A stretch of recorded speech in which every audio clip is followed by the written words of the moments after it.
Right. About to do something very exciting, and that is to start a new run.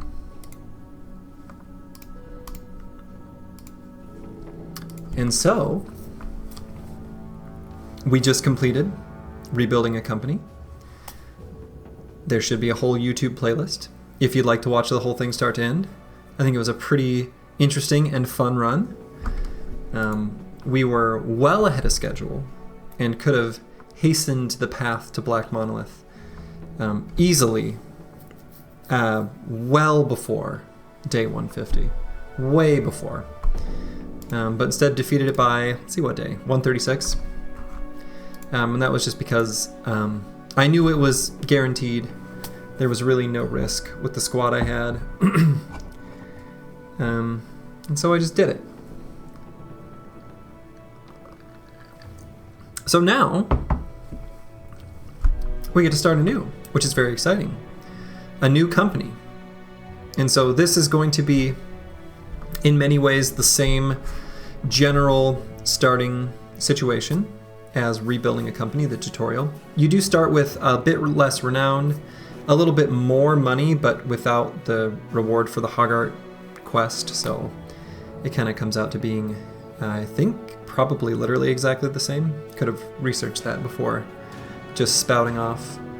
But in any event, this is going to be a pretty similar start. It'll be the same 3 starting companion bros. Not literally the exact same, but the same like base ranges of stats and attributes and traits and such that they'll roll. And it should be another, 1 skull origin. So, you start out with 3 pretty good bros. You start out with a decent chunk of money. You don't start out in any dangerous situation or at war with anyone. And so it's a good opportunity. It's a great origin. It's a lot of fun. It's a great origin for a new player to start and learn the game. So, new company. And, importantly, all right, so what flag did I choose last time? I had the head cutting off. All right. Want to make sure not to reuse... Oh, I copy-pasted that. It kept it. I want to make sure not to reuse that same flag because the flag is very important. This one's kind of cool. There are 3 starting bros. This could also be cultists pretty easily, though I think for cultists there's a flag I like better. Probably either this one or there's another skull or like rising. This one's not bad. Which one am I thinking of? Oh yeah, maybe these 2. This kind of, that's creepy. So maybe I'll go with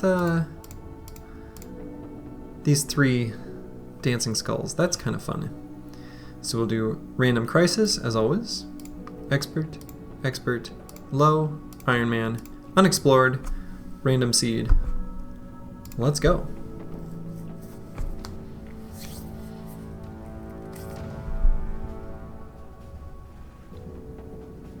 Selling and rich in big cities will net you the most crowns for your goods. You soak in the cool morning air. Huzzah! Cool morning air in what appears to be the desert, or at least Badlands terrain. So, looks like we're starting next to a harbor city. We're kind of middle-ish of the map, a little bit south, and on the western side. We're going to head into Blankenstadt, and then we'll take a look at our starting bros, we'll take a look at what's on offer here, and assess what our first course of action will be. A few different places we could sail to. Steinhaven is obviously very close, given the price, and it's a tier 2 city, so very likely we'll travel there at some point. And then we've got a southern city. So this is the one with the red flag, and the southern cities are predetermined what will be inside them based on the flag. And notably, the green flag is the arena. So this is not an arena port city. They spotted something in the steppe east of here. Nothing. That's like a fake rumor. Who cares? Barber, in case we want to make anyone look different. Could be important. Take a look at what's in the marketplace. Now, we got a ton of nets. They're a little expensive here. But at some point, probably not right at the beginning, but at some point soon, we will probably buy these nets. We'll take a look at the bros for hire. We have a thief for 420. Last campaign, I purchased an early wild man for 420, who was with the team to the very end and performed very well. So obviously that's a blessed number. These are all good backgrounds, actually. They're all backgrounds that have a place in a team. And so I could very easily see myself buying all of these. So a little back of the napkin math. We got like 700, 800, 900, 1,000. So yeah, we could buy all of these bros and still have like 600 to 700 gold to spare to be able to still pay wages and get off to a good start. So we might hold off on traveling to another city and just build up with these bros here. We'll take a look at what the missions are.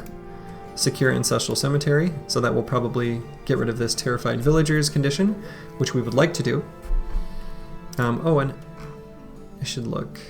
Okay, we got a broken spear, a dagger, some busted up helmets. Okay, realize I didn't take too much note of the gear, but do want to notice that. All right, the next one, escort a caravan to Waldheim 2 days to the east. If we're desperate, we can, but typically I try to avoid the caravan escort missions early on, at least on more powerful origins. And then follow tracks for Golden Talisman. These are great missions. So I think probably what I'll do is secure Ancestral Cemetery. Now, that could be Nox Eras. And Nox Eras are very frightening to face early. And so I will want another spear if that's what it could be. So I'm going to make sure that when I'm recruiting bros, I leave enough money to buy at least one spear, even at the steeper price, given the current situation, because spears are so good against nachos and enemies in general, but especially early on and especially against nachos. But it could also be thugs. It could be wiedergangers. So look at the mission. And is there anyone, if I had to pick who I didn't bring into the starting squad, who would it be?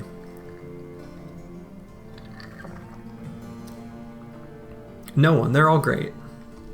Maybe the thief, but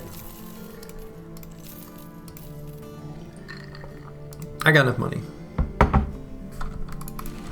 So we're going to strip everyone down and evaluate them based on their merits and what they supply to the team, and I'll kind of give you a sketch for what I will probably do with them. All right, so starting here from the left, we got a fisherman. He is good. He's not great. He will be serviceable, and if he dies, we're not sad. If he lives, we'll turn him into some sort of tempo build, and he'll perform just fine. Very average recruit. Hasso, kind of same deal. A little lower on resolve than I'd like. Resolve is definitely a key risk factor for early on in the run. So this guy got 37, which, you know, fishermen get a bit more resolve than like day tellers. And so the resolve is a concern, but he'll be fine. Moving on, we've got a rat catcher. Similar resolve concerns. There are ways to make use of the initiative that can be relevant. This guy's just fine. Let's see, our starting, one of our starting companions, you know, he didn't roll that well. And so he's fairly unexceptional and could pretty easily be considered like the same as a throwaway pleb. He's a bit better, but he's not that good. So, you know, he'll be fine. The next companion is fine. Again, pretty unexceptional. Rolled pretty low on some of the key attributes that we care about. Still min-rolled resolve, despite how it appears, because the cocky trait adds +5.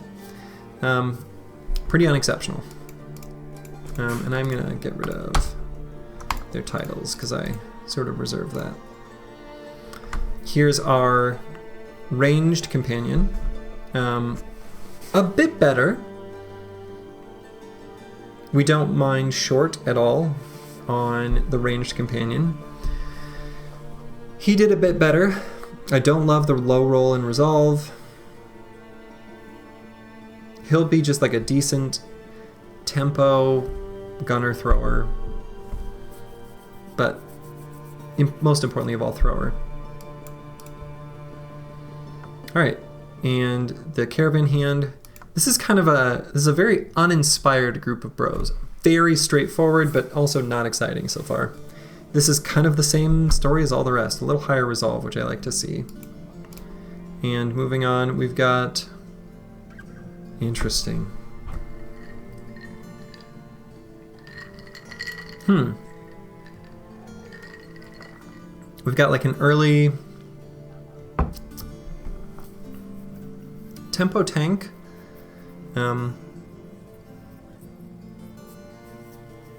Like nimble tank, maybe? Interesting. But yeah, a fairly unexciting group of bros. So I need to get 2 more weapons, and probably everyone should have a piece of headgear. So we're going to look to get 3 pieces of headgear. So 2 weapons, 3 pieces of headgear. What do we got for money to work with? Should be enough.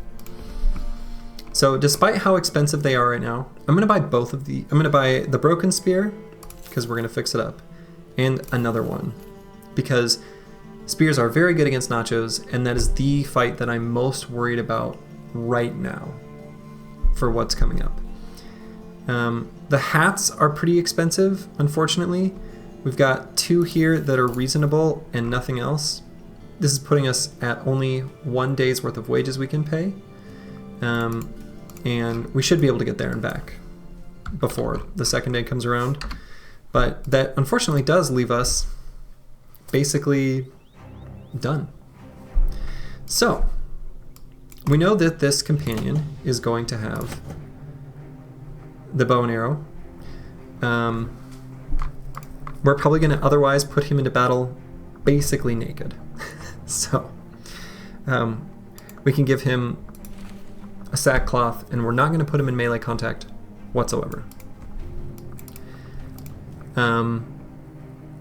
This thief, despite the benefit that spears get from, you know, benefiting bros with melee skill, I'm actually going to give this guy the knife and a shield. I'm going to put him right in the center, ready to respond to any threats. And we're potentially going to put him in sort of throwaway-ish positions, but he's got the best melee defense right now, even though he also has the best growth because of his talent stars. And we'll give him decent armor, and he's going to be shield walling. But I'm going to divvy out the armor in just a little bit. Then I'm going to give the bros with the highest melee attack, but also decent fatigue, I'm going to give them spears. And so I think that's this guy, and this guy. So we got a fisherman, a companion, and another companion, which makes sense that those would be the better ones. And we're going to give them some decent armors as well.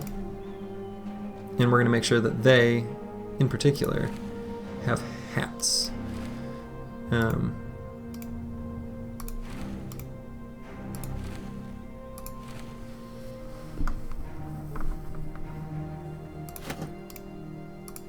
So we're going to give them hats, for sure. And then we're going to divvy out the other weapons. So I'm going to take another bro with high fatigue. They're all kind of similar, so there's not a huge meaningful distinction in a lot of this.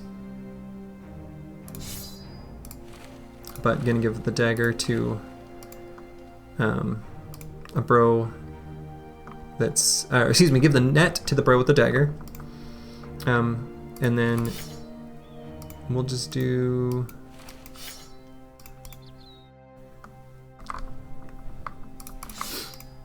like this, and then simply hand out the rest of the armor.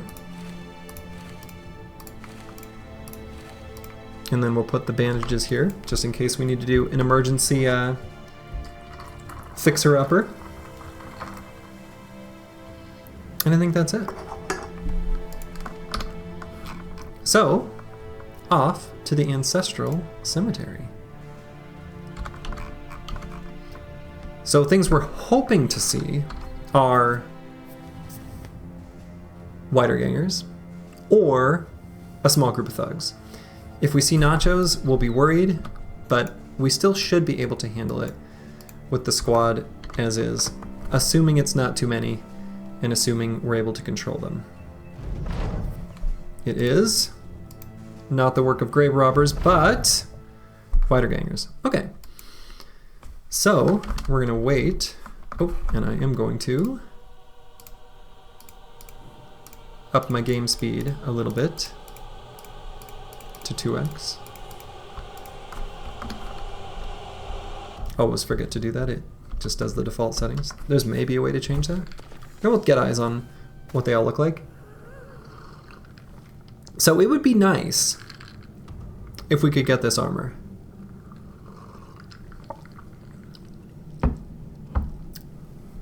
It would be nice. We'll see.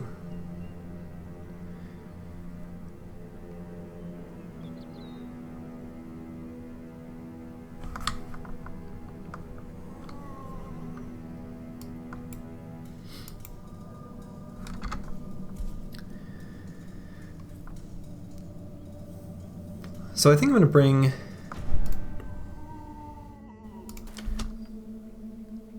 this guy down 1. He started confident, which we love to see.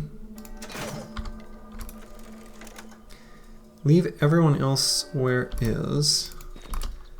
And we're going to start some spear walls. Okay. And that's a very scary weapon.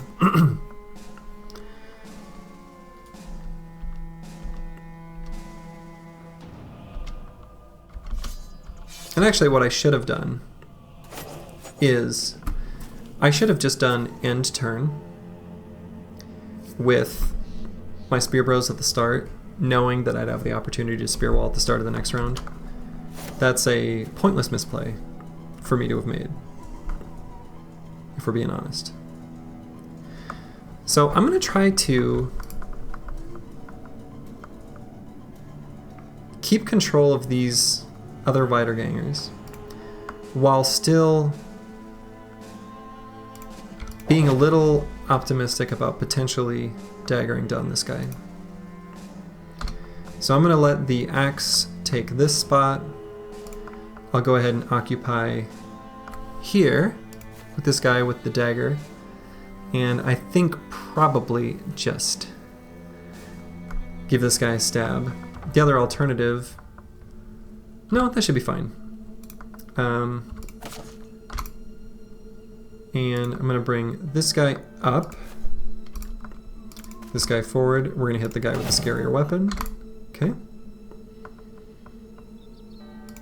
I'm going to go here and shoot the pitchfork because that's what I'm most worried about for the next round. And then we'll push these guys up and do the old stab stab. I'm going to wait with that guy. Okay. Notably, this wiederganger, they have fewer AP, so he can't move and attack with the pitchfork. He can only move, so we're safe from him.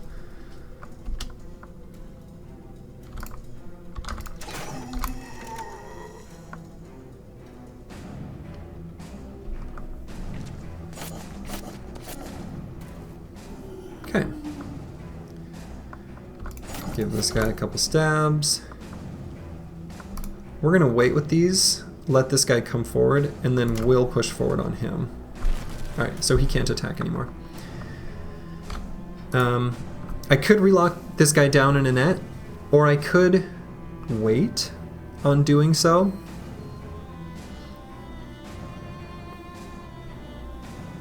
And just sort of go on the assumption that maybe I can dagger him down. He's got a pretty scary weapon in addition to his gear that I want. And there will be some fatigue concerns that can develop really quickly. And I only have like a couple bros that have daggers. So maybe I should keep this guy's fatigue?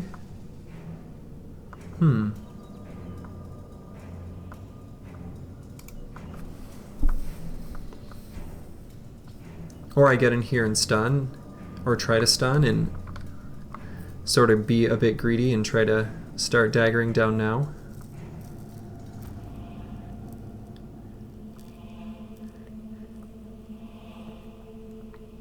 I'm less afraid of this hand axe if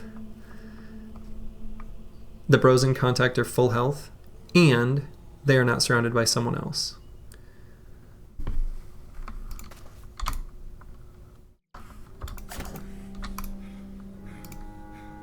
Let's see, what's the chance? 64. Okay, good.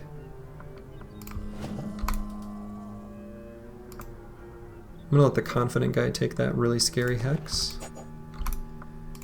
I'm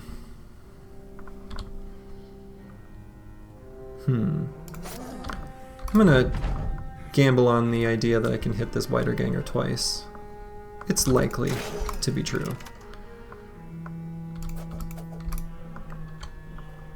Okay.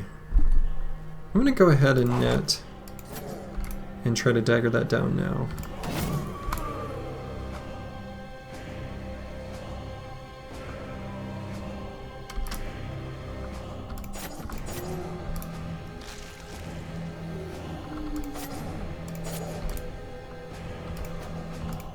Dang, 2 misses on the 89%. So this little stab here could hurt.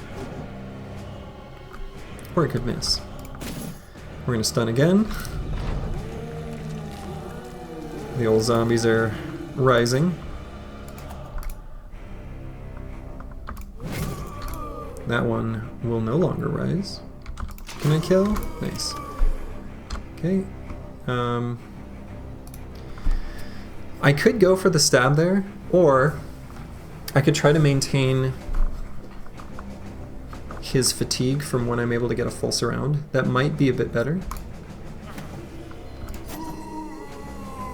Let him regain some.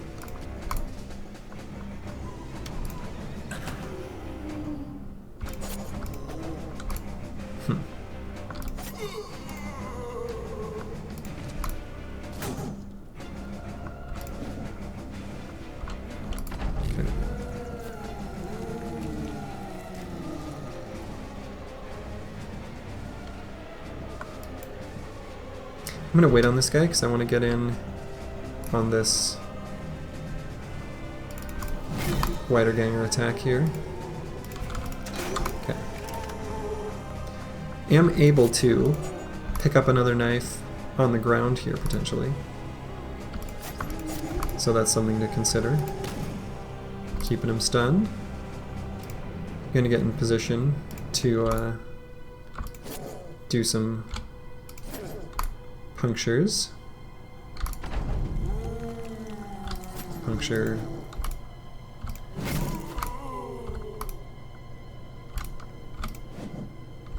Okay, no stun.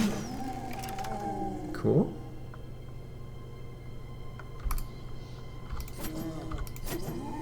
Very nice.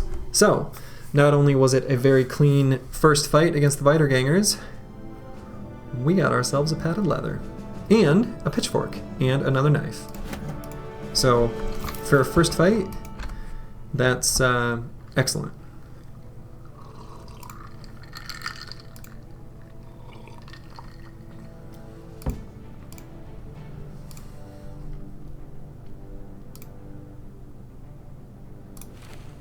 I don't know that it matters too terribly much who I hand this gear off to. but I'm doing the old hand-me-downs anyway.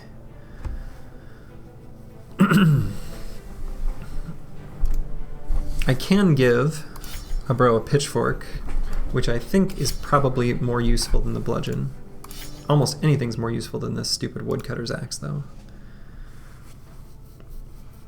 I could have the hand axe as a backup weapon for the ranged bro. And back to Blankenstadt we go. So the tools situation is where we need tools. They're pretty ding-dang expensive here, but unfortunately I think it's pretty obligatory to buy them. Golden Talisman, definitely going to do this. Based on our power level, it still should just be 7 thugs, so it should be a pretty easy and straightforward fight from that regard. Definitely have to buy tools. I would love to buy a net to try to net down like another good armor.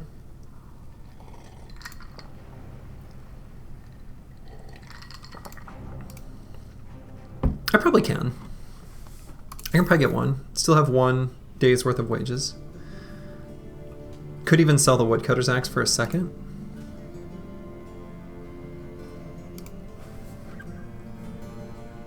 That's probably worth. There's decent chance of a situation where there's a thug with, like, you know, something like a padded surcoat or something. That would be a nice upgrade. So I think this is worth to sell the woodcutter's axe and pick up a throwing net. I'm gonna just put it right on the bro with the dagger, and probably just put it right on the guy with the bludgeon. We might pocket it to make use of that as like a actual attacking weapon instead of just a tool to stun with, but we'll see.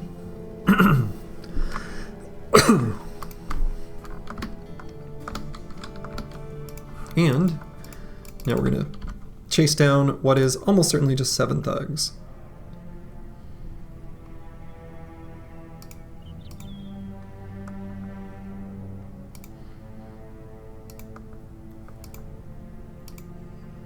Which hopefully won't take us too far. Bingo, 7 thugs. Now it is nighttime, so super quick, I am going to give the Fangshire to my bro with the crossbow before this fight, so that we can shoot stuff and hit it. Okay, so we have an armor here and here that we would like. Unfortunately, they're also accompanied by somewhat scary bros, especially this. The double-gripped short sword is a little frightening right at the start. We're going to wait with everyone. And there's kind of a, I'll say, a little trick to thugs. So thugs have pretty low initiative, actually. I think it is 90. I shouldn't just say numbers if I'm not sure, but I think it's around that. And so by waiting the first round, and they also, you know, are weighed down by equipment, just like our bros. By waiting the first round, we will probably be slower than them the next round. They'll go first to get in, you know, close. We can attack them, but without waiting, and then it's kind of like a free adrenaline that's very, very strong that we can do just because of the way the numbers sort of line up. That often happens with reasonably fast starting bros. So not like, as long as they're not paranoid or whatever. So we're gonna back up 2. And similarly, I'm gonna take everyone up and to the left 2 across the whole front line. And we're not going to spear wall.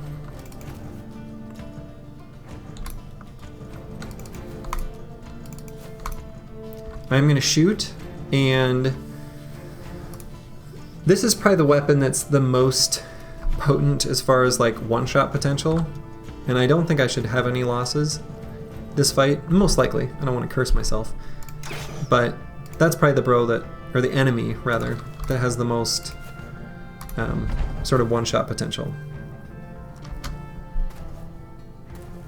So they're going to go first. Now, I'm going to move up, and I will go before them next round as well, as long as I don't wait. So, stab.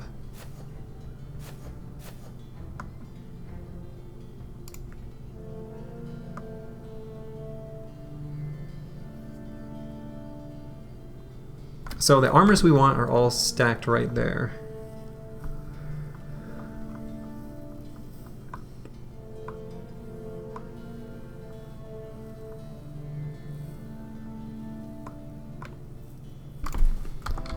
I'm still going to attack the other enemies anyway.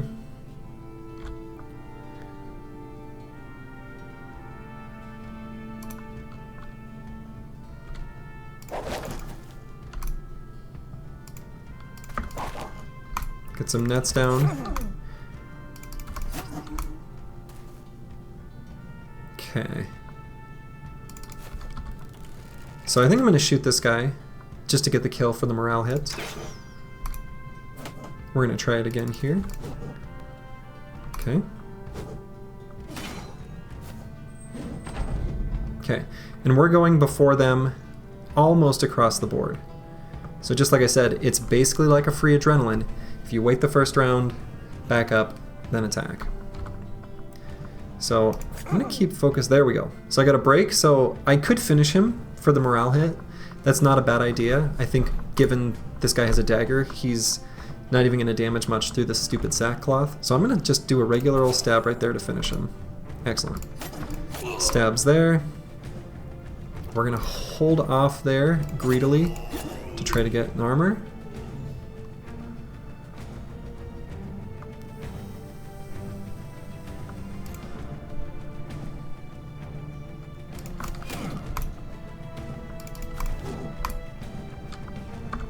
Going to puncture here.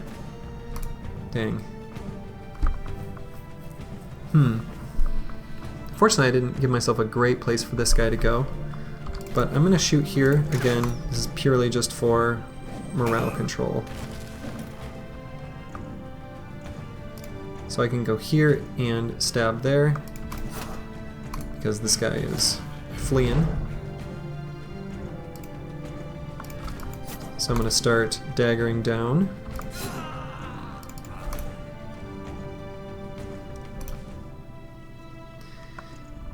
This weapon is has 6 AP to attack, so if I go here, he can't attack anyone. So I'll do that. Okay, he can't attack anyone, but we can attack him. Let's try to get that guy. Success.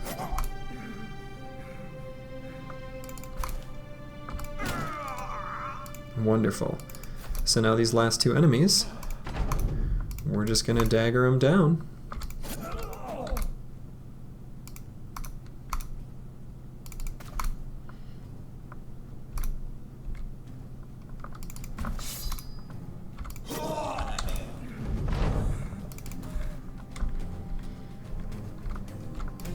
Get ourselves a couple decent little armors. Pretty clean little fight. Took just a couple little hits on a couple bros, on 3 bros. Managed to get both of those armors and a Akaton cap as well. A short sword. We're feeling pretty good about this loot for sure. Let's go back and collect our pay. So we're pretty low on crowns, and we're going to remain pretty poor for a little bit here. Just kind of the nature of the beast. These early contracts are not going to pay much, and that's really our only source of income.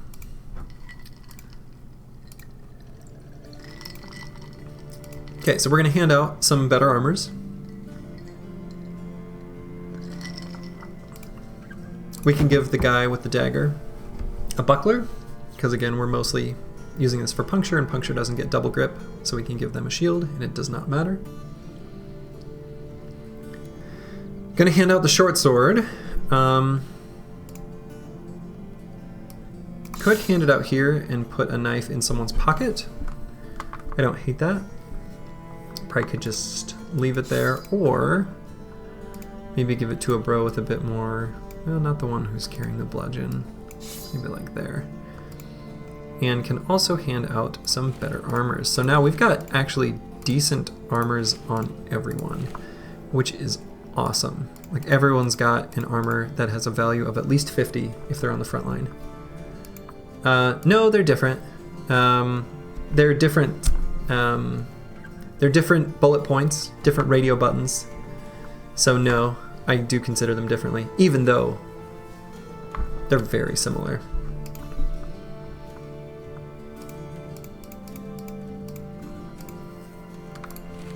They are strikingly similar. I mean, you could say the same thing for whatever the next one on the list is, like Southern Company or whatever it is. And the rest of these weapons I think I'll probably sell because I don't have much value in them, and I think it's just worth the crowns to get rid of them here. And we're going to take the boat to Steinhaven. I want to make sure that after going to Steinhaven, I still have enough crowns to at least pay 1 day's worth of wages. Because, you know, it's dawn of the next day. Even though it says day 1, it's about to be day 2. So, want to keep at least like 150-ish. So, I've got about 250 I could spend here if I had some intelligent way of doing so. It would be nice to get tools. I probably won't be able to do that. It'd be nice to get a net. That might also be available at the city we're going to at a decent price. Very likely. I mean, it's a coastal city, so it's going to. But I think I'll buy just one here in case the settlement condition is bad, because I don't know what's there yet. And I'm going to buy 1 stack of ground grains, just to keep the team have plenty of food. So now I'm going to go to Steinhaven, and we'll see what's here. A couple contracts. And we are kind of at a dead-end route. So, a couple okay bros for recruits. I don't mind grave robbers. We'll see. This guy luckily didn't come with like a super expensive ancient sword or something, so he's pretty economical. We might pick him up later. Nets are cheaper here. Tools are cheaper. Tools are much cheaper. This is a very good tool price for a coastal city. Relatively cheap jabs, cheap spear, very cheap spear. Tavern Rumorer. Okay, he remembers us from Donnersborg. We've never been there. He's a liar. Of course he doesn't remember what we talked about. Okay, and we'll check out the contracts. Export caravan to Newmark, a day to the east. So, that's, you know, probably somewhere over here. Unlikely that we'll take that, but we'll see. And obtain Shroud of the Father at Abandoned Stronghold. Okay, a potential like Ancient Dead fight, which, you know, I think actually could be fine. Hey, Blackfire. Hello, Grib. Hello, hello. My week was pretty good. And I'm making it even better by playing a little Battle Brothers. It's the start of a new company. So, one sort of micro optimization that Dota players might be familiar with, especially if you watch, what is that guy's name? It used to be Blank, but he gave himself a real name. Anyway, not choosing your level up until you need it. And so, because we know we're about to do a mission where we're going to fight Ancient Dead, I might not have otherwise taken morale on this bro. But this time, right now, in this situation, I absolutely am. Because even auxiliaries proc fearsome. And I don't want my team to run, because that would be bad.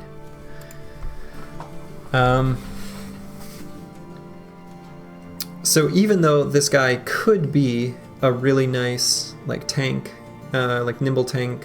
He's got the 3 melee defense stars. He'll have a really nice melee defense. I'm still probably just going to take fast adaptation here. You saw Sin's doing that. Good.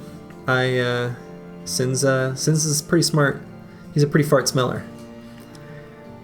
One of my dad's favorite dad jokes. But yeah, it can be nice. I think I am going to take just fast adaptation here. It won't be suitable for making this bro like an inline tank sort of thing, but I think I'm going to get more value out of just making him a really defensive frontliner with a shield. So this bro is, the thing is like, this bro is good. He had 8 starting melee defense with 3 melee defense stars. The tricky thing is that like, he sort of statted out for like a really poor melee attack fatigue neutral. So I could give him like, you know, a flail and backstabber, build him as a fatigue neutral, and that'd be awesome. Realistically though, I don't know what armors I will have on the squad by the time I'm hitting level 7. It is possible that I'll have, you know, a brigand leader or a nomad leader or a fallen hero that I was able to dagger down for like a transitional forge armor and be happy with it. But I don't know that yet.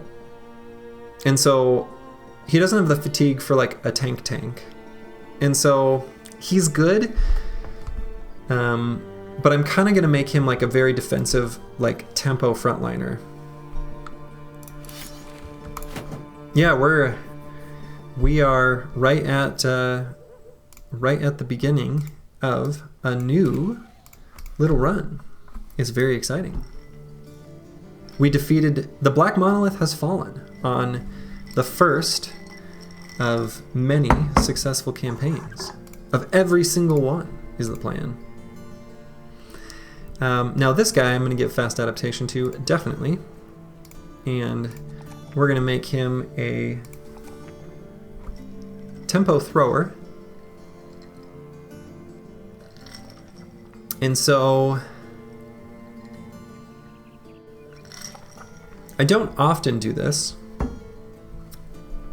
but I could speculate on, because he's like nice and defensive because of short, I'm not going to get as much value from cases where he would need to pull out a melee weapon. And he's not super fast, so I don't think I'm going to make like overwhelm or anything like that, though I maybe could. No, maybe I would rather do that. Basically, I'm sort of deciding between, here's what's going through my head. I could make him a thrower that has like berserk, and so in that case I'd want to level fatigue, or I make him like an overwhelm thrower gunner sort of mix. Yeah, dude, the beginning of a campaign is definitely the most interesting, for sure. Absolutely. From a strategic standpoint, this is like good stuff. So like, you know, you're faced with really interesting decisions right off the bat, like right here. And so I'm definitely going to do like resolve and range skill.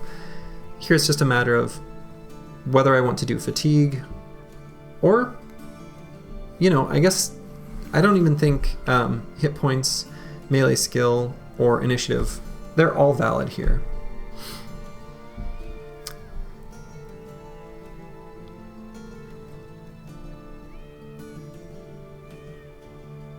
He's borderline fast enough, and with the initiative star, to make into overwhelm gunner / thrower.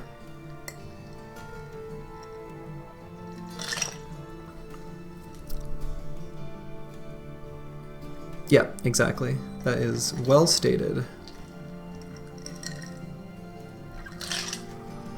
I might take the initiative. The initiative is like valuable right now, and I'm not really much of a believer in. I think I'll get more value out of the initiative in the short term, and then overwhelm in the medium term, than I am in a berserk sort of benefited thrower that's got plenty of fatigue for later. I actually don't care about fatigue on almost any build. There's a few. Oh, so right, I'm going to accept that contract that I was talking about. Obtain the Shroud of the Father. Oh my goodness. Now, if this makes us run all the way around, I'm going to be really annoyed.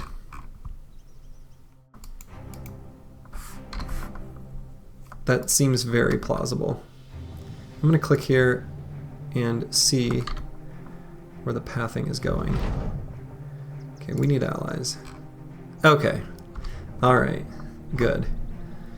I've had contracts that I've accepted that are like real close, straight line distance, that are like 3 days of travel. And can kind of ruin a run, actually. Something I should sort of keep in the back of my mind. Don't build spear bros.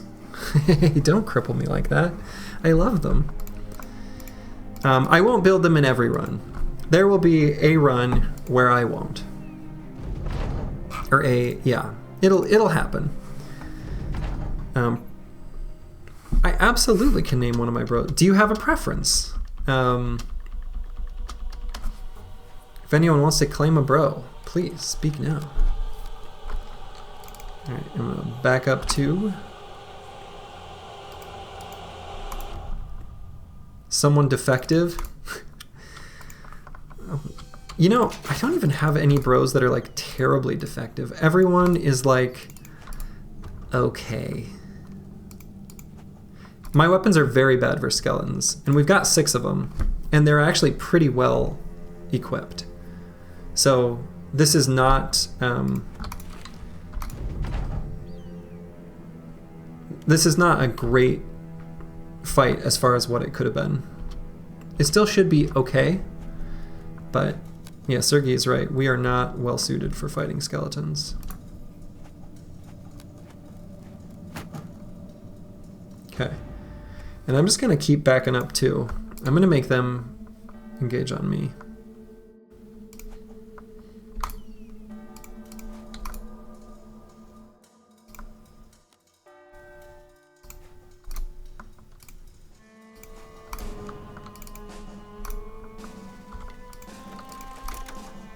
Reloading the crossbow, even though maybe I should have just pulled out the hatchet.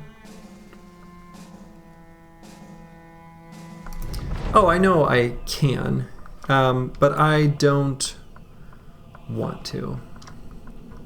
I think this is fine.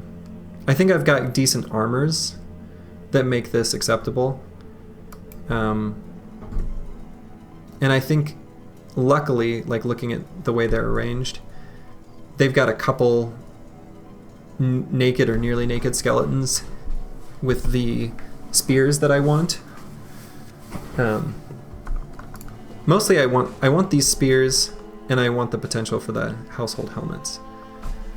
But yeah, I think this should be positive, not even just from a gear perspective, but experience.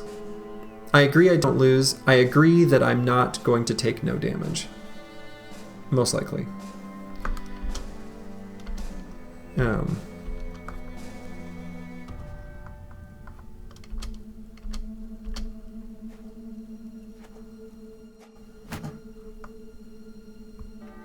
Okay. So a couple of these skeletons waited, which can be really annoying because they moved up 2 and then waited, so they actually still could close on me.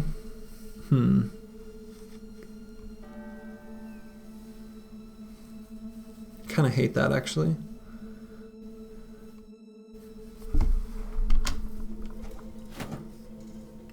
The guy with the cool grin. This guy? Wendell? You want to be Wendell? Yeah. You got it, bud. You got it, Grib.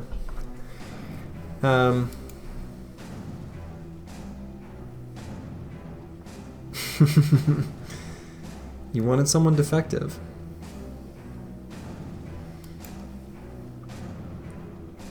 Yeah, this is a kind of shit situation, though, with these 2 skeletons that waited.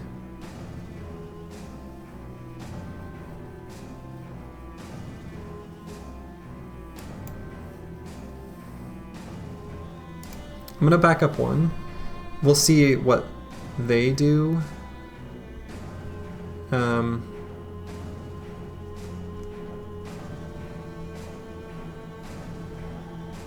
Yeah, definitely the best face.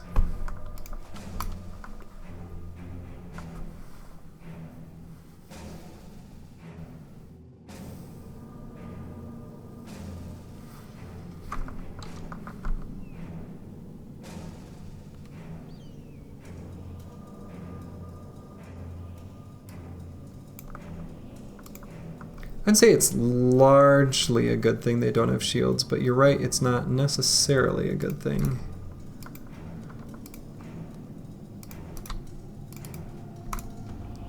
Okay.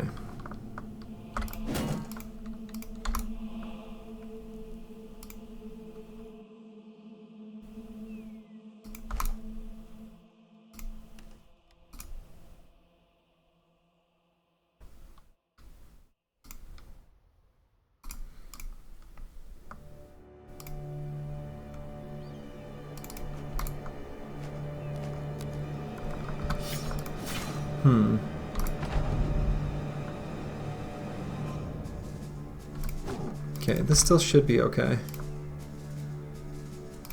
So I want to make sure this guy is standing there.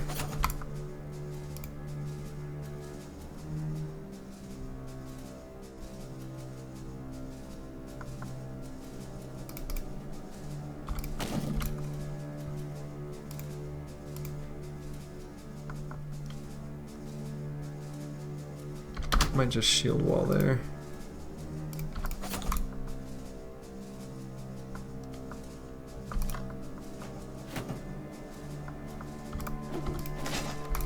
Okay.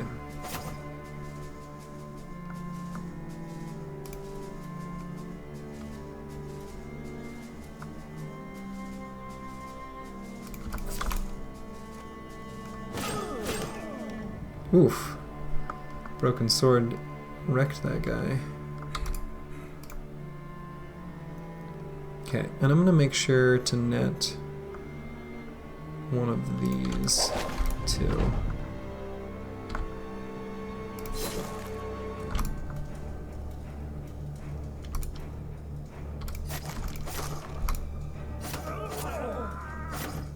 Oof.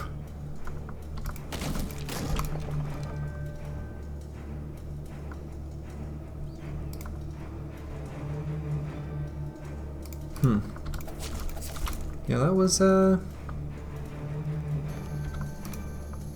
bad.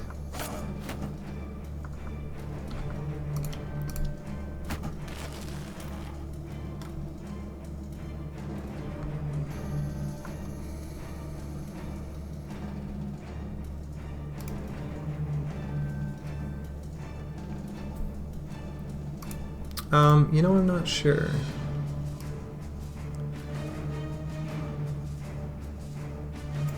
I think it was Reiner. Yeah, 49 and 53. So, yikes. So I've got a couple bros that are on the cusp of running. And then a couple that are confident. I don't want to put this guy here.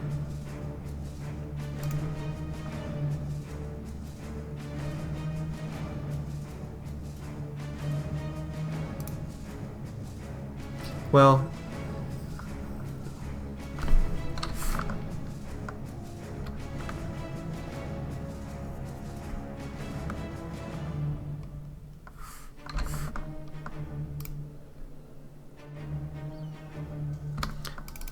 I think it should be okay.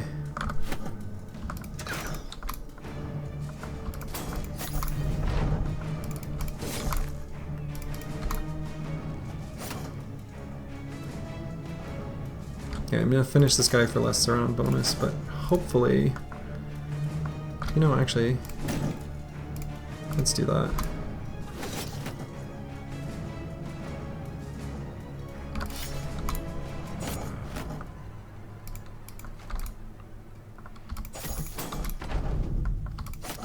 Well, I will say, Sergey was correct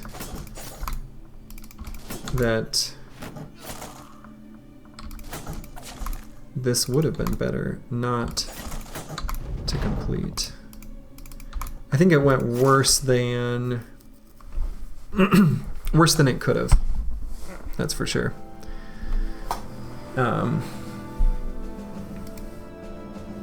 But got an ornate tome and some ancient spears and an auxiliary shield and a bunch of experience. Yeah, everyone lived. Reiner's just fine.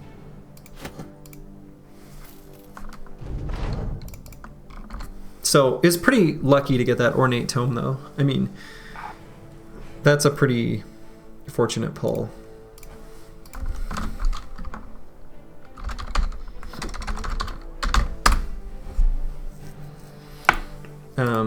And we got some spears. The ancient spear is like, you know, not that much different from a regular militia spear, but little less durability, little tiny bit more damage, just to armor.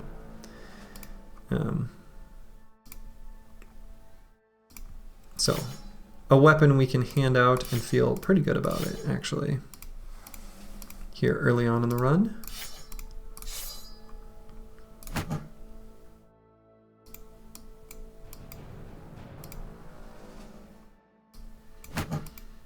Well, we're going to give fast adaptation to a lot of people. Not everyone. Not everyone. But we're going to give it to a lot of them.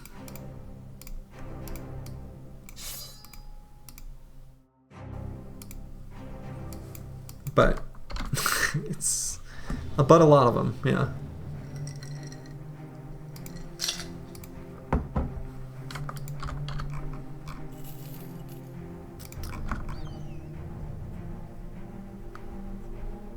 All right, back to Steinhaven. Can I get there before nighttime?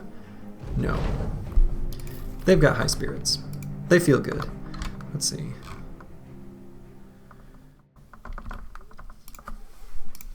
So, escort caravan to Newmark. It's unfortunate that it's nighttime now because this place had reasonably priced tools because they got that workshop. I kind of want to buy those tools, I really do. I could just explore a tiny bit of terrain, come back right at dawn, buy some tools, and maybe a quick little one-day caravan trip. I already did it. You have been so named, Grib. If anyone else has a favorite. You'd accept the caravan? Yeah. Yeah. I think I will accept the caravan. It's an opportunity to heal. But I am going to buy tools first. So what I'm going to do is just a super quick little lap around the block. Tools were expensive at Blankenstadt. Tools are cheap here. They were like $370 at Blankenstadt, but like $212. Yeah, I'm not going to. I actually just went on a little mini rant about not doing that. That of all people, Reiner had leveled up, and I didn't assign the perks until I knew what mission was here, knew it was fighting Ancient Dead, and made a decision to give him 4 resolve that I probably otherwise would have put into 3 hit points, specifically to make him more, less susceptible to fearsome. So absolutely not going to assign perks yet. I agree. I am going to make just a quick little jaunt, just a cute little. Let's just see what's over here. Cool, nothing. Just enough to be back by morning. Boom. Okay. So I'm going to buy tools for sure. And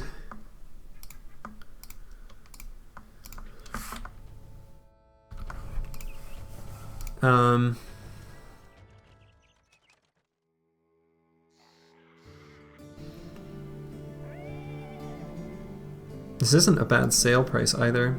Even though it's like a tier 2 city, it's actually quite good.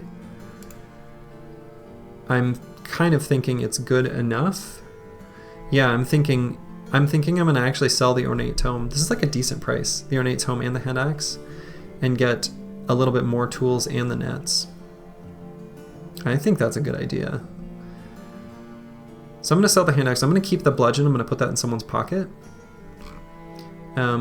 And probably buy the knife, the nets, and possibly even the throwing weapons. And could even give sometimes the companions, like, yeah, this companion's got decent range skill. I could even start him out with a stack of javelins, and I don't think that's bad. Yep, dirt cheap padded leather. Yeah, there's too good of stuff here. I think I'm gonna sell that stuff for sure. So definitely buying at least one stack of tools. Definitely buying both nets. Definitely buying the knife. Still have a decent amount of money. I think this is wildly cheap padded leather that I'm gonna buy. I think I will probably not do the amber. It could be worth, but I don't want to gamble on having a good place to sell it after we're going to arrive somewhere that's immediately going to be well supplied.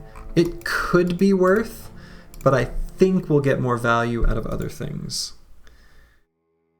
Like, I think I am going to buy these javelins and actually give them to my companion here. Yeah, but Blankenstadt also. Yeah, so that would be a good idea, except that it has an amber collector. Otherwise, that's a great idea. I'm assuming that it'll path through there. We don't know the destination city, but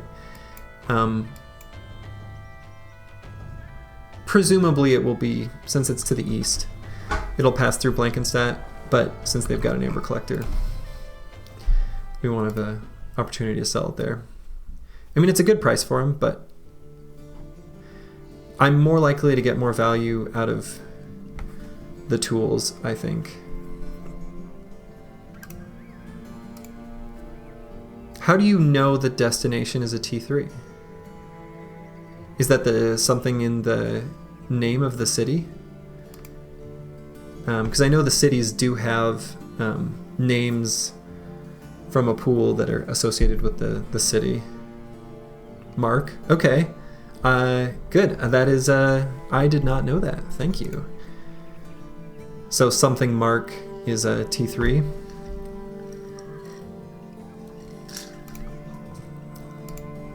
I still think since it'll be well supplied that I'm going to get something. I'm just going to get more tools instead and hang on to a little bit of crowns. I think I'm more inclined to just get like the really good tools price and make sure I've got 2 days worth of crowns. It could be wrong, but I think it feels right to me.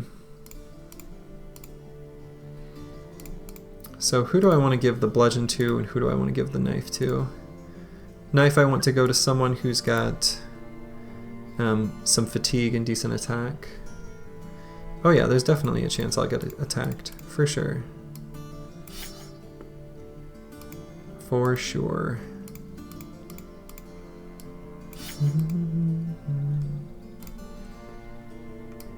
I'm gonna put some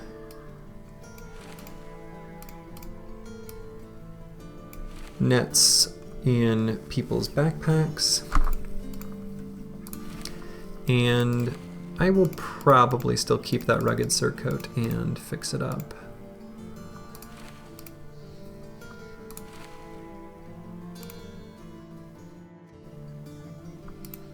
Okay.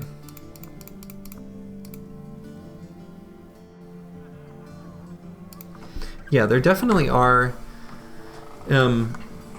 I know, like, I have a mental associations with names where I'm inclined to agree with you that this is probably a T3, and you may be right that anything Mark is just automatically T3. That sounds right to me, but, you know, I'm not sure. And I could have even considered buying medical supplies. Maybe should have. I'm not going to buy provisions, since those are provided along the way.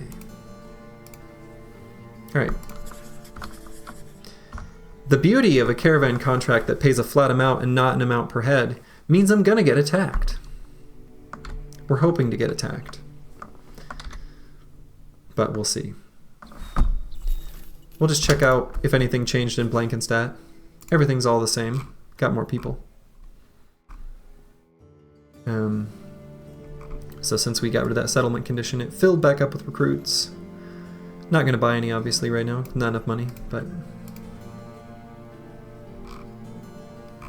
yeah, just going to hang out. Not going to spend. Don't want to get too low on cash money. So, continuing on.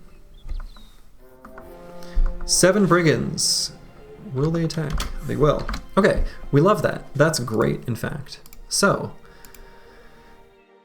let's allocate perks and stats. So, Hasso here is nothing special, and he's neither good nor bad. I mean, he's not great. I would love to pump Resolve. I'm still reluctant to click a button next to +2, so I'm inclined to just do kind of the boring El Clasico. And I think on him, I will probably either do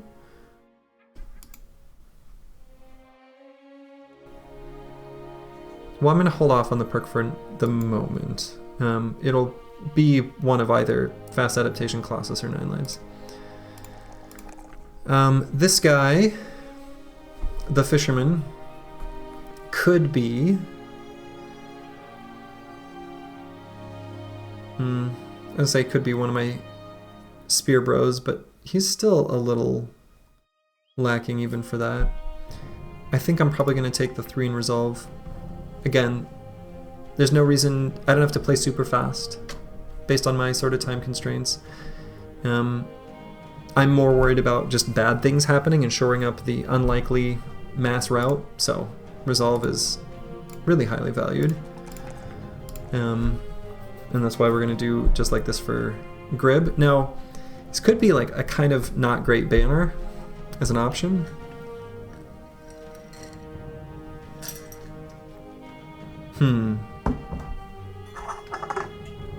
It's an option.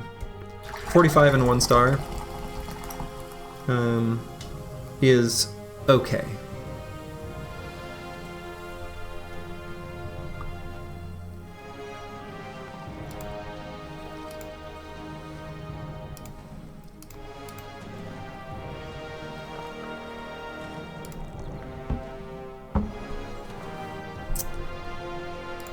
I think I'm going to avoid, or I'm not going to take the +1 in melee defense.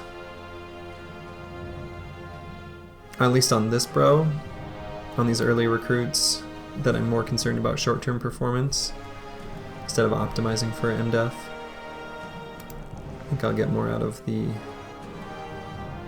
HP.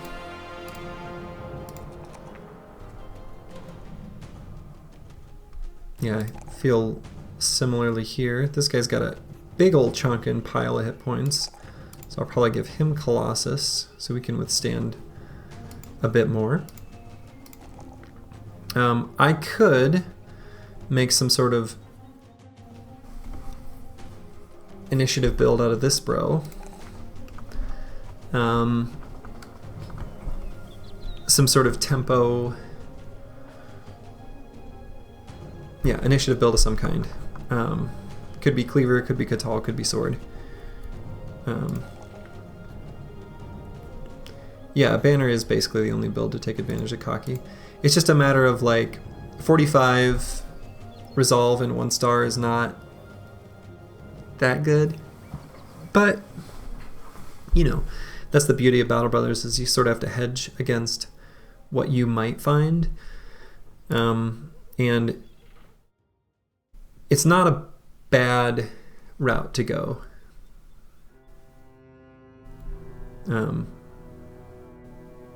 Too good to be a banner? Why? I mean, banner can attack. It's got a pokey end. It's got a flag end, and it's got a pokey end. I know what you're saying, though. He's got... he'll have really good melee attack. But I still think he could be. And I don't think it would be that bad.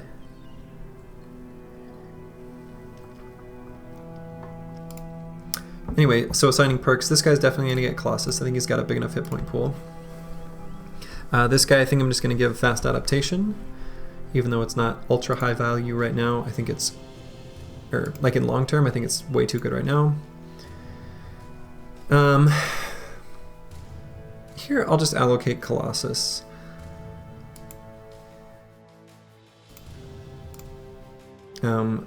This guy...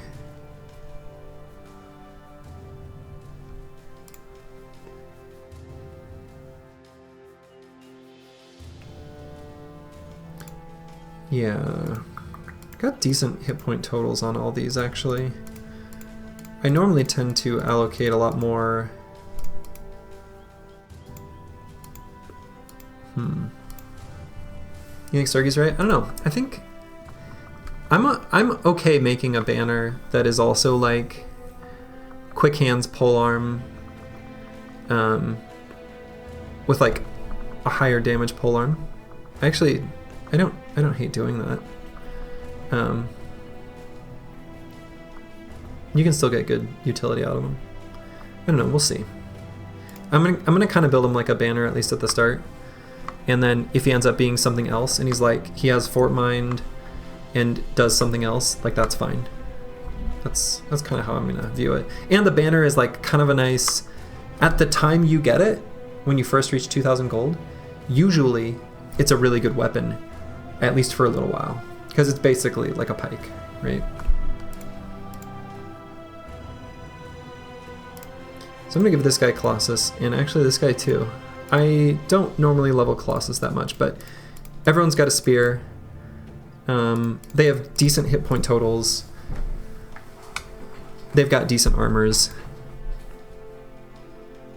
It is rare for me to not allocate more fast adaptation in 9 lives, but I feel like right now Colossus actually is pretty decent. And this guy, definitely going to give fast, since I'm going to have him be some sort of swoop in, relentless something, hand wave. I don't know what it'll be yet. He might not even live. Oh my goodness, I didn't get attacked. Whatever.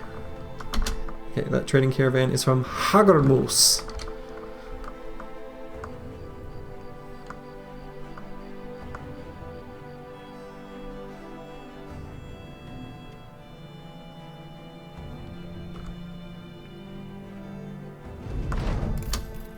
Yeah, I agree that I like better ones.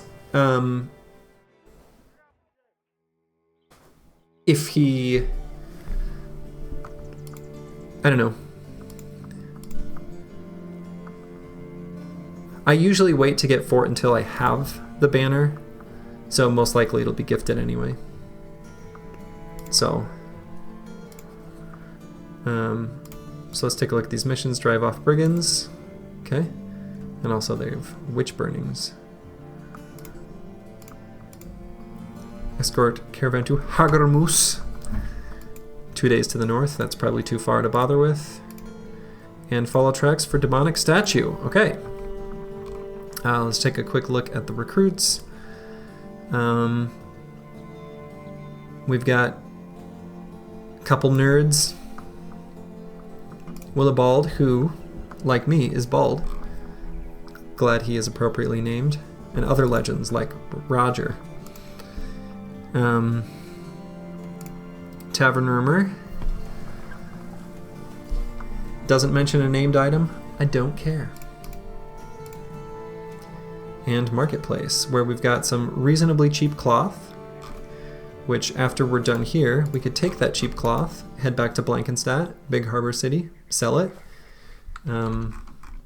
And then back there, oh, all right, never mind. I was going to say we could get friendly relations, but because we did the mission that raised spirits and the caravan mission, the raising spirit ones gives a bit better relations than other contracts. We've already got friendly, so we've completed this ambition. Hooray! So never mind. I was going to say we could travel back to that big harbor city to complete the ambition, but we already got there. So I do think I'm going to do these drive off brigands for the shelter and blah blah blah. I think so that I don't risk spawning more enemies than I want to see, I'm going to take this one that could be slightly more difficult now before I scale the contract difficulty with levels, since this will be into a fort and it's unlikely anything terribly scary happens. Oh, actually, before I go, yeah, cheap medical supplies. Might not have enough to heal the injuries right now. Should definitely do that. So, tiny bit of wasted time there heading back, but it's okay.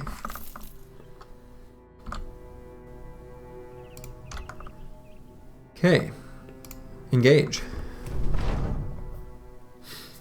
Just 6 thugs and raiders, so we got 2 raiders. 2 raiders with 2 very scary flails with pretty good gear. These are really scary, actually.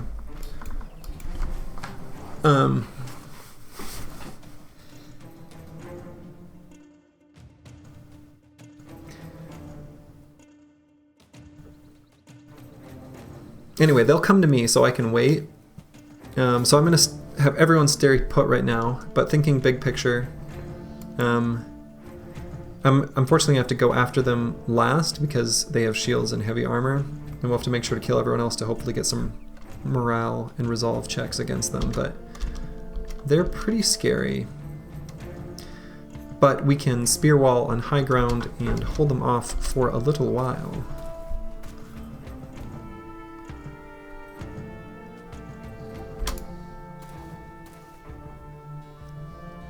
Okay.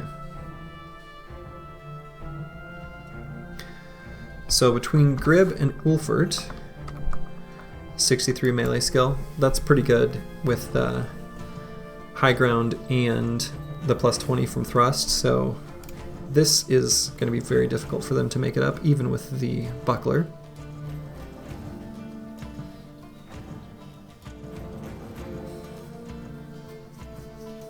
And that will allow me to take Robert here to throw and then move back to the other high ground.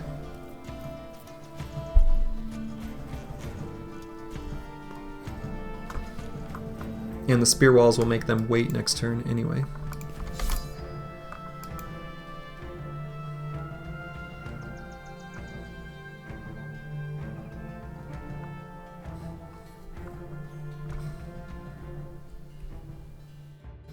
So I'm probably going to bring Leaf down here, Hasso here, Reiner here, so I can leave this guy right here, and I think I'm okay with that.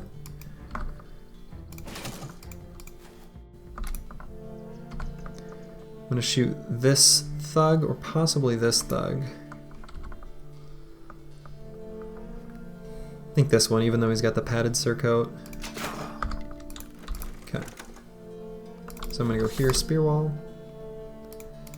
Here, and just simply end turn. And I think I want Grib and not Leaf to, yeah, spear wall here. And then we'll occupy this hex, nice and nestled into the formation. So I'm just occupying all the high ground is all I'm really doing here. Because these nerds don't want to walk up it because they're afraid.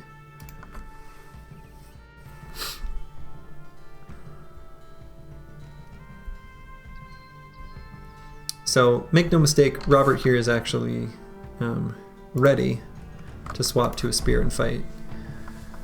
He's a handy capable like that. So I'm gonna wait here. Definitely gonna bring leaf back around and spear wall here. Possibly even bring another bro onto this high ground spot so it can't be taken. But for now I'm just going to shoot and reload. Probably onto this thug here with the double gripped short sword. That probably represents the most threat on the battlefield. I mean, I'll let this guy go first. Yeah, okay. So let's finish off this guy, hopefully. Got him. Ooh, look at that resolve check. They are afraid. Could step off this high ground and spear wall down on the low part. Could go up here and help reinforce this top side now that there's a resolve check here that makes this a lot less likely to be a meaningful threat.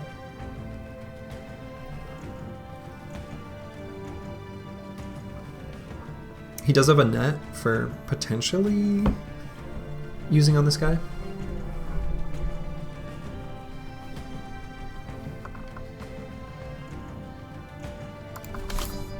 Yeah, let's bring him up here.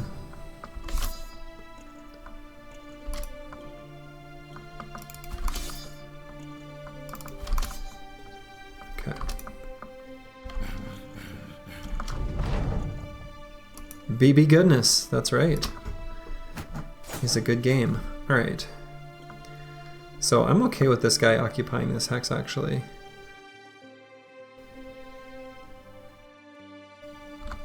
Do I shoot him point blank and pull out the sword? Probably.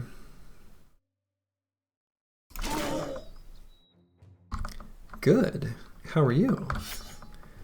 Denaze Tello?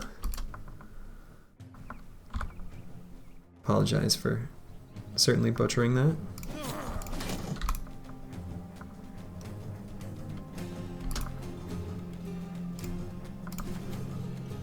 Cool. I'll just wait here.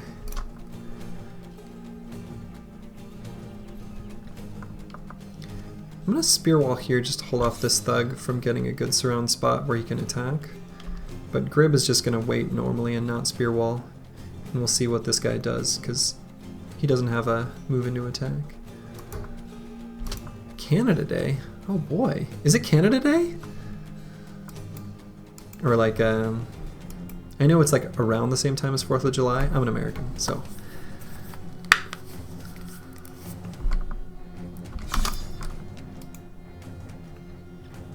July 1st, yeah, okay. Nice.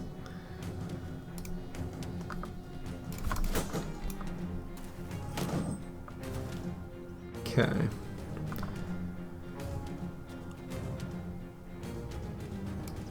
think I'll just wait there. Alright, so that guy decided not to do anything. Here, I think because this flail is very scary. Ah, okay. Ah, okay. That makes sense. You're a speaker of franglais. Some French, some English. As many Canadians do. One of my favorite guitarists is a French Canadian by the name of Antoine Dufour, and he is incredible.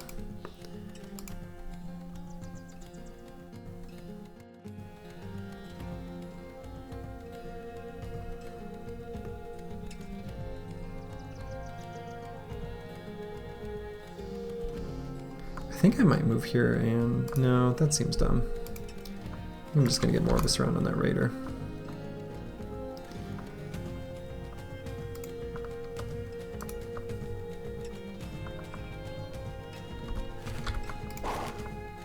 Let's slow him down. Yeah, he is an incredible guitarist.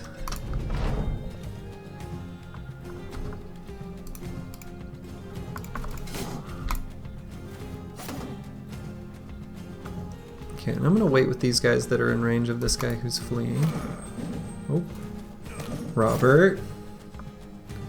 Robert has died. these thugs and raiders with their big scary flails. I'm gonna occupy the high ground spot. Definitely a stab while he's still netted.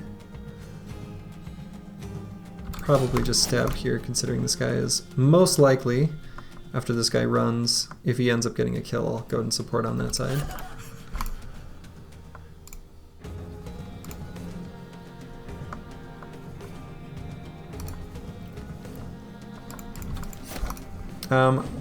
I don't recall for sure if he's a companion, but my companions weren't that special. Like, their stats were pretty low. They weren't that much better than the lowborn that I hired around them.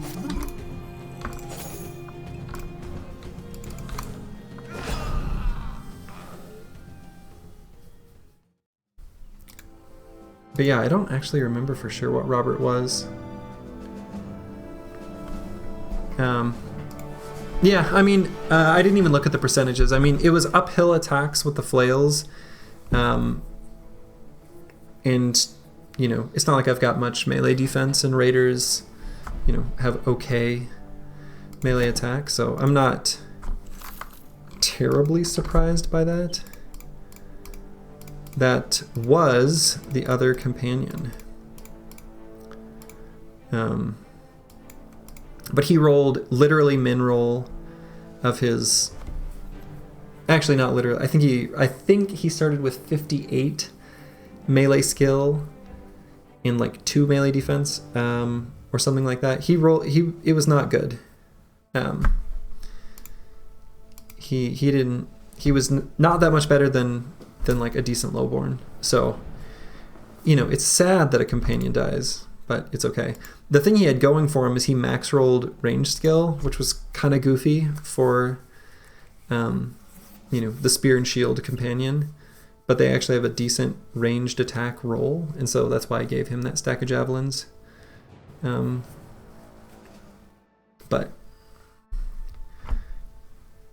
Robert's fallen, and that's okay.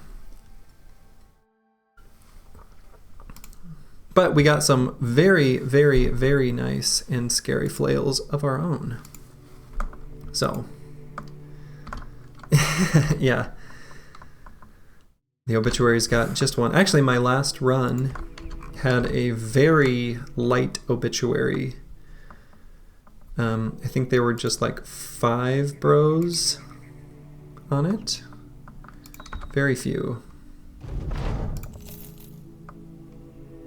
Which is always kind of nice. Alright, so follow the tracks for demonic statuette. Now that we lost a bro, we'll certainly be still 7 thugs. So I think I'm good to just choose that mission. Oh dang, nice. Well yeah, if anyone wants to claim a bro, I do think that is fun. If you've got one here among these ragtag group of fellas, other than Grib, who's already taken. If you want to claim one, feel free.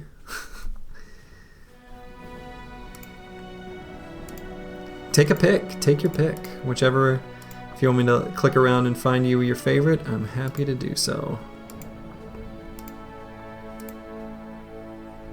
It is fun to, I don't know. It's a fun way to feel like you're a piece of the action.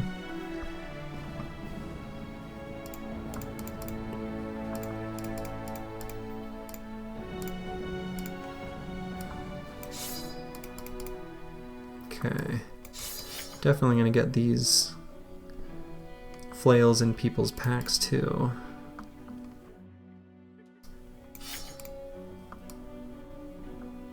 No. They don't get to choose the build in any way. And in fact, they also don't get to complain if I throw them in a dangerous position and they die. Them's the rules. You are subject... I'm the commander here, you know. You are subject to whatever I do with you on the battlefield. I'll try not to get you killed. But I offer no promises. Mercenary work is dangerous, after all.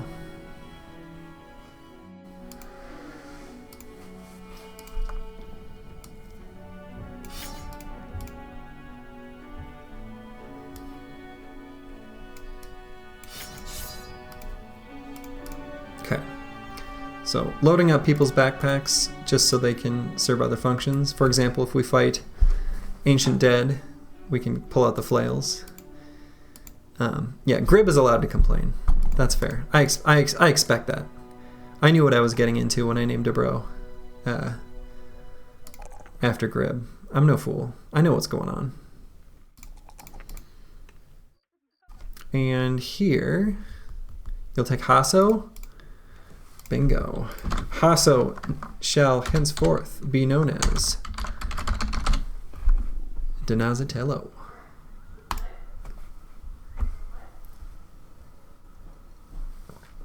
He's gluttonous.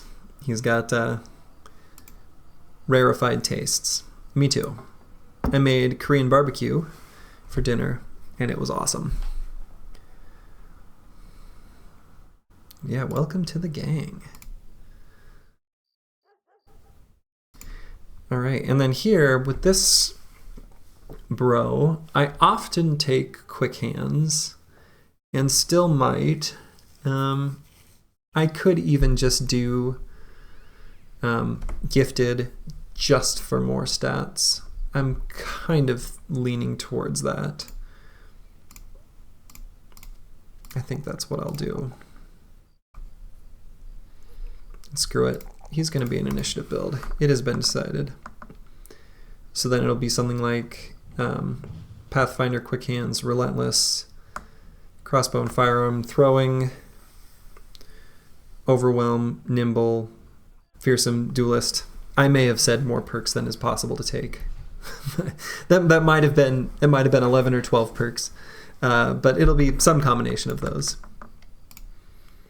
Anyway, we're going to do this 7 Thugs contract up next.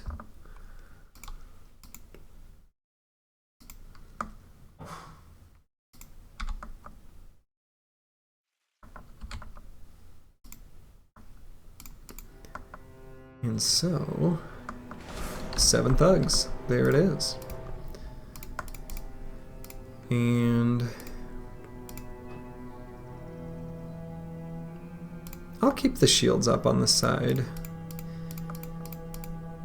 That's probably going to be overall a bit more useful than the double grip damage bonus against thugs. Ooh, and maybe a little nomad fight afterwards. Maybe, if everyone doesn't run away. Oh my goodness, there's a lot going on there. We'll assess after the fight.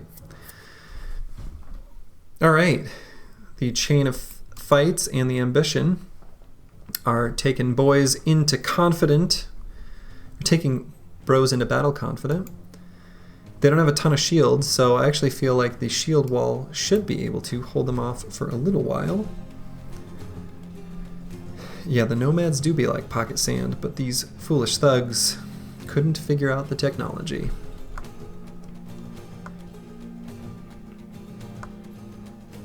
So I think we'll probably just wait across the board and simply spear wall is probably all that will happen.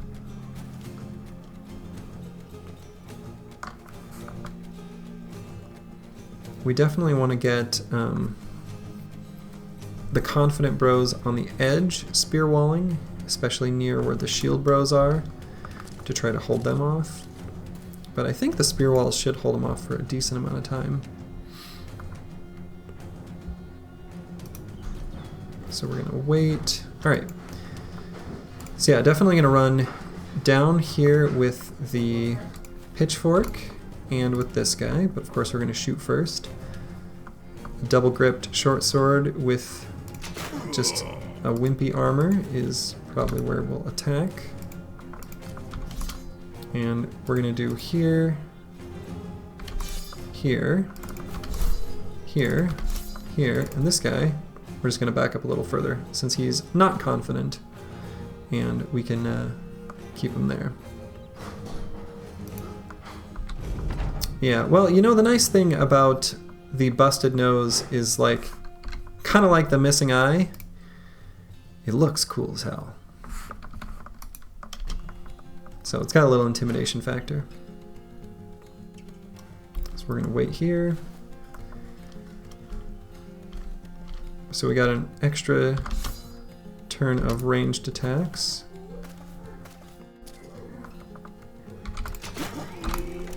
Making them fear us. Okay.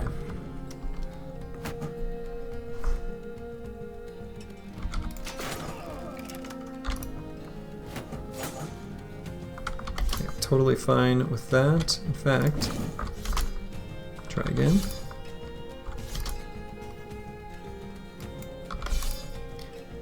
Yeah, you often don't care about vision. Sometimes, if you've got a reach weapon and it's nighttime, that can bite you in the butt. Okay, so we did get penetrated here.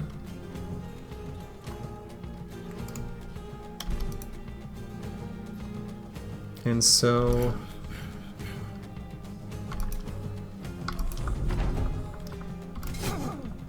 hopefully won't get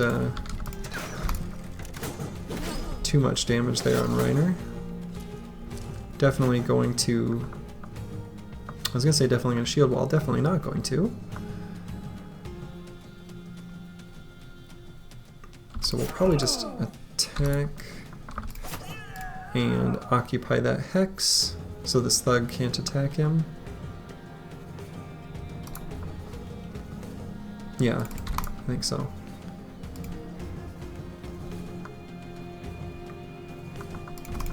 Give up here and attack.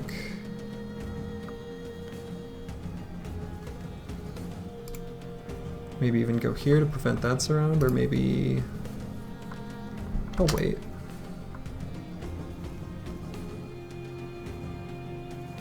Here's well, I'll wait and I'll probably pull out the wooden flail to attack that guy, since I'm low on fatigue anyway. Only have 4 AP worth of attacks in him. Kind of a similar deal here. Could pull out the flail just because it's a bit more damage.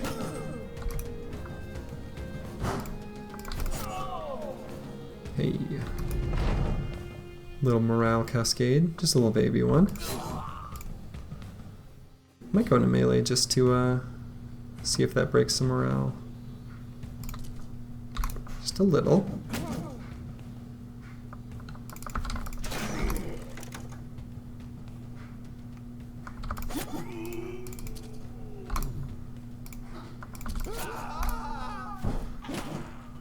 Okay, I was hoping some of those deaths would break this brigand's morale, but they did not. However, I was thinking that might do the trick. I still might be able to just get a sufficient surround. There we go. So we at least get this armor. So that's kind of nice.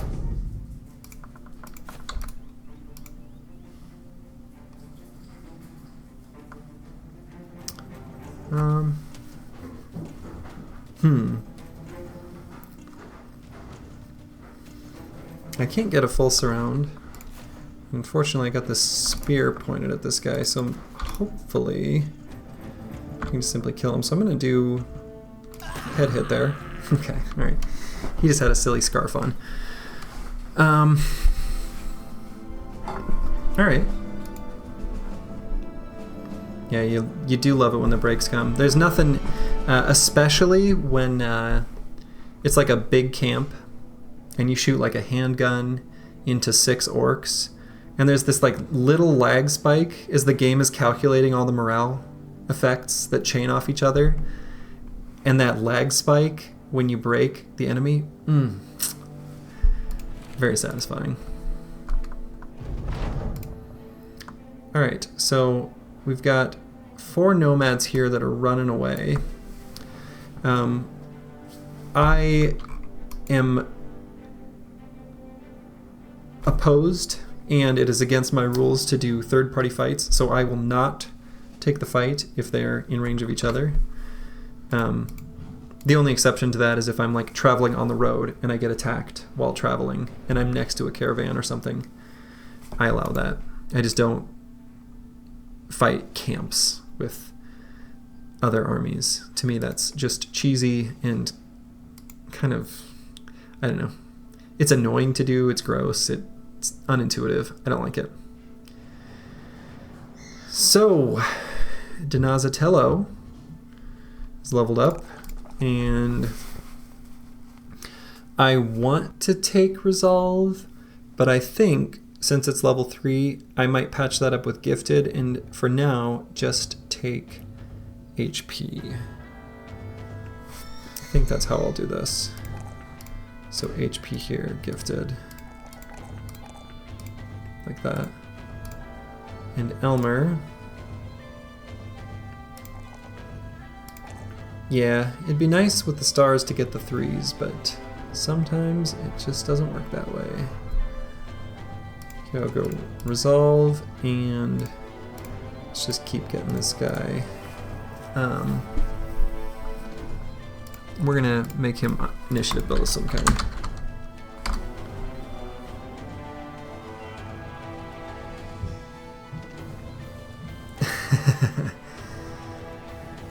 What other roguelike is that where the game lags? I play a decent amount of Slay the Spire. Never played it on stream, but I'm a try-hard, sweaty, Ascension 20 rotating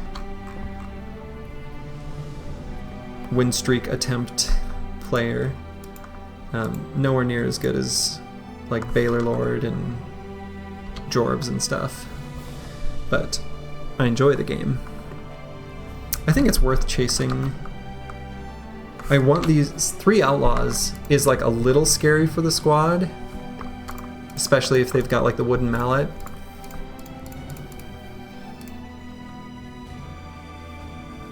So we know it's 3. 3 outlaws and 1 slinger.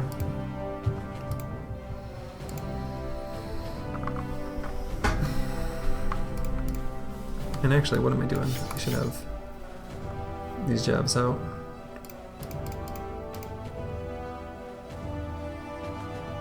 DCSS, Tome, and Add-on. I have not heard of any of those.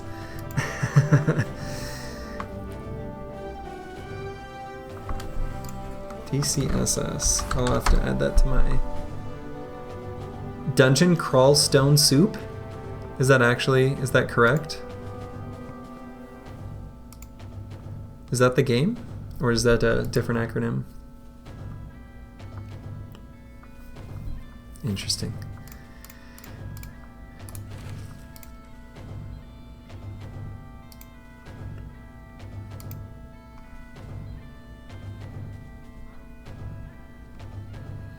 I think I'm not going to attack those nomads.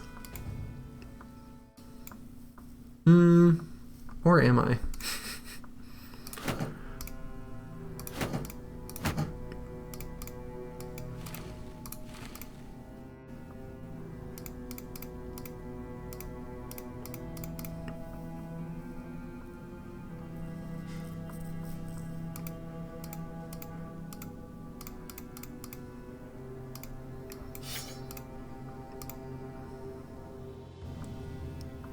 I gotcha.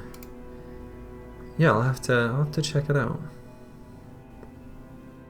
An open source game from 1997 that still has a decent following. Interesting.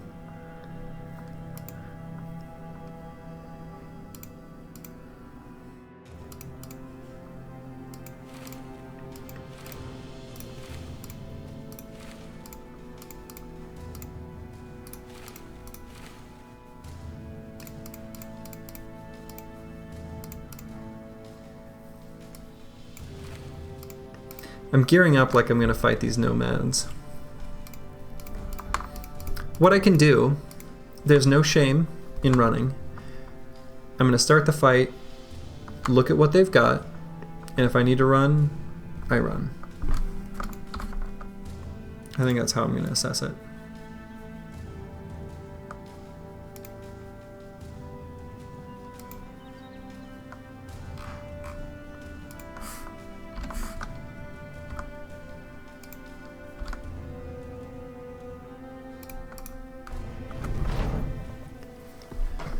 Ugh.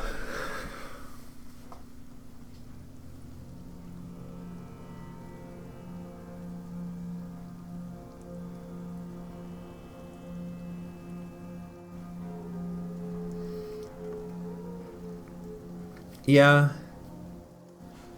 I want the pole mace. The Sipars would be nice.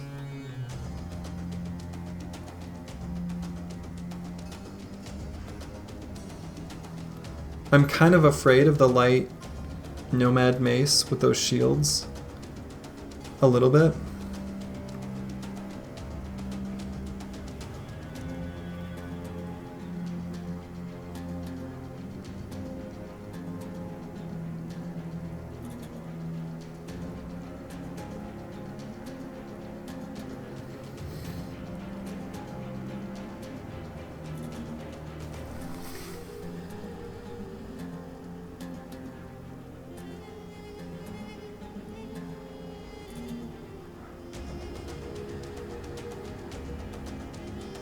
Yeah, no, definitely no spear wall here. Agreed. There's no way you spear wall against Sipars, nomads with Sipars at this point.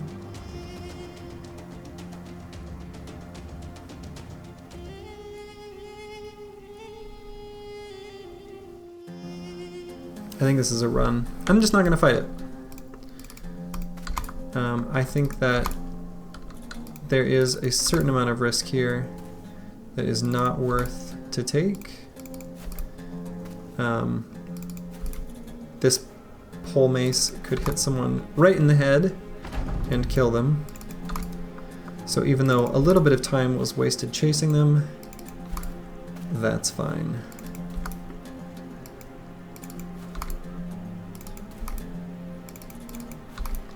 I don't feel confident against those thugs either. Excuse me, those thugs. Those outlaws with the Sipars, with just spears, don't have any option to like dagger them down. They have, you know, the plated nomad mail. Drawing is ordered. So yeah.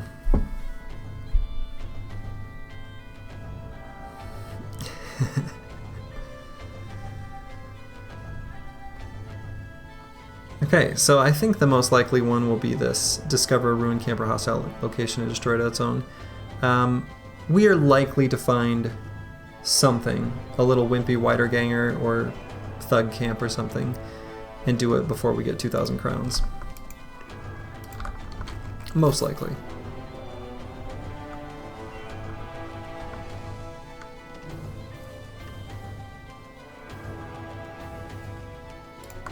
So back to Newmark.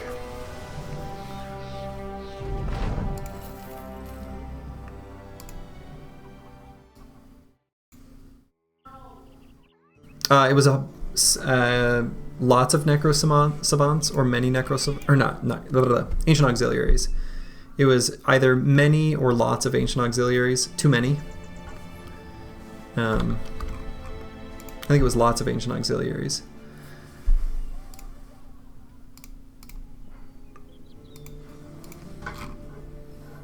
And by the time I fight it, I think it'll likely be swapped over to something new, if I were to guess. So deliver cargo to Blankenstadt sounds pretty great.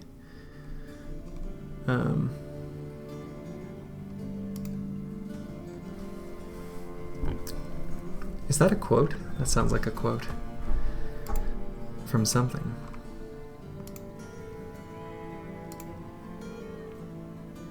So let's see.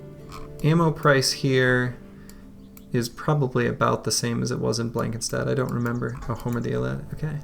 I say it sounded. It looked like something from like a loading screen from like Rome Total War or something. In fact, I think it might be.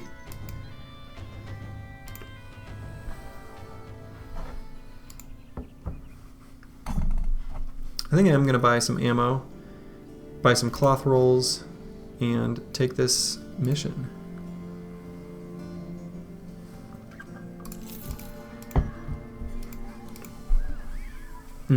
Yeah. Some things just sound or work better in some languages, that's for sure.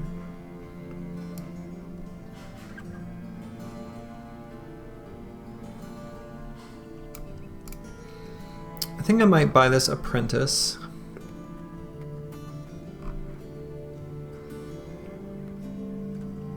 Either that or dayteller. Willibald, bald like me. So if I do, leaves me 510. Can still equip him. Can buy the cloth rolls. I think I like that. And then also a bit of food. So yeah, I can still do that. So I am going to do that. I'm going to buy Willibald. Take a look at him. Okay. 55 melee attack and 2 stars. With Iron Lungs, this could be the old dedicated, patented Slurgy Spear build. Don't really like him to be superstitious though. But yeah, Spanish to God, Italian to women, French to men, and German to my horse.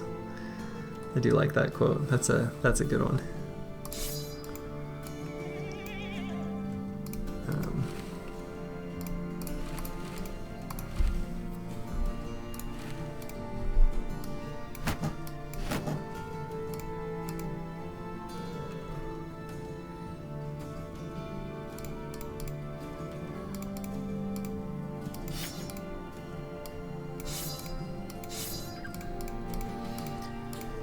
Okay, making sure everyone's either got a dagger or a flail.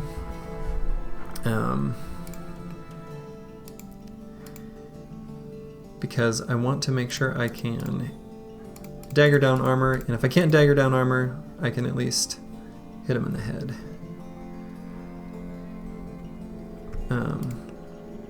So, I'm going to accept this mission to deliver cargo here to Blankenstadt.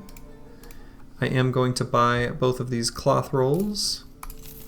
Got just enough for 1 day's worth of wages, which is fine because we know our destination is right there. And I've got just enough food that I don't need to buy any on the way there too. Unless I want to buy it and then just sell a little bit of something. Let's do that. Newmark's got an okay sale price despite the well-supplied buff. Yeah, I'll take a look at our retinue.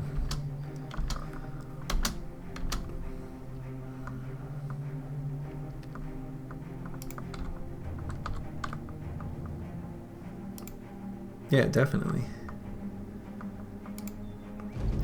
Grains and venison isn't even that far off from what I had for dinner tonight, which was mostly rice and pork. We got a cultist procession here. Deliver something to Newmark. They got something for each other. I think I'm okay with those missions. I kind of like cultists as a hire. Anything with bonus resolve is good in my mind. Praise Dovcool. But not enough money at the moment.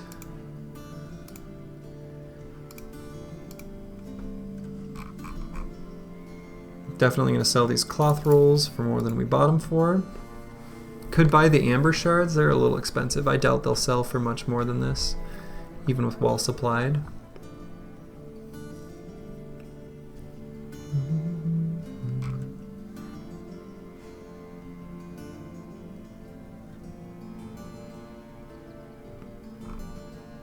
Yeah, 140 for the cultists, for sure.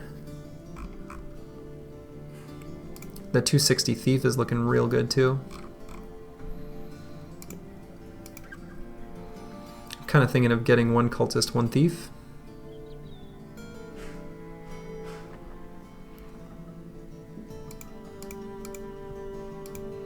One cultist, 1 thief, and hello, toxic wild hog. Well, the monolith on the previous run is defeated, so we're starting a new one.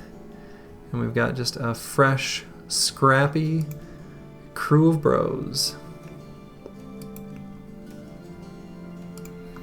So yeah, let's check out this thief and one of the cultists, which would be 400 expended, so we'd have 194 in the bank, so 2 days worth of wages. I think is just enough.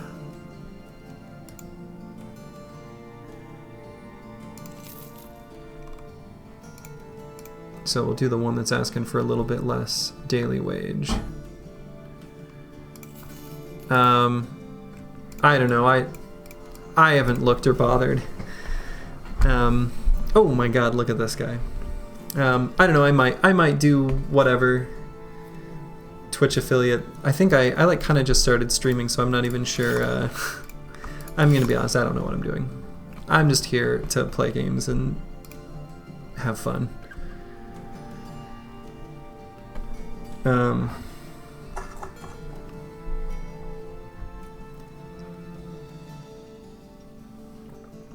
So Geralt here is nice and defensive. He's not so dissimilar from Reiner.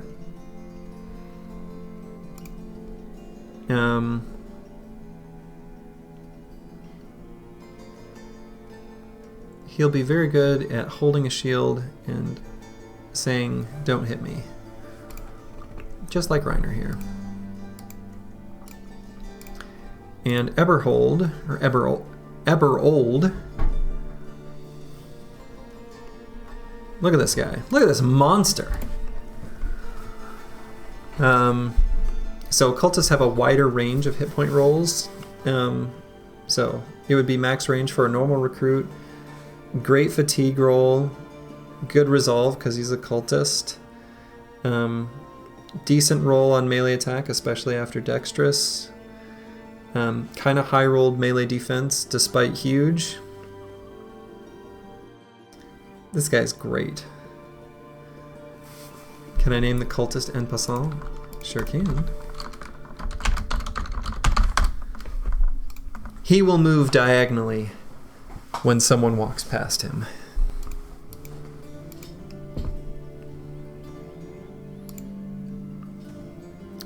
A chess joke.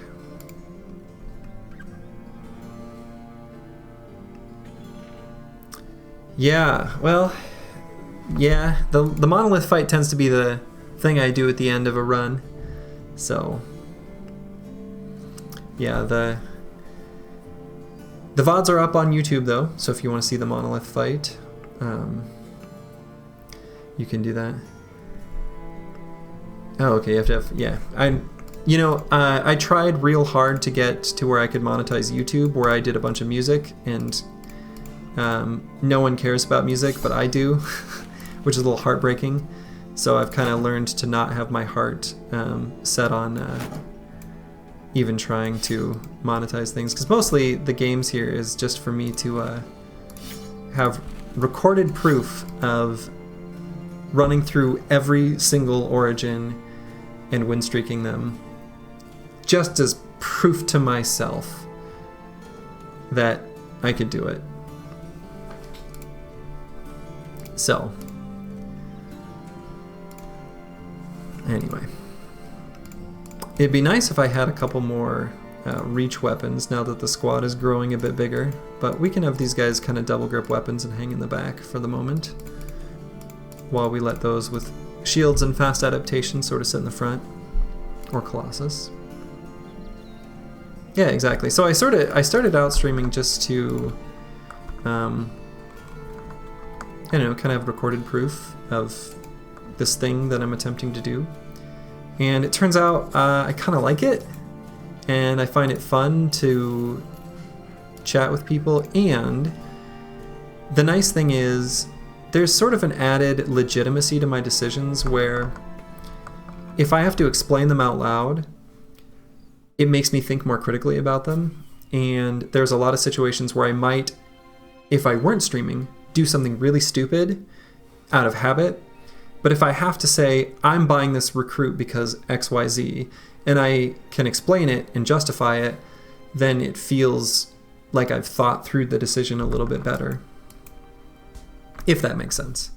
So I think it probably also is making me a better Battle Brothers player. I think.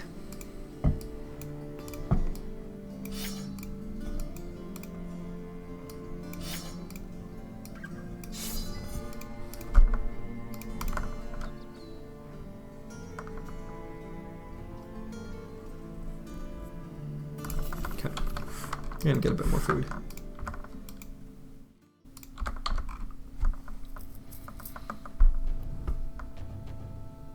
Awesome. Yeah. Well, I hope you've enjoyed the lurking. Yeah, plethora of ancient auxiliaries. That fight ain't happening. Yeah, that may also be true, that I've made mistakes while being focused on chat. That's fair. That is probably also at least partially true. I think it's been more of a help than a hindrance. Not that any of you would have seen the absolutely brain-dead things that I've done when I'm all on my lonesome, because only I've seen them. I've done some dumb stuff. But of course, you know, on stream I did take an early squad of 8 bros, including 3 gladiators, to fight 3 necro savants and 7 ancient auxiliaries, or 8 ancient auxiliaries, only to get smashed, so yeah. Yeah, Battle Brothers is love.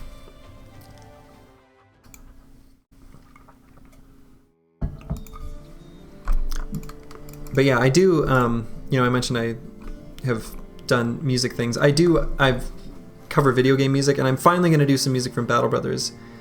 And this particular track that is playing in the background right now, I'm going to do for a bunch of guitars, basically. And it's going to be fun. That's true. I can make mistakes, or I can straight up blame chat. I could blame you all. Yeah, Breakdown Epiphanies did a great job. They really did. But yeah, if anything bad happens, it's not my fault. It's your fault. So yeah, what to do here? Definitely not going to do a 2-day caravan contract. A little light on money. Want to make sure I don't go bankrupt. Little light on food. Want to make sure I don't run out of food. No contracts here that are meaningful to do. I've probably got good enough bro quality that if there were nomads around, I could fight it. Name for the rumor? I don't even remember what the name was for the rumor.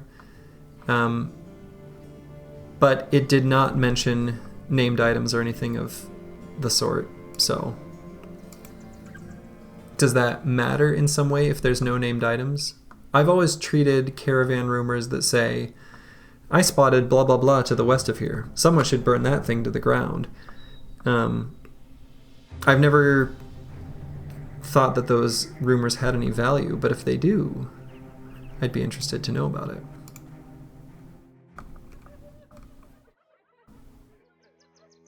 Ah, okay, you can tell what... Oh, okay. So you could, if you knew that there was a, let's say, T1 wiederganger camp, based on the name. That's fair. That's interesting. Yeah, the Noble War. The first time, you know, or even like Noble... Northern Raiders, when you're first raiding a... So we got some nachos here. 6 nachos? Definitely gonna fight that. But yeah, the fights against noble armies are really good. When you're Northern Raiders, or any like caravan raid, that music that plays when you're raiding a caravan is like sad, and it's sad in a beautiful way.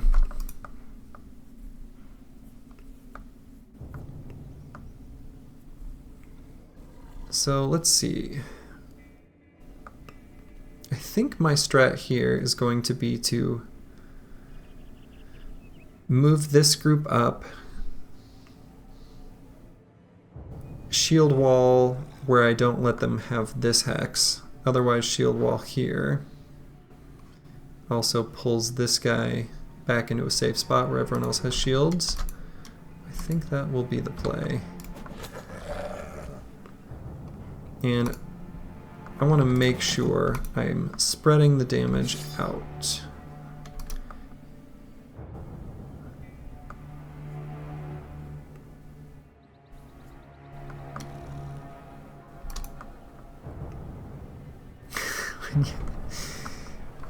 You need to feel something, just to be sad.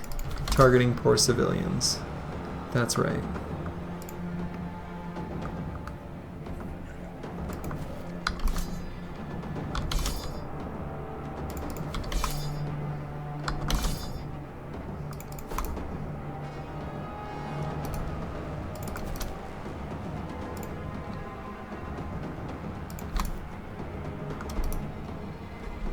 Okay.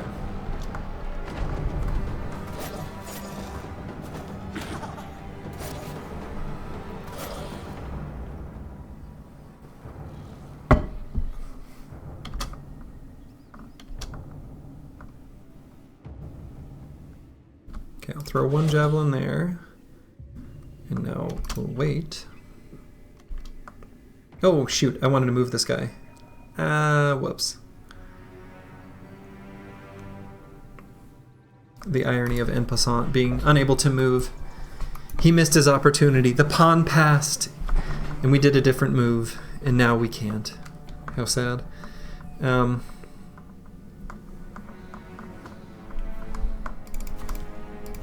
gonna go up there and stab.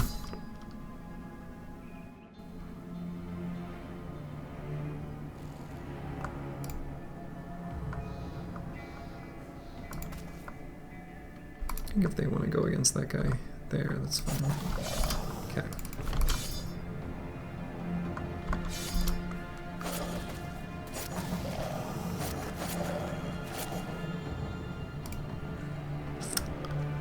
Dang.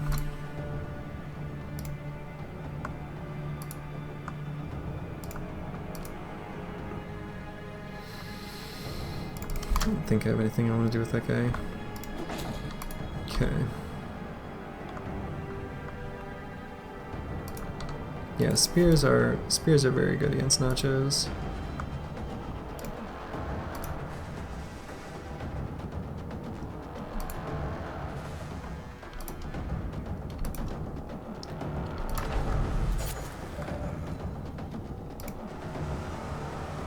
So unfortunately that one's just gonna get to eat. Unless I can kill him with the... No. Ooh, that one too. Okay, that's kind of gross.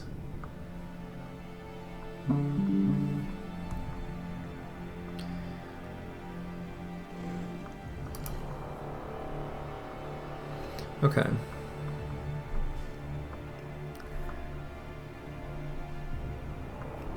Put Grib here in this spot, Wolford there. I don't know, maybe not. Grib's got kind of low resolve, or not resolve, but fatigue. So I'm a little scared to put. No, this guy's too valuable. I'm gonna wait. I'm gonna put someone else in a more dangerous spot.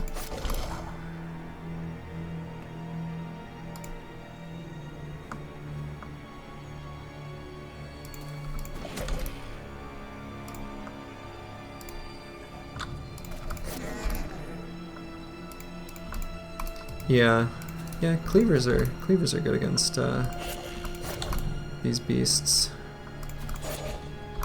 Okay, at least got that guy fleeing, and deciding, yeah.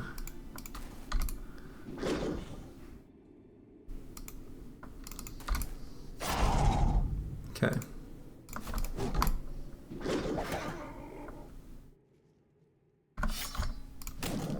Here we go. Stunned him.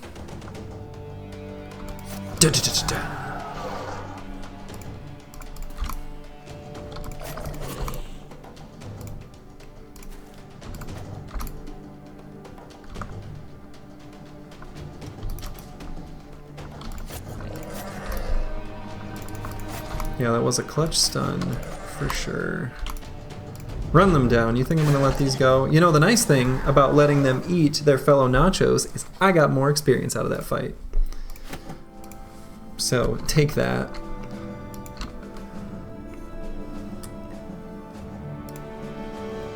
And I think because we're low on crowns, I'm going to quick return to Newmark and sell those brains before moving on.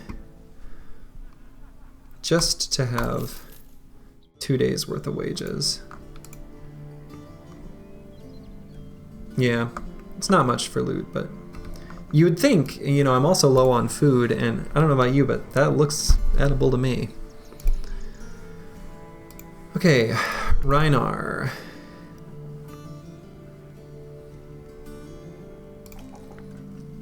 I'm just gonna keep leveling like so.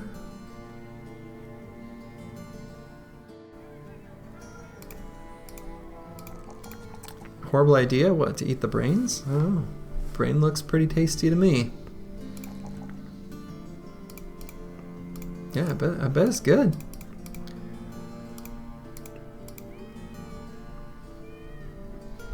Well, the only reason I'm holding on to them is just because I think I can get a slightly better sale price elsewhere.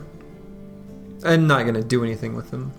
Like, don't get me wrong. I don't plan on doing anything with those brains. And the tooth, yeah, the single tooth or whatever that component is called, I'm just going to sell that too. And I agree that the nacho trinket is not that valuable. Dogs are so much more useful for most of the time. Oh, okay. Yeah, I gotcha. So let's see.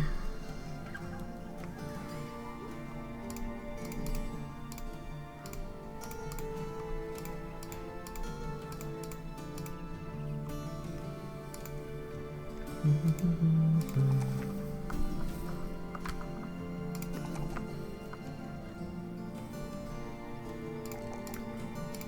think we'll just keep leveling this guy up in the primaries.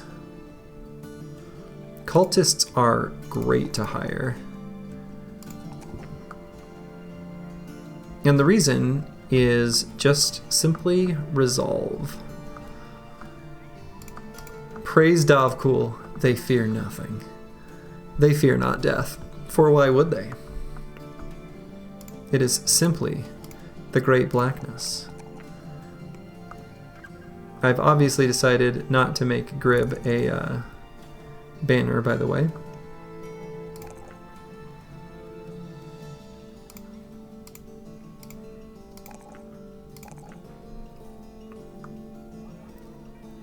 I think it'll be a bit too long for that to sufficiently pay off.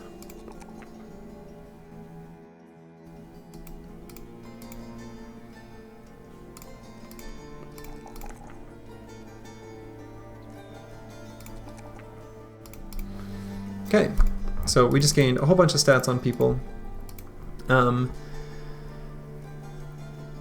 There's probably a few bros. I wasn't really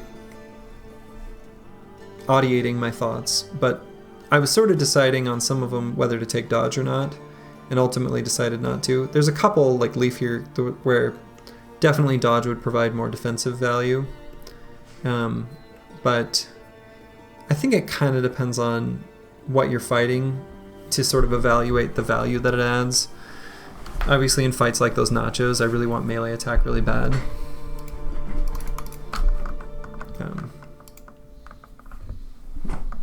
But yeah, I agree that the dog is almost always better in most fights, most situations. Obviously like against orcs or whatever, like berserkers, you have to be careful, and they can be a lot harder to use effectively.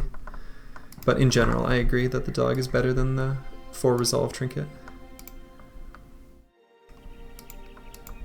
But the 4 resolve trinket's nice too. Hey, a camp right here, or a city. Wow, that was a lot closer than I expected. And it's another T3 city. We've got a whole bunch of big T3 cities kind of all in one clump. Interesting. Okay. So it's nighttime, so there's nothing to check out except for the missions. Escort caravan to Blankenstadt, so that's that city there. Might do that later. Drive off brigands at Woodcutter's Cabin, east of Sonmark. And follow the tracks, return ceremonial staff. So what I'm thinking, we're going to do the return ceremonial staff. Ah, you're right, it does say Mark. And it is a T3 city. Okay. You know, if I knew German, it might even just be obvious if you knew German that Mark is like the sort of a suffix for a big town. It might even literally mean the word town. But I'm going to do this one before I do the one about busting the camp for two reasons. One, or excuse me, this one, drive off brigands.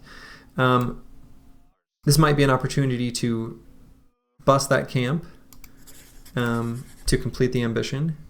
And the other is we get to keep ambush trade routes to sell stuff that we loot from this mission. Hello, Sins. How's it going?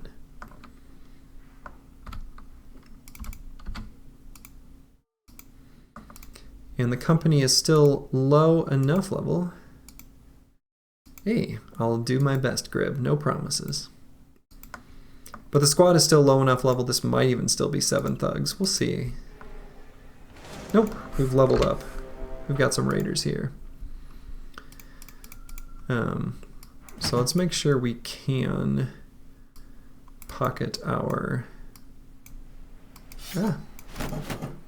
shields.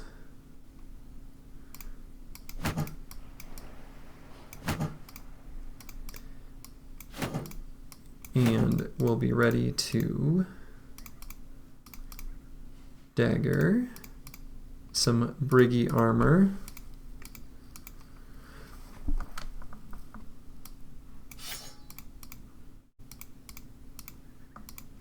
Okay.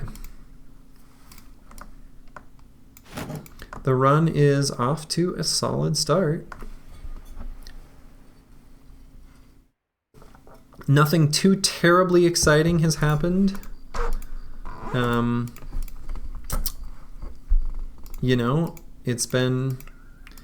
We found one very fun, goofy cultist that, I don't know, sort of a fun recruit. Otherwise, they've been kind of not terribly exciting. Started by a coastal city, so was able to get some nets for like some decent armors right at the beginning. But it's still only day 6, so not a lot has happened. Okay.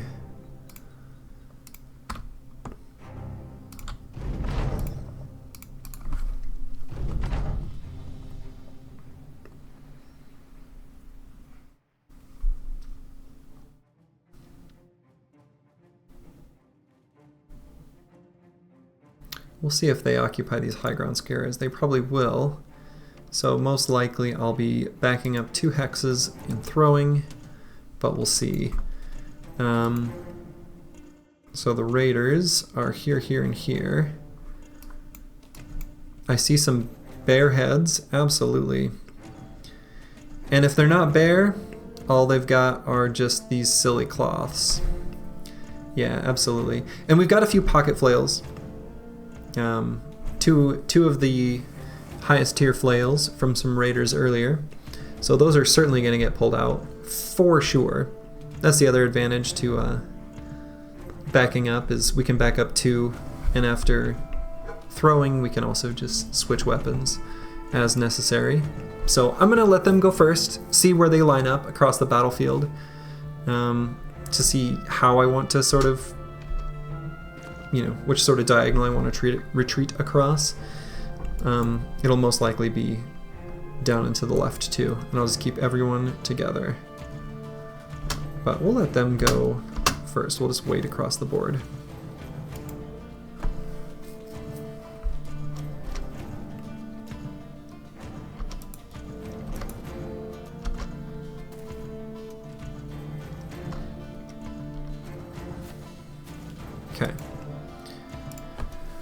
So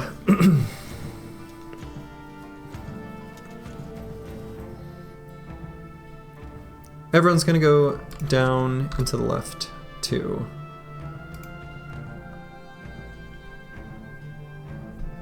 And I think I'm gonna pull out this mini bonk for some potential knockout shenanigans.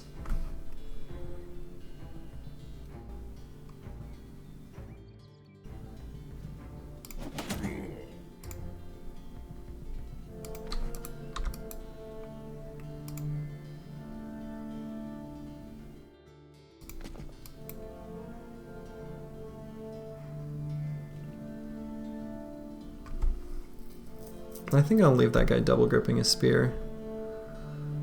I think there'll be a decent amount of double gripped spears still.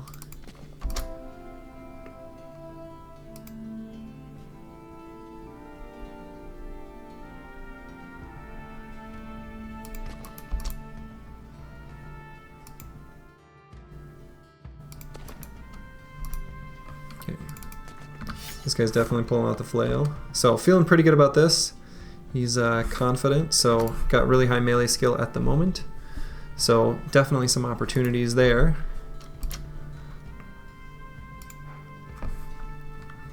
Gonna pull out the flail here as well. And also here.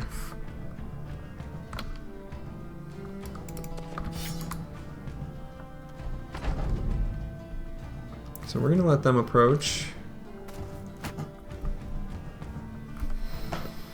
Slightly tempted to push forward now.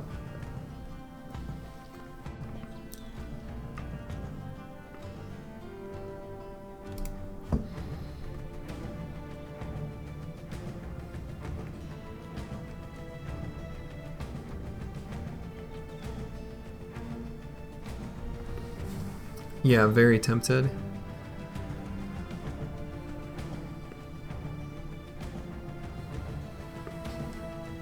So I'm going to move forward and I'm going to wait with this guy's turn, and if I don't kill this guy, I will daze at the end of it. Could even go here.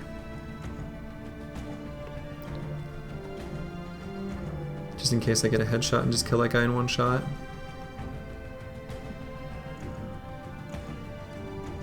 Puts him in a somewhat dangerous position. I think that's fine, actually. Okay.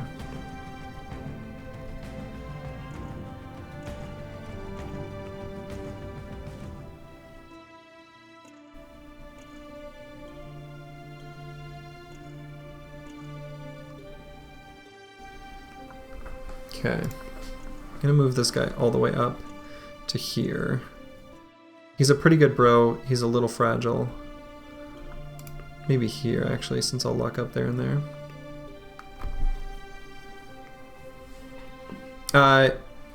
I mean, these raiders are going to be faster.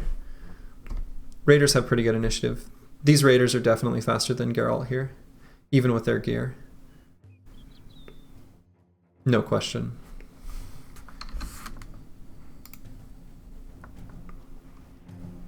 I was going to say, unless he's like a thief or something and has a little bit of extra initiative, I still think they're probably faster.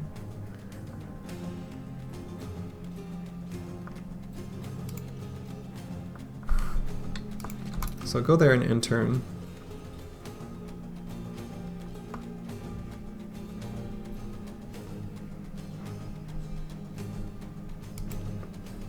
Oh, I see what you're saying. They waited, so their penalty would be enough to compensate. Yeah, maybe.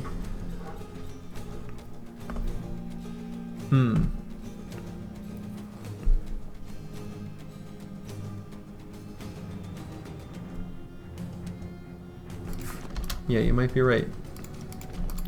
So I'm waiting with those. We're gonna get these flails in there and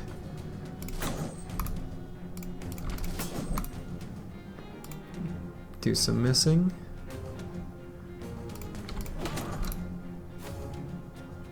Okay.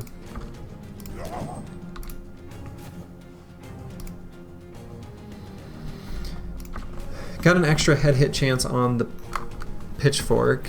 It probably has enough armor penetration I could finish this guy too, even if I hit him in the chest. So, still got the stun there. That's kind of what I initially was thinking, though. Sergey may be right that had I just ended turn, I'd have had the opportunity to do that twice at the beginning of next turn. Yeah, what I'm most worried about is en passant here. He's the one that I'm most concerned with. Siegfried has really high initiative. He's an initiative build. So he should have the opportunity to net this guy and throw. So I think he's okay. It is somewhat optimistic positioning, for sure. I don't disagree.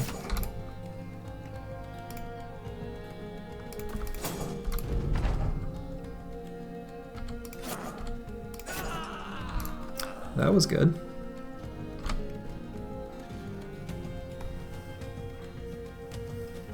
Probably this guy I'm actually more afraid of. And I'd love to get that armor. This armor I'd like even more. So maybe I just try to finish this guy as fast as possible. These two.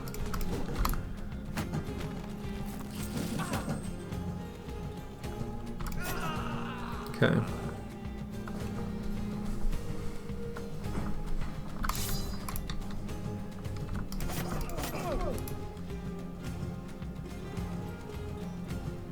I'll let Grib occupy that hex and go up for a stun.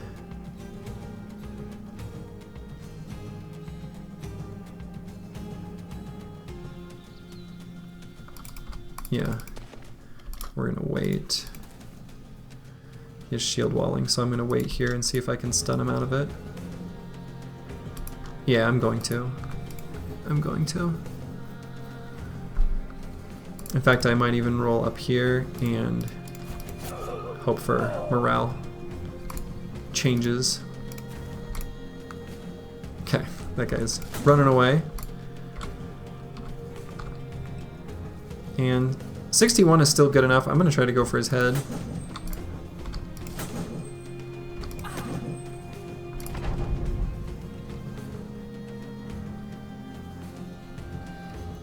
And I think I'm gonna greed this and not attack with the pitchfork. And so I'm gonna go here and wait. There we go. We're gonna let that guy go, we don't care.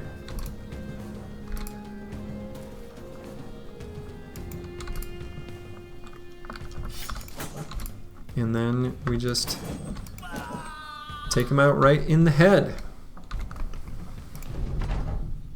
Alright.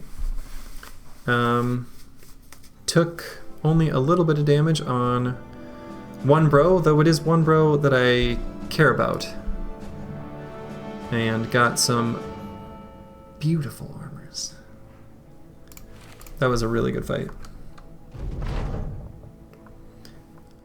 We're gonna keep good relations with this town. I think this could be an important selling town, and that's not that much on offer. The mod that gives the easy weapon switch is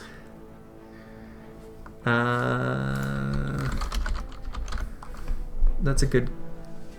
It is. Oh please, I can probably just link right to it. There's a good way of doing this.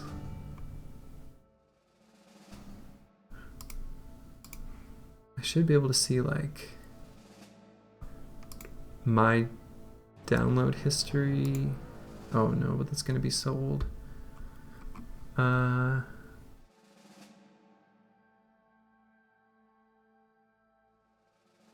Extra keybinds by Endurial, a legend. Oh, there's another one. Additional keybinds. I use extra keybinds. I'm not sure the difference between the two. But the swapping weapons, making it convenient, makes it like accessible to do. It makes you do the smart thing. And it's like, I don't know, anything that's like quality of life, hotkey kind of things I'm into.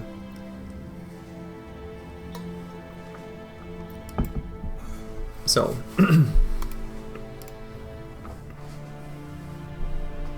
yeah, and well, it's by Endurial, who also is one of the modders behind MSU, so I think it probably is.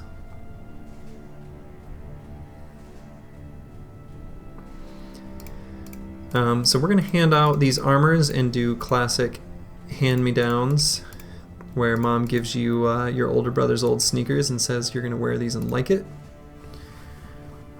And so Willibald is someone we actually do care about, as is En Passant. And so I'm actually going to go ahead and give him better armor, despite having him in the back line.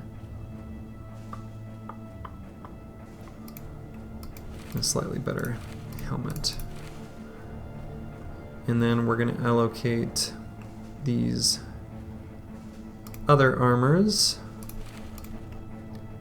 across the front line.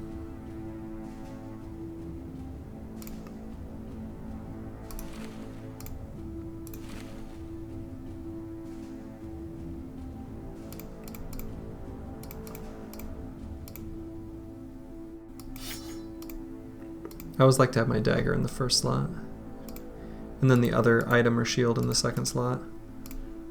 Just feels nicer.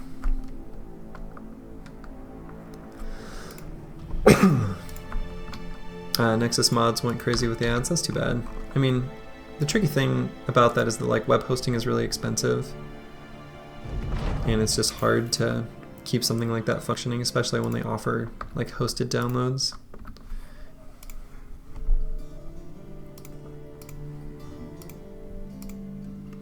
So I do have the option, this contract here, Woodcutter's Cabin east of Solnmark.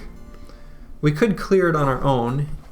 The camp with a name like Woodcutter's Cabin is just going to be a wimpy little camp.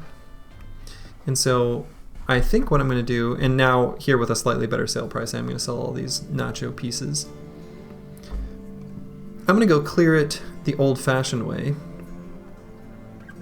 without a contract, just to complete the ambition, so we can keep chaining those as quickly as possible. And so I think I'm just going to sell all of this. I don't think I have a... I mean, I guess I could... It really doesn't matter whether I've got the auxiliary shield or the wooden shield. Nothing's going to break it. And if they do, I think I'm fine with that. But I swapped it anyway.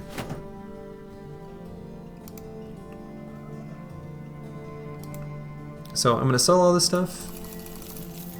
Actually, maybe that flail I keep. Yeah, dude, it's a great mod.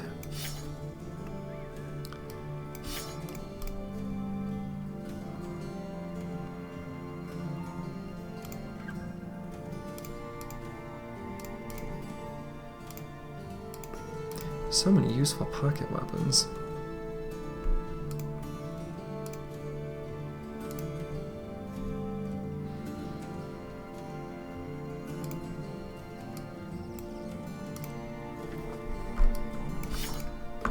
Okay. So I'm gonna buy just a tiny bit of food though. Even though it's a little expensive. It's just 72, it's just ground grains. And we're gonna look for Woodcutter's Cabin, east of Solnmark. So we're gonna kind of just follow the road wherever that goes and then just sort of traipse along. And if we can't find it, we'll just go back and do the contract normally. But we're gonna give it the old college try. So I'm gonna take a step on some of these hills and then just venture south a bit and see if we can find it. Ooh, we got some mountains. Let's take a step on those before it becomes evening. There it is. Boom, some thugs and a raider. Perfect. On planes. Should be a pretty easy fight. We got the old whack-a-mole mallet. You love to see it. That's a decent weapon for us. He also, for those paying attention, notice he's not wearing a helmet.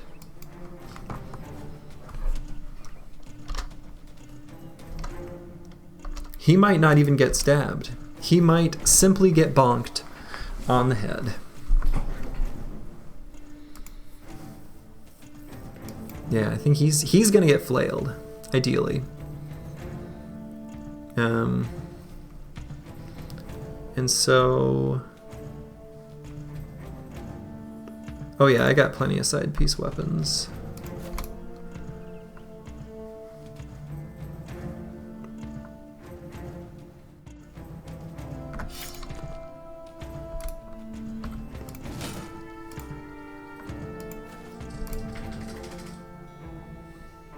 That's right.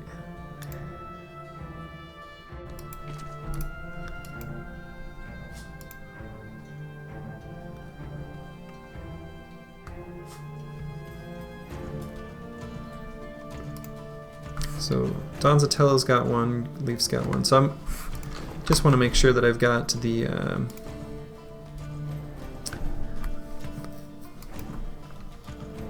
flails in the center, basically.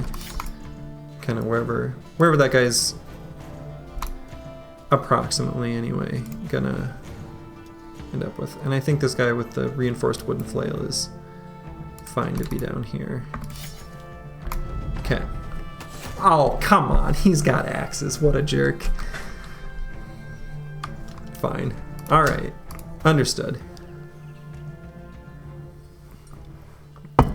That's annoying.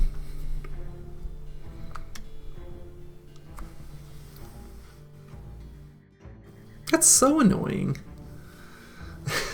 God damn it.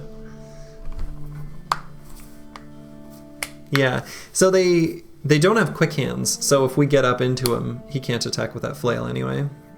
All this careful positioning, swapping to the flails, rearranging my bros, weaving him in for this little center line, and then he just like pulls out axes and throws them.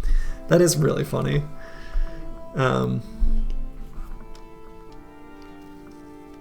Okay, let's see where that thug goes. Actually, I might just go up here.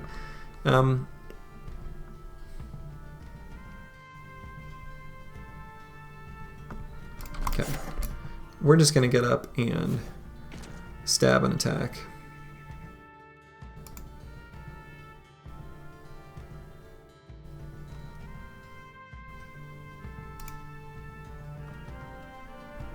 Let's see if we can. We cannot.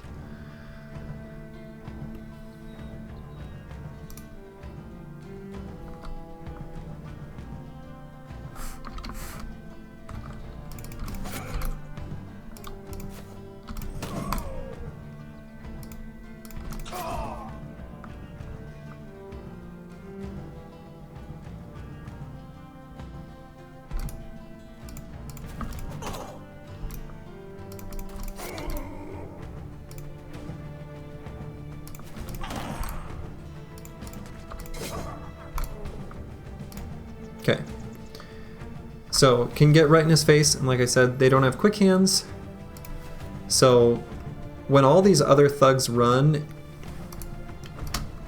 that's certainly going to hurt his morale. We would like to get in range to have the morale debuff of him being surrounded before they die, ideally. We're going to have to kill that one. So, luckily most of our bros with flails are like a tiny bit slower, so...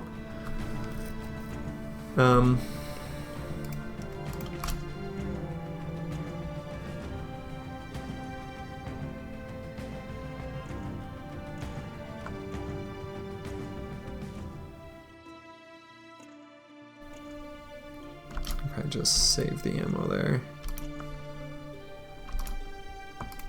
Okay.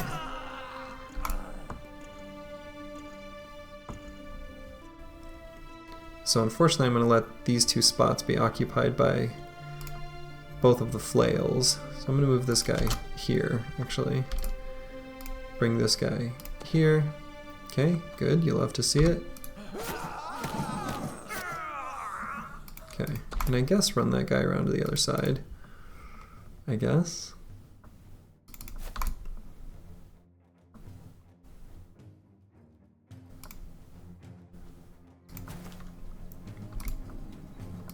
Hopefully he doesn't get a good shatter attack. That would be sad.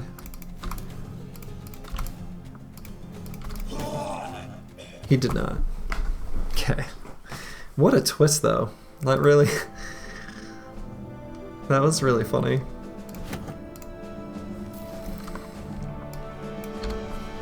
Okay, another ambition fulfilled. And another armor acquired. A very nice armor.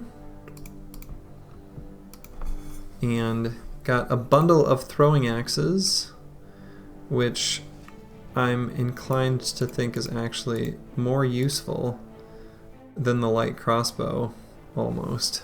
I don't know. I guess I'll keep the light crossbow, but not a fan.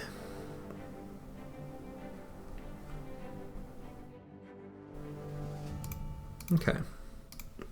Willibald, who I already balded, but Willibald did too, and we're probably going to make him into a spear bro.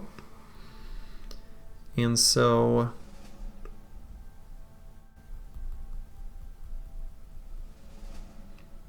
I think I'm going to take the +2 in melee defense over the +3 in resolve. I'd rather have, I do want the +3 in resolve, but we're going to short term not as good for long-term benefit there in grabbing that. And I'm gonna hold off just a little bit on the perk. Probably will take Colossus, but I'm gonna let him heal up at a flat rate with a lower total, since I'm thinking about it. Hopefully I don't forget to take the perk before the next fight. Alright, here we got a nice defensive frontliner. 49 is so bad. But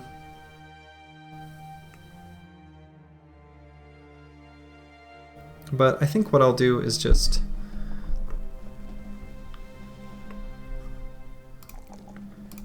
go like follows and take fast adaptation. This guy, who is a real Chad, is gonna be some sort of big bonkin' damage bro, who's gonna end up with pretty decent melee defense too, and actually just overall really good stats. I'll take the HP, and since I really like this bro, and I think he'll be a key contributor for late game damage, I think he's got high enough melee skill and the team's in good enough position that I'm not going to take fast adaptation on him, and I'm going to grab Colossus. Not that fast adaptation would be bad, I think it'd still be fine and would still provide value at level 11, but I also kind of really just want to keep him safe, so kind of speculating against my own stupidity there a little.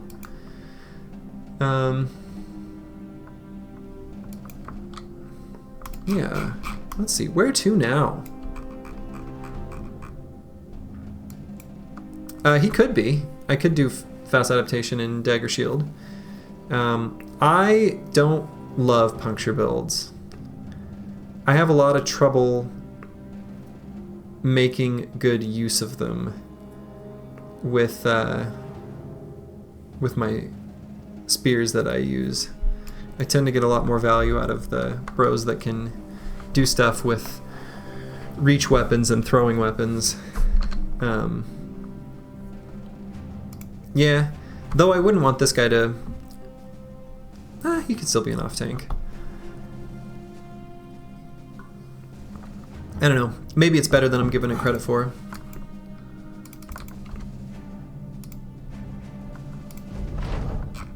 Boom, another challenge conquered. So what I think I might do is just discover a little bit more of the map. We've got enough food and money to, you know, sort of go into unknown territory, stay along roads.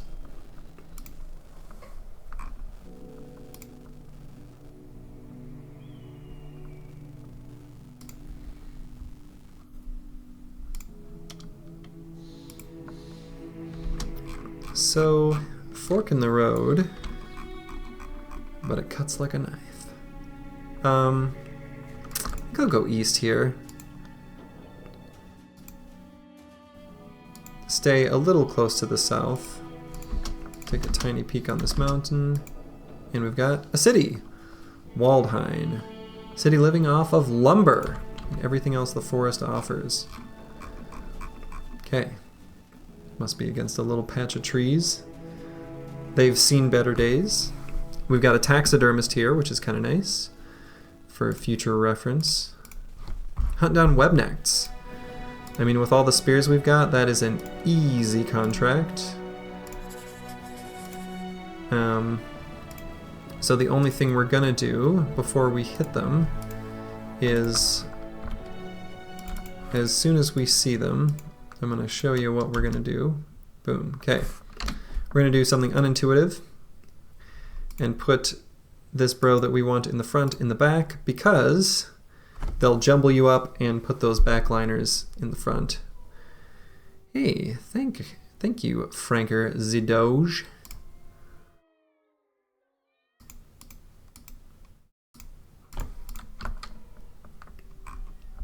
Oh yeah, running Spearman meta shifts me dramatically, and I don't know if I am way wrong or if I've fallen into my own little local, I don't know. I'm not sure, but it definitely meta shifts me, like, dramatically.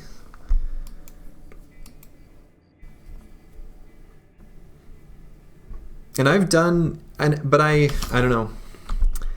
I like it. It's fun for me, and I'm really comfortable with it.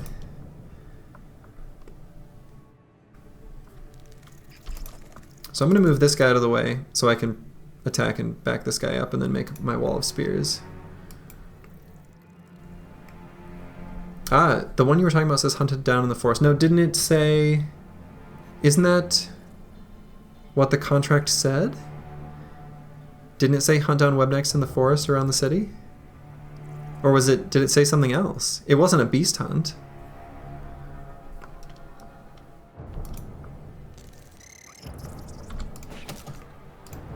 Yeah.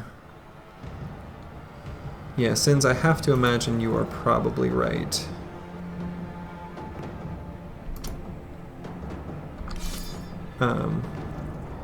I probably tried to force it too much, as I previously have mentioned.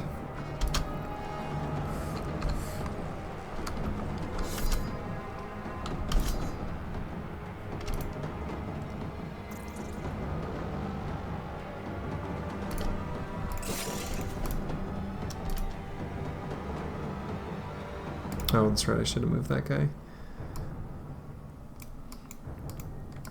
That's okay.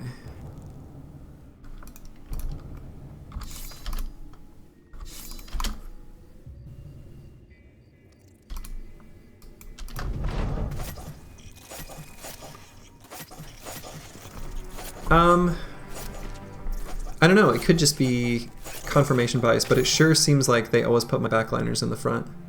Or like, not confirmation bias, what's the word? Because I'm not like looking for it. It's like I notice it because it is bad.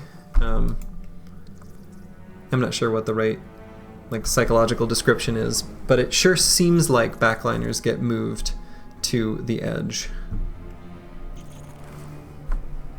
But it could just be random positioning, and I notice when it happens. That's very plausible.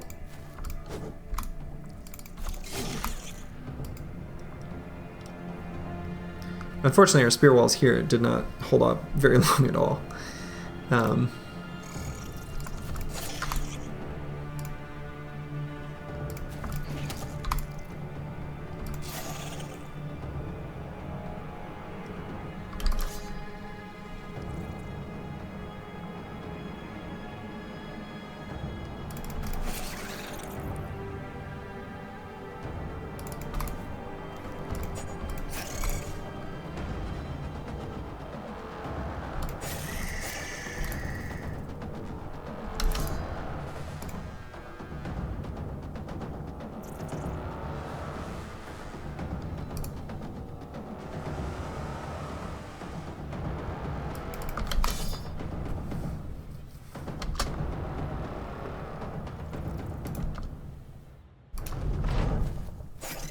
Okay, the eggs are hatching around the back.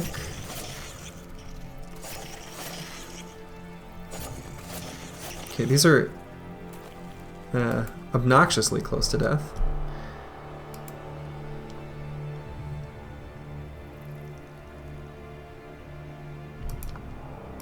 And I think I am just going to run up and surround them. I probably don't even need to use more ammo, but I will.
And let's see.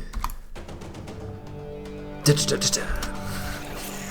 think the beast music has such a funny, like, lull at the end of the track before it restarts. that drumming always gets me. Especially because it usually happens like in a moment of the fight where it's kind of like it's been decided what's going to happen.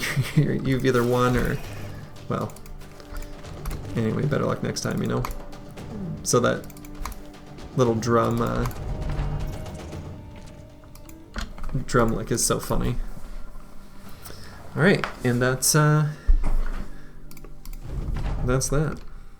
Pretty clean little web-necked fight.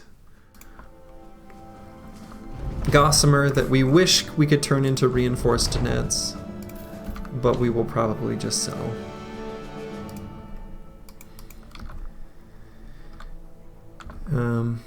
And I don't know that there's much reason to stick around and even see what's in this city come daytime. The only thing we could possibly want from here would be recruits, and given there's fewer recruits, you know, are we really going to get the brawler of our dreams here? I don't think so. So, could head back to where we were with these big cities, or simply see what else is to the east. Got kind of a fun road through line through the map so far. So we may as well see where it goes, unless this is just not a dead end. Okay. I was going to say, unless this just goes to like a lumber camp and dead ends. So I'm going to take a peek on some of these mountains for viewing radius. And another fork in the road. There was another, from Blankenstadt, if I recall correctly, there were two expensive travel destinations. One of them was a southern city, and the other was a just another regular noble house city. And that one was also quite expensive, and it was the same noble house flag, so very likely this little path goes down to that other... Oh, is that really the fastest route? Okay. Probably goes to that other coastal city, would be my guess, so we'll check that out. But first, hyenas. 3 hyenas is not only nice for the experience and the furs, but ideally our first retinue would be the scout. And we have to fight 5 beast fights to get there.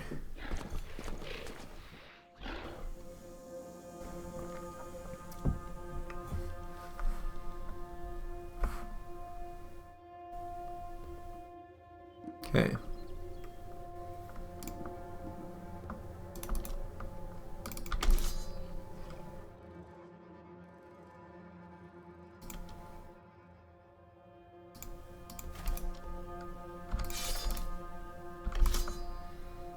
put the confident spears where they can confidently kill these beasts.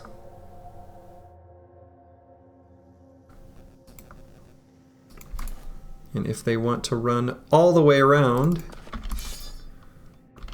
to get in melee contact and not touch anyone, I say fine.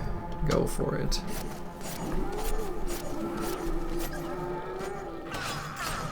Ow. Okay. And now we jump on them.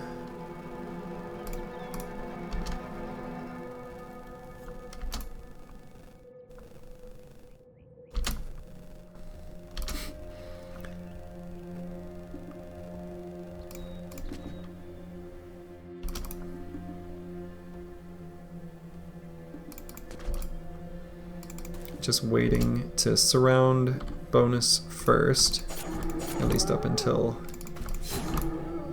it's nearly guaranteed to hit.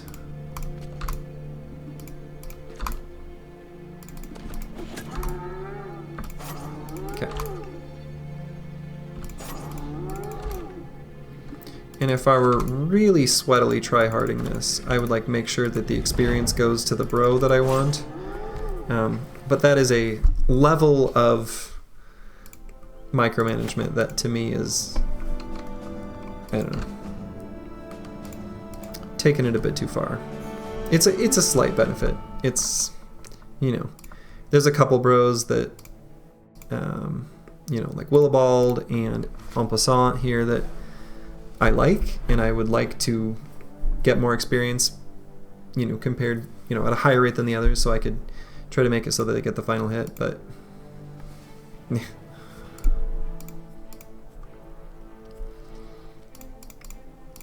the other thing is I do kind of want this mallet on someone potentially. Obviously not for a fight against like hyenas, but hey, an easy wiederganger fight. You love to see it. The nice thing too is all of these fights where I've got this line of spears, and the bros are still relatively low melee skill, that extra bonus from confident that you get from like basically starting the fight there because we're chaining fights is so good in fights like this where melee skill kind of operates a little bit more like melee defense, in that you get more attacks by having more of it. Like it doesn't scale linearly. With a spear, 95% melee skill is going to get twice the number of attacks as 90 melee skill. Or like 90 hit chance, not melee skill, but you know what I mean. So this would be a lovely opportunity to dagger down some armors. It'll be kind of tough to do though. Realistically, I'm going to spear wall and probably destroy most of them, especially since they're already damaged.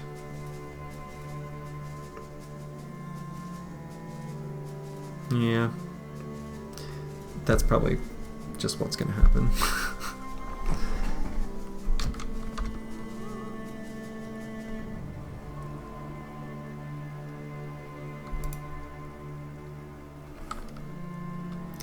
Guess I could start out with the crossbow loaded.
I think the only enemy I'm like really don't want to have attack me is that stupid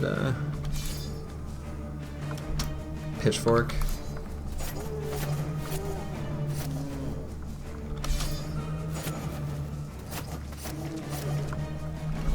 You know, I think it's funny because I feel like new players kind of find this strategy out, and you go from thinking this is the ultimate strategy to realizing that there's a lot of enemies where this is terrible. But if you wait long enough, you can cycle back to realizing when and how the spear bros can still be used alongside other builds. Oh, what am I doing? I was just saying how that guy's threatening and I want to attack him. And then I shoot my crossbow at someone else. That's right, he'll jump in and fall back behind anyway. Hopefully.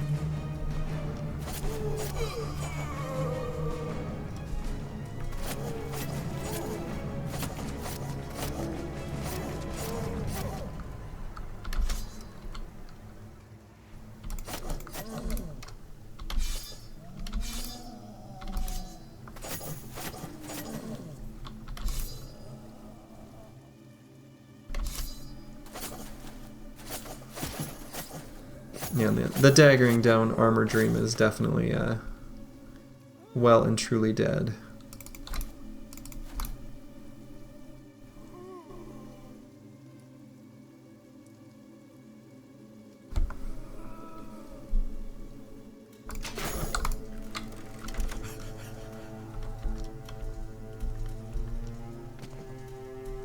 Oh, you jerk. That's right, I can just do this and then he can't attack him.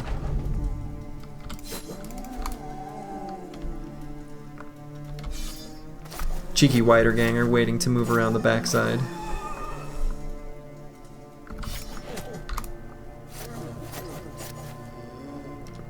The other kind of cute thing about it too is once you get fatigued out, you can fall behind them in the turn order, and then like here now I can charge forward and sort of end the fight with one exciting hurrah.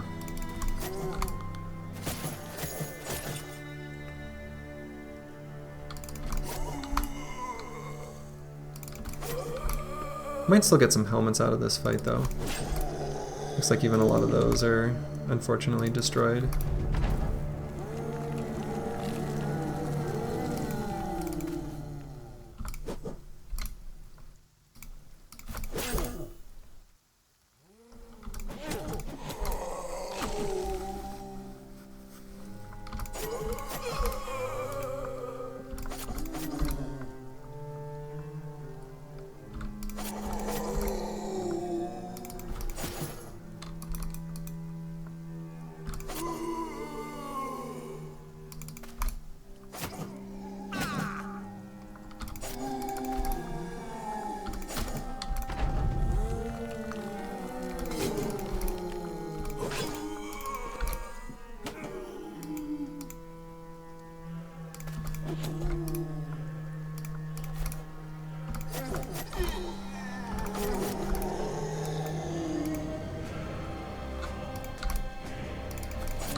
Alright, so that was another nice little random camp. You love to see these undead ones because they're just pretty easy.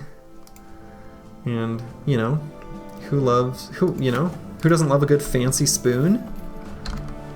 And the other notable find was this pitchfork, which I can give to one of the bros that I'm kind of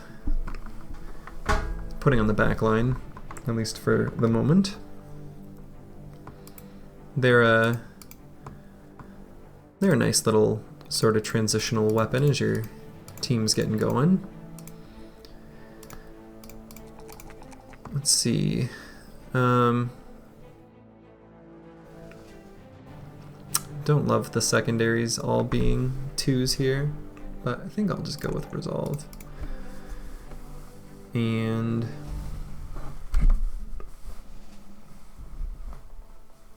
probably just dodge. It's given real good value on this guy. There will be probably a good number of bros that I take dodge on here. Here's the probable spear bro candidate. Despite his star and resolve, keeps rolling a 3. I think I am going to take the HP though.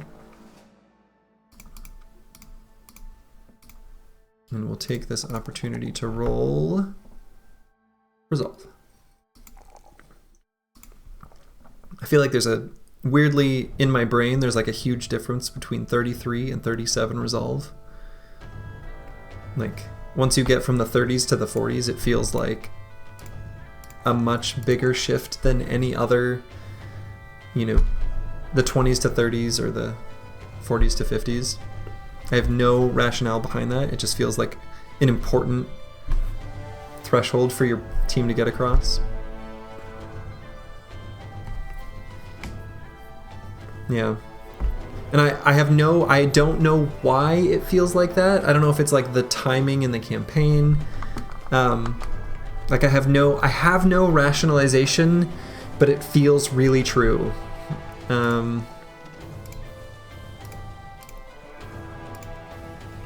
So a lot of these bros are just going to be good old dodge, quick hands. Oh, that's a 3.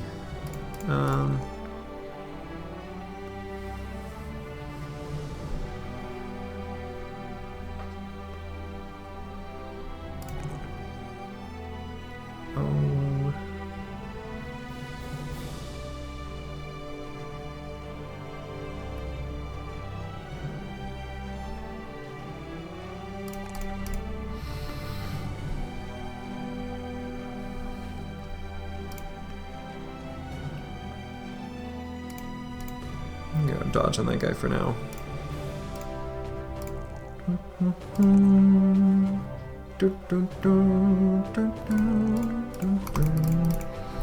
And here on this thrower,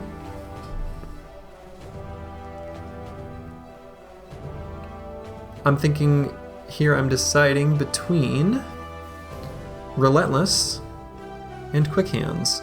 And I kind of am leaning towards Relentless. I think it's pretty unlikely that I bother swapping to a melee weapon. And I think since I'm apparently low on ammo, I'll get the crossbow back out, huh?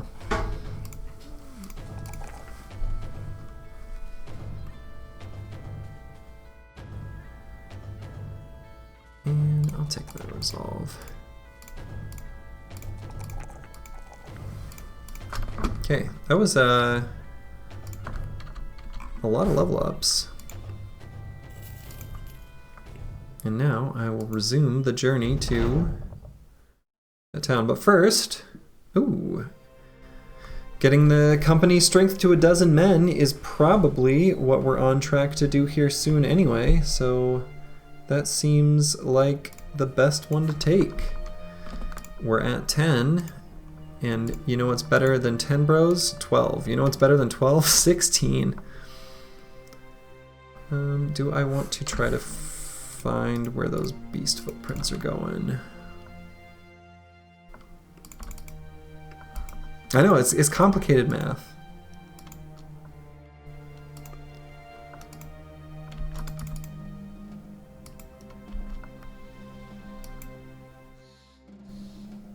What the hell is going on with these footprints?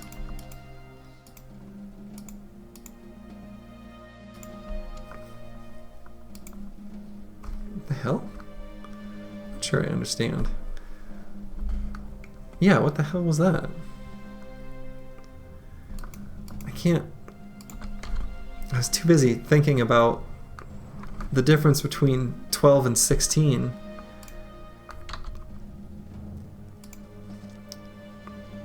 What the hell was with those footprints? That's annoying. Yeah. Yeah, I'm not... Okay, it looks like actually we are going towards, based on the abandoned fortress that kind of sits between northern and southern cities. I think I'm probably just heading all the way to a southern city, yeah. Al Anwar. The old purple flag, so no arena. We'll take a look at what their thing is. Escort caravan, 3 days. Pfft, please. I'm just here for 12 bros. Might not happen here, we'll see. An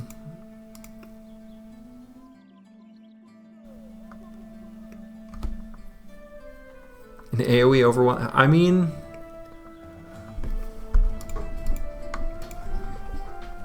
I think that there's definitely a place for a overwhelm gunner. I was not around when you were working on it. I like an overwhelm gunner to help with like Linworms especially, but it's useful in lots of fights. I actually with greatsword. Oh, funny. Huh. But yeah, I love relentless overwhelm gunners actually. I think it's a good build. I'm not convinced on other ones but I mean, I'm open. It's the thing is like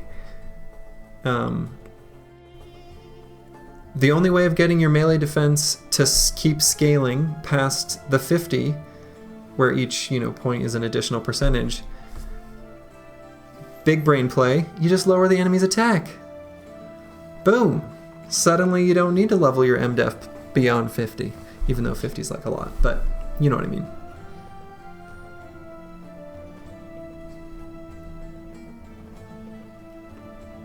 Overwhelm Gun Catal hybrid with Backstabber. Yeah, but then you want to take, like, you really need to take Duelist. I mean, it gets kind of tricky as far as like where the perks overlap and what you'd want. But also, look at this helmet that I can't buy. Look at how beautiful this is. Beautiful.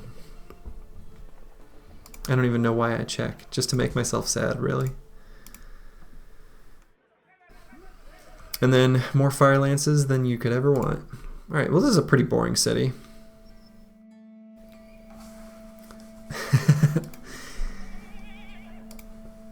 Well, you've obviously got to find better bros, Sergey.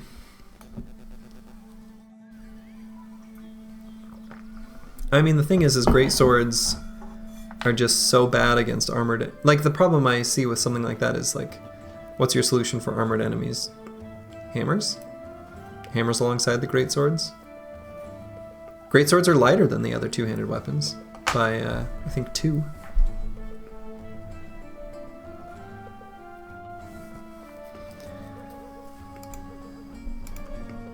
Alright, so I think here, I definitely want to buy tools and I definitely want to buy ammo. And despite their high prices, I'm just going to bite the bullet and buy a little of each. So I'm going to do that first and then let that take effect and then see what I want to do. I want to get 2 bros. I could buy a cheap shepherd because I'd love to have a thrower. And since they're not coming with an overpriced nomad sling like this guy, this cheap one seems like a good buy.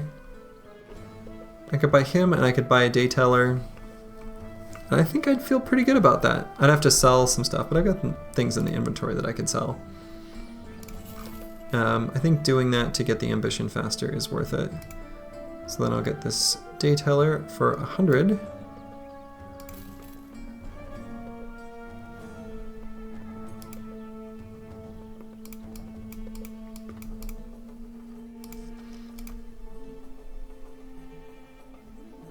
Yeah, I mean, greatsword is still, it's okay. It's not that much worse than the other two-handed weapons for fighting armored enemies. Like, it's a little bit worse, but it's not that much worse. I'll run a frontline, like, forge gunner. I love that build. I absolutely love it, and I know Gravebees really likes it. And on that build, if my melee attack is a little lower than normal because it has such high stat requirements, I'll run a greatsword because it's just a little bit lighter and I get +5 melee attack.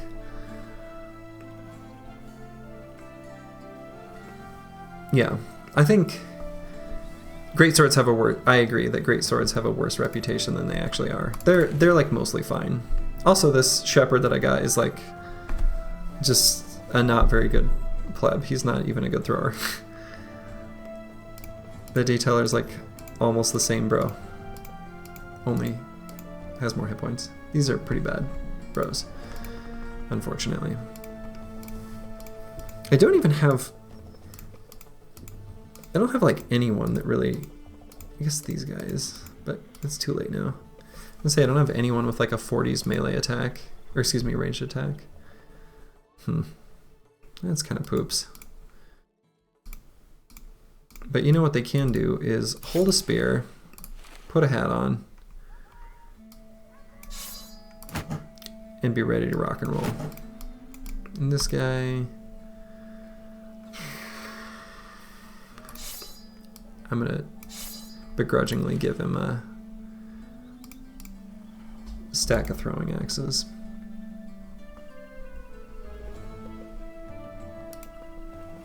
Yeah, and greatsword, you know, there's some utility in all its other like secondary abilities. Like they're kind of useful on the greatsword in particular. They really actually are. It's just that like on a fatigue neutral where you're only able to do the Q anyway, it's kind of like, you know, you would just rather hit them with a real big two-handed flanged mace.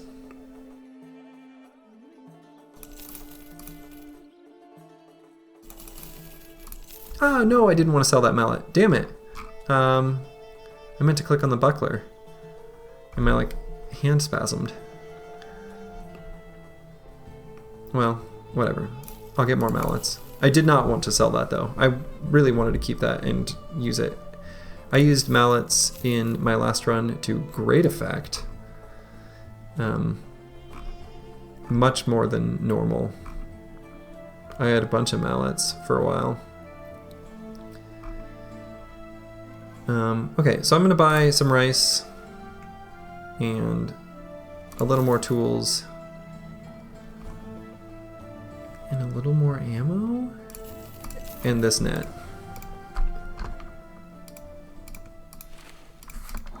And let's see, what else?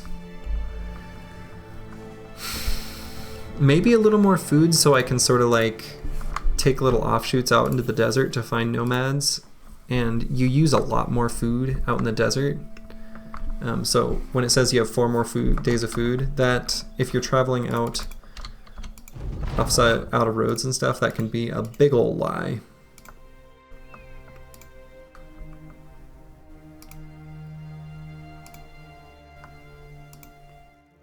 So I'm gonna travel off-road, and obviously there's a bunch of like big nomad camps that the team can't do. But there are some that we can, and so it's worth looking at them as I kind of loosely follow around the road to make it to whatever the next city is. Oh, let's see. This could go poorly. We could get injured, but I would love Battle Brother. That's not what we got. We got a crushed finger. All right, 5 hyenas. Let's do it.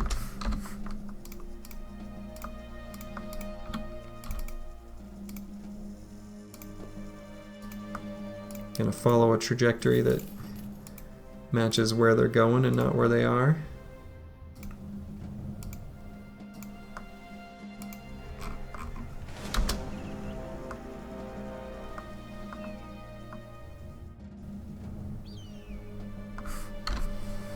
Probably not able to do that, but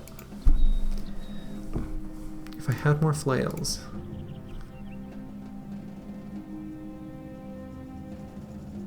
We'll fight the hyenas and then I'll think about it, but probably the answer to that fight is no.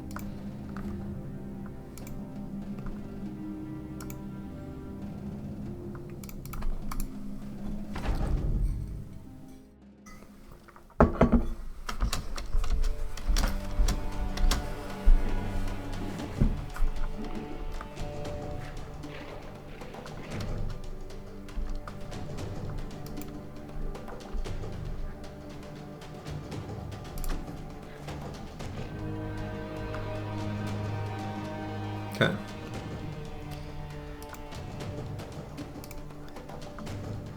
So I'm going to bring some of these bros down. Spear wall here, bring that bro down. Have that guy fill the gap.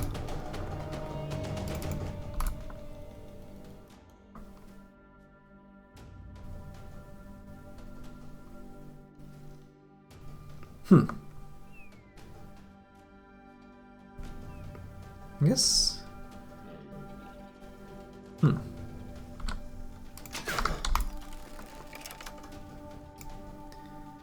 I guess technically that guy could get on top of Elmer, and I kind of don't want that to happen. Kind of just a weird spot for that to fill in. I figured out when I moved there.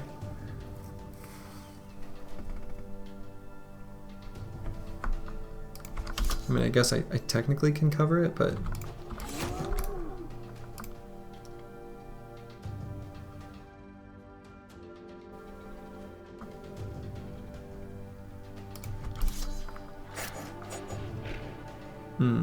Okay.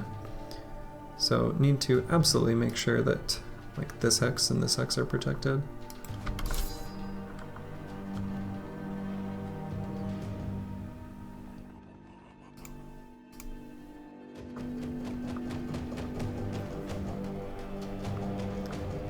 I'm still gonna stick to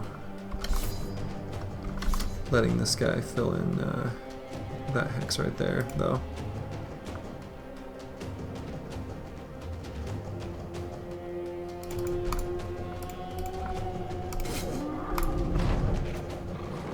That failed quickly. Oh, that's bad. I mean, it's fine, but it's not good. Okay. Zone of control making that guy flee. You love to see it.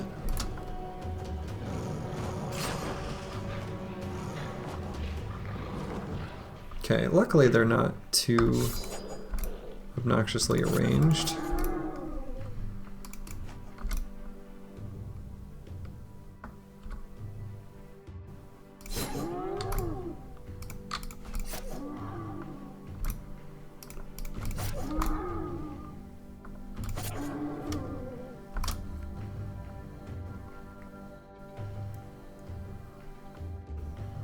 Boy, this frenzied hyena is frightening.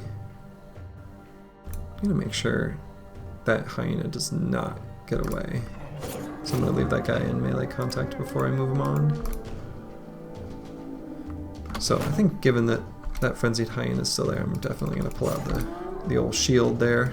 The old pocket shield. Protected us a little bit, and that might be all we need.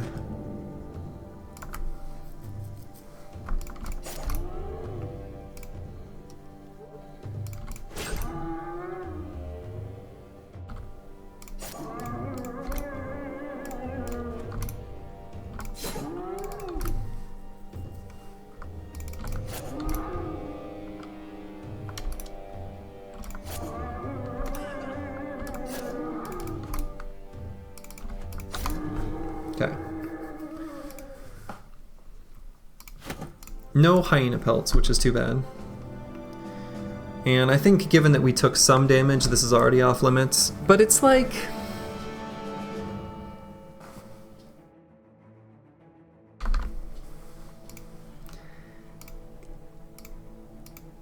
I think I've got too many spears. I would just need more... I mean, flails especially. I've got that bludgeon I could hand out. The sword.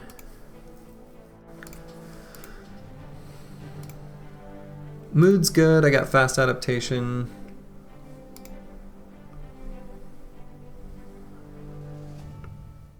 A war scythe would be real clutch. Or even just the bladed pikes. I mean, if I do that, someone is gonna die. Yeah. Well, I had that mallet that I threw away. Yeah, I mean, I don't know. I think a double gripped flail is, you know, still decent. But yeah, I think I dodge it, and I'd want to have more of them. Like I can't allocate them to all. Some people would still have to have spears, and that's just really, really, really bad for fighting the ancient dead like that. All right, Grib here, still doing as he does.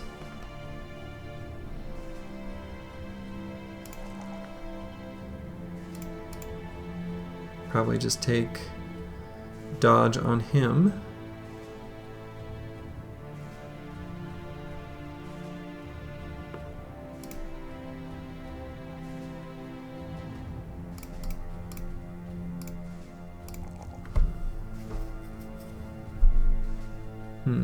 More ones in melee defense here.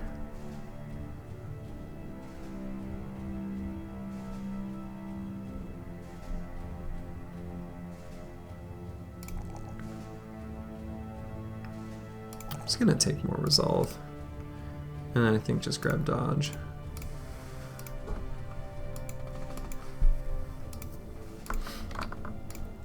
I thought this guy like almost dies, and he's like, I feel euphoric, I feel great, I could never die, I'm immortal.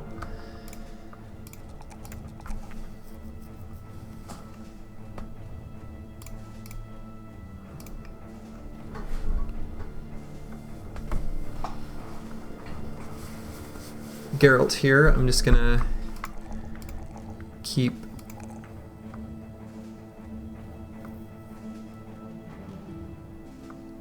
this one's in melee skill. I mean, how many is it? So it is some ancient legionaries and a few ancient honor guard. I mean, I could do where I go into the fight, see what the numbers are, see what their loadout is, and then simply run if it seems untenable. But yeah, I've got a few flails and swords that could do the trick. Yeah, no, I'm not cheesing. I don't do the, yeah, I don't do the dedicated runner, like, or third-party fights or stuff like that. But yeah, I think it's a dodge. It's close. And like I said, like I could start the fight and see where it is. Because what is the lower range of some? It's just 4, right? There's nothing between few and some, right? So it has to be 4. Yeah. So 4 to 6 and then 2 to 3. I don't know, I think it's a good use of time. Like, I think finding the smaller nomad camps, there's definitely nomad camps we can do. I mean, I'm sort of just loosely following this road onto this next city anyway.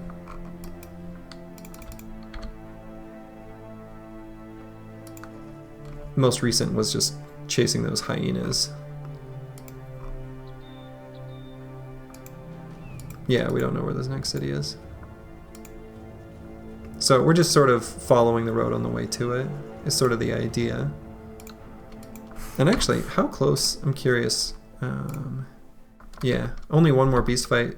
We've unlocked the scout, which is kind of nice. Feel the Necrosavant vibe? Yeah, well, it's probably smarter than that fight. That one was really dumb.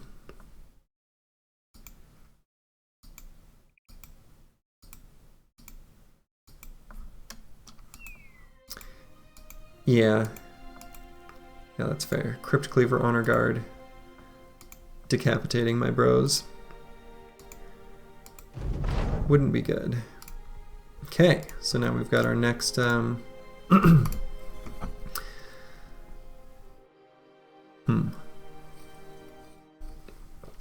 these sort of suck. 5 packs of Roving Beasts is like... It's too hard to find them. And as soon as you take this ambition, you are doomed. You are doomed to no longer find them. This is going to take way too long. This is... We could be on our way to an arena city right now. I don't think so, because... Anyway. We're just going to get the 2,000 crowns for a battle standard. And here we have our city. And is this our port city? It is. Not our port city. Right, because the one that was the port city was not the green flag, so it didn't have the arena. So the other southern city is like in here somewhere, I assume? Actually, no, it was really expensive to travel there from Blankenstadt. Like really expensive, so it's actually probably way over there. So we do have the arena here. We'll take a look at, okay, beat down an uprising. We might do that. We got enough bros. Fewer items, fewer recruits. We have a cheap thief, which is always good. And a somewhat cheap nomad, though I think that's going to be out of range. Okay, and we've got a net for sale. And there's one net in the inventory. Just something to kind of think about as I decide this arena contract. 2 recently retired bandits. So there'll be 2 nomad outlaws. I think we've got 3 bros we can take into a fight against outlaws that I think would be fine. I think I've got like this kind of core group of decently statted bros that I could bring with spears and flails.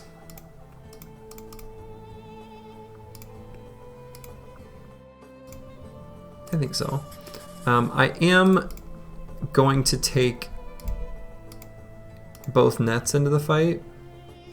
This one and the other one, because they could have scary weapons and it could go poorly.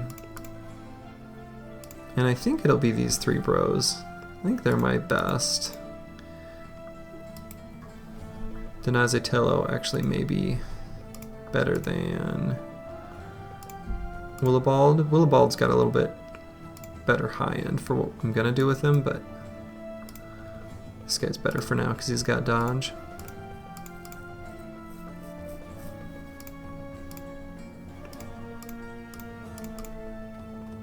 Yeah, so the thing I'm most worried about actually is just like hats. I mean, I'm gonna take you into the arena. Have no fear. You're gonna play a part. And gonna give them ancient spears and flails. I think those are my most useful weapons. And then everyone is gonna get a pocket shield. Whoa, who did I just put that on?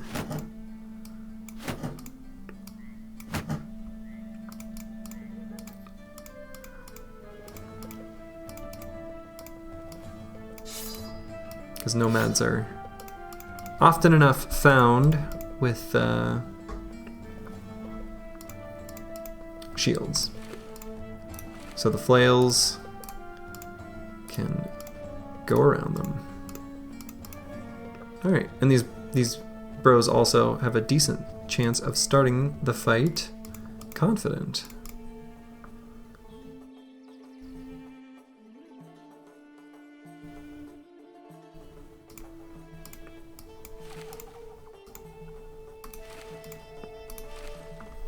Okay. Let me double check that okay.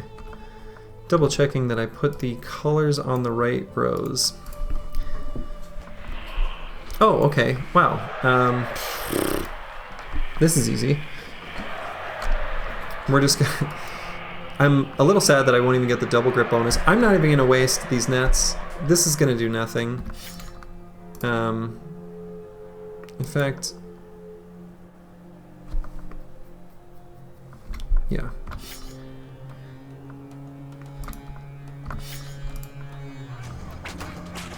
bring out the flails and just kill this outlaw. And the whip is going to do nothing.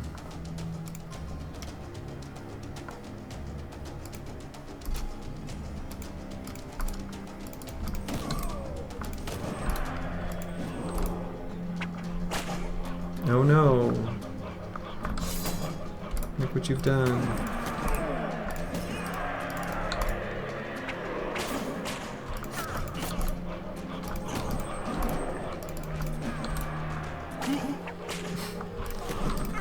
That could have been like, I won't say scary, but that could have been like, you know, a fight that I prepared for this, okay? I want to feel a little justified in how like stupidly easy that was. That was not, the nomads didn't bring their best. I'll say that. That was a little sad.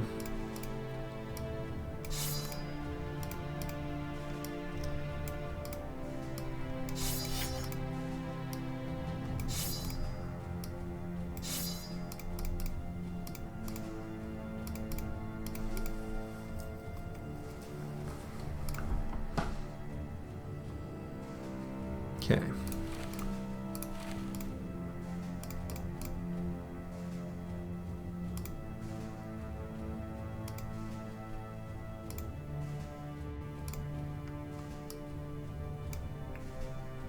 I'm down a helmet. Was I down a helmet before? Obviously was. Because I had this on this guy, but...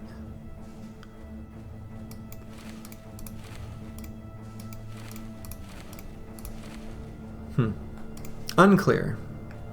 I feel like I had a helmet disappear. I must have had a bro without a helmet previously and didn't notice. Didn't know? Okay. Beat down the uprising at the silk farm. Sure. We can do that. We can help you reclaim the silk farm. Will we fight here, or will they send us off to fight some faraway cutthroats? That is what they'll do. Okay. Take note of where they're running. Oh my goodness. Let's go this way.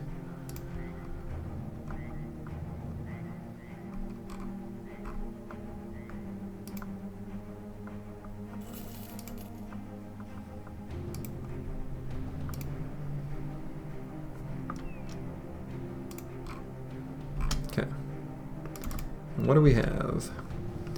Many cutthroats, a few slingers. Okay. No indebted in their army at all. I think the a few slingers is enough to convince me to just pull out the shields at the start of the fight. And also, because I won't have ranged advantage, I'm just going to charge him with the flails.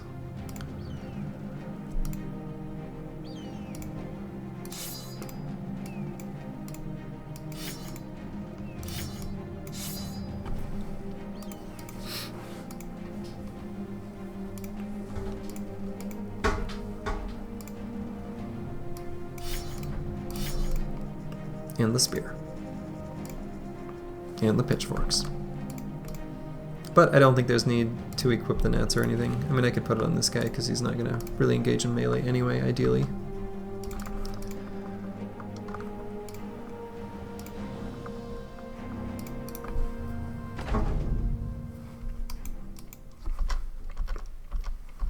So we're going to wait to... Ow!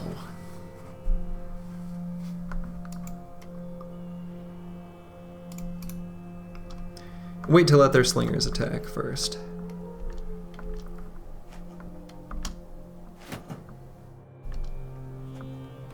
Oh. Hello.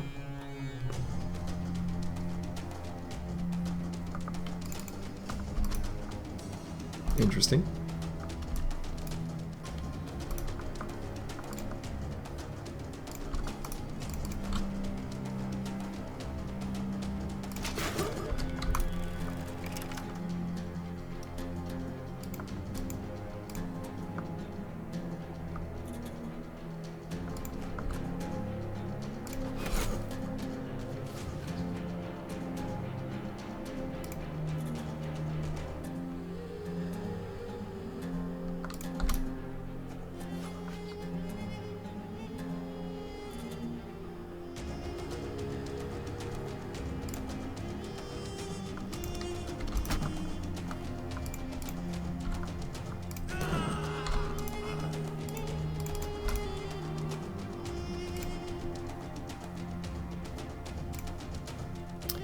Yeah, this cleaver's not too threatening of a weapon.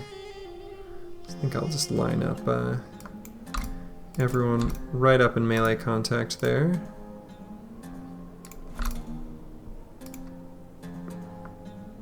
And I guess that guy's probably getting that high ground spot either way. They're gonna rotate the slinger. Oh, I was hoping that was a headshot, and then I was gonna be able to say, no, they won't. But yeah, this guy probably will. Seems likely.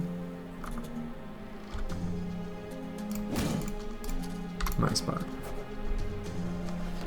Nope, no rotate.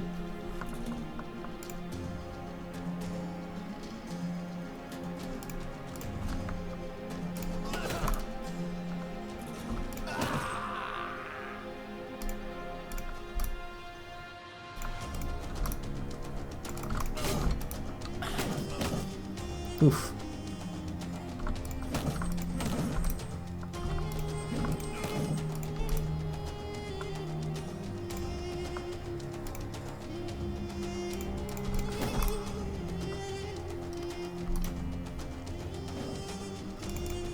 There's a rotate.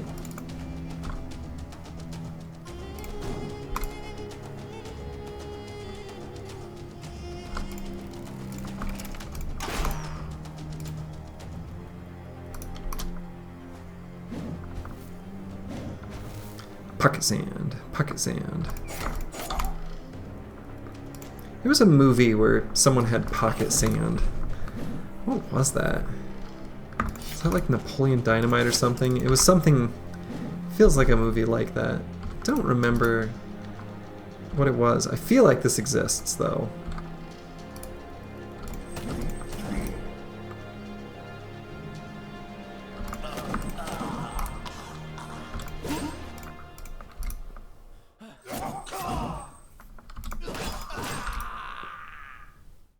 No, it's Dale from King of the Hill. That's it. No, that's... Oh, yeah! That was the... Right, okay. Yes. That is exactly what I was thinking of. That is exactly what I was thinking of.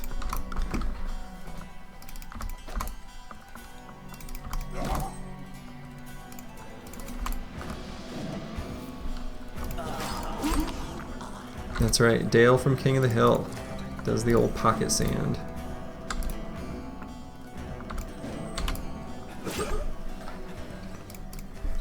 Okay, not very exciting loot, that's for sure. That's kind of a big nothing.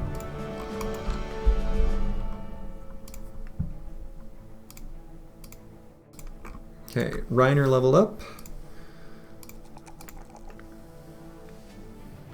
Can maybe do something interesting with this guy still.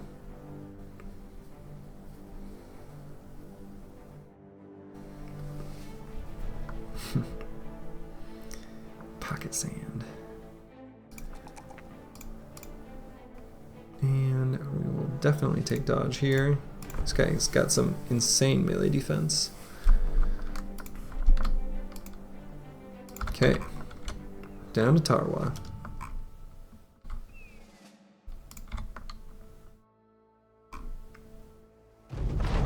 And it is now nighttime. See what this is. Escort caravan to Friedwald. So I could stick around just for a bit into the morning to see what the next fight in the arena is. I think I will. I don't know what I'll do in the meantime. I think what I will do actually is just, I'm going to see if these two landmasses connect, just for kind of future reference later. It looks like they do. And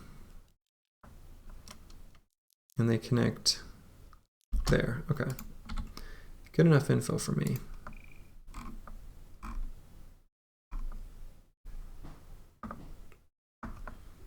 So now, even when it's daytime, we're going to have to wait a tiny bit for it to become day 11.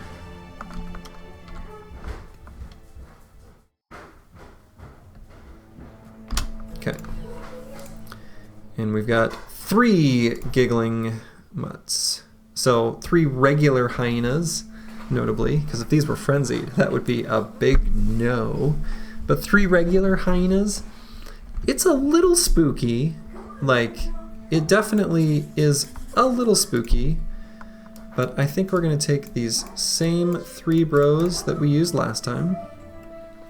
And they will be using the spears and not the flails.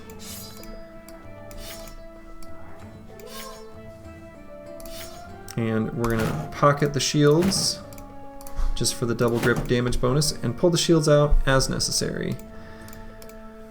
We may have to rearrange them right at the start to make them, you know, if there's like 2 bros that are confident, put those on the edges just for the highest possible melee attack. But right now we are basically set how I want it, I think.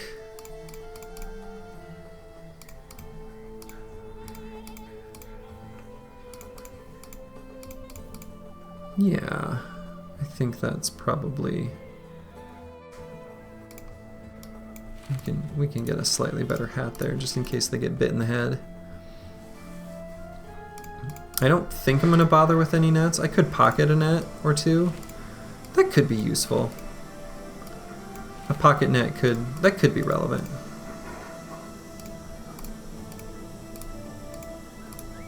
And are there any other things I want to consider? Take Roger into the fight for tanking? Who the hell's Roger? Reiner?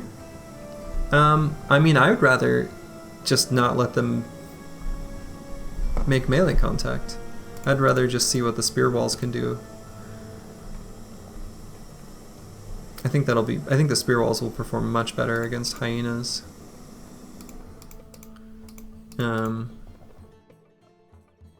Yeah, I don't know. I think taking Reiner in, I mean, he's got very good melee defense.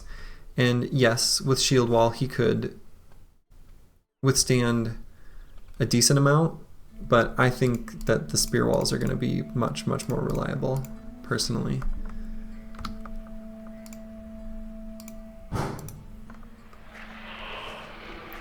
Okay, so they're stacked up on top of the confident bros. So that's good. That's what we want to see. And in fact here, I could, since they're going to be attacking up here, preemptively pull out the net here, since we don't care as much about the double grip damage bonus. Since they're not, you know, hitting me. Because, like...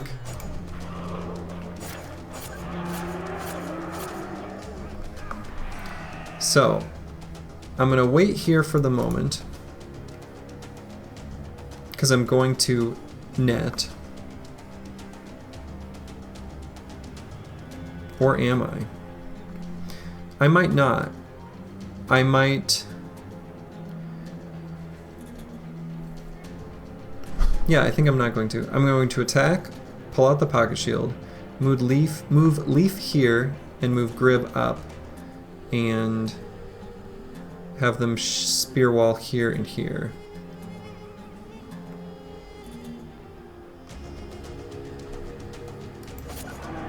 So attack, pocket shield, in turn.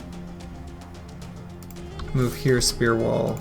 Move here, spear wall. Protect these 2 hexes here. And as long as he doesn't get anyone else in there, he should be okay. In fact, we can even shield wall.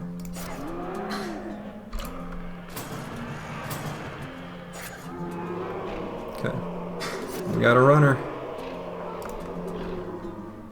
Is it worth... Yes. Definitely.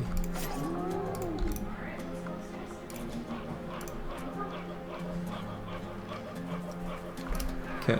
I'm gonna put someone in melee range of everyone. Okay. Wonderful. A bloody spectacle. Okay. And the team is very close to 2,000 crowns. Probably won't be able to get there right now. Probably have to wait till I'm at the next city. There's like nothing here to sell that's of any value.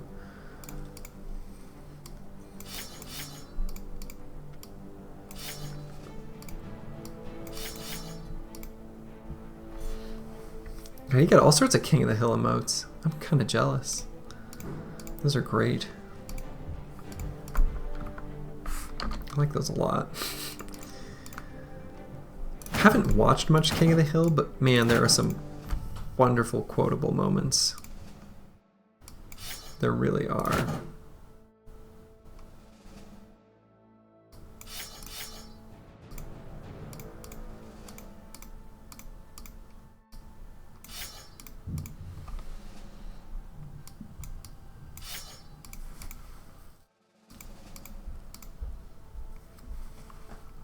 Okay, so I don't know why I'm doing all this arranging because I don't know what I'm going to fight next, so I'm going to have to do some rearranging anyway. So tools here are like an okay price, and since I'm a long way from anything, I'm definitely going to buy... I'm going to burn through a decent amount of this money, actually. I'm going to make my way back to Al Anwar. I don't know if these landmasses connect. I should be able to know by just clicking up there. So what I'm going to do, basically, I'm going to buy enough tools and food to sort of get the team by for a while. I'm going to see if I can go up to Sonmark through here, see if these connect. If they don't, I'll head back to Al Anwar and see if there's any contracts there. And that's kind of what I'm thinking for the moment. So I'm going to buy at least 2 stacks of tools. And more food than this, again, because I'm going to travel through the desert where you use more food than what it says.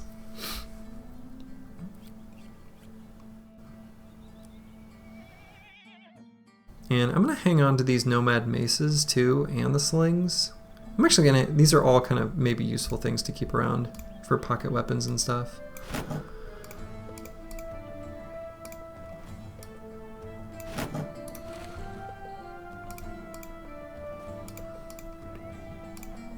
And actually the Adarga shield is more useful than the wooden shield around nomads anyway, just because the extra 5 range defense is potentially quite relevant. And is there anything else I want to buy? Almost certainly not. Yeah, the Adarga is nice. As is the Sipar.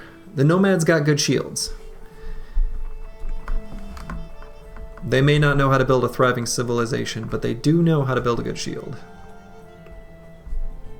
Yeah, the lower durability is like a big nothing burger. Who cares? Like you really care on your tank what the shield's durability is, and then on everyone else you don't care at all. Basically, generally speaking. All right, just gonna click up here in Sonmark, and we're gonna see where the pathing takes us. If we just stay on the road past this midpoint, well, then we'll know. They don't connect. I'm a simple boy. See hyena, fight hyena.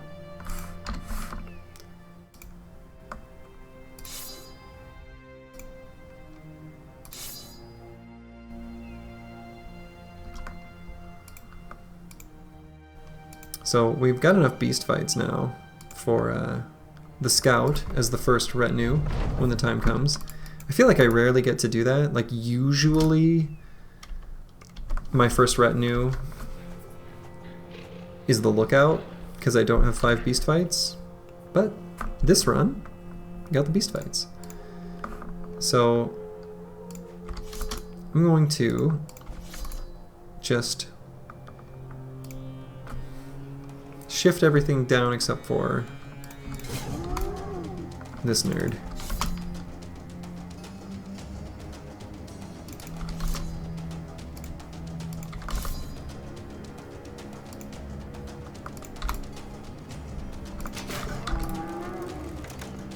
Should probably just swap to the throwing weapons and throw there.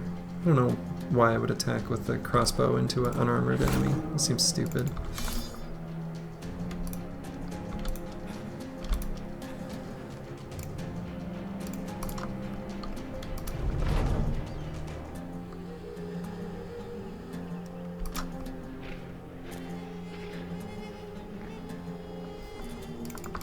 Okay.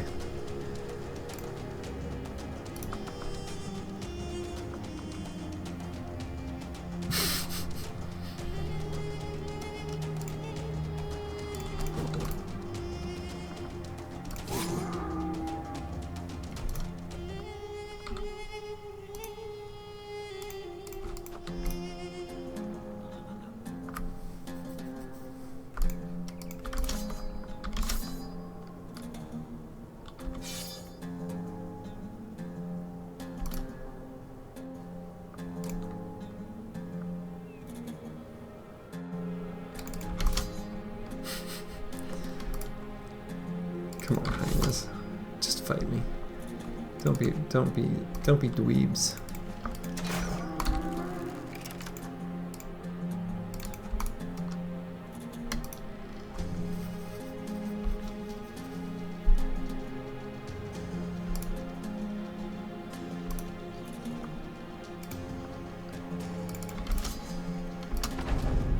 Okay, let's see what they do now.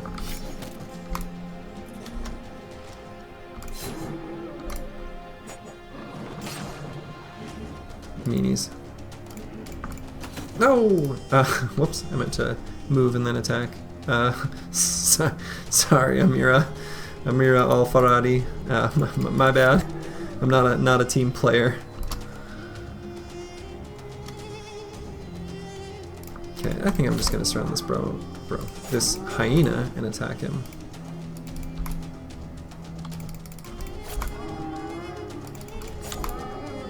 Okay.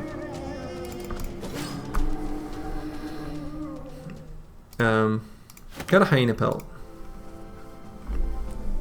If I had to pick the one thing I wanted to loot off him, that's it. This guy gained a level, despite taking a throwing axe to the back of his, to his back.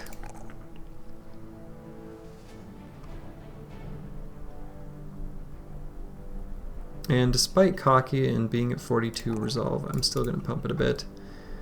And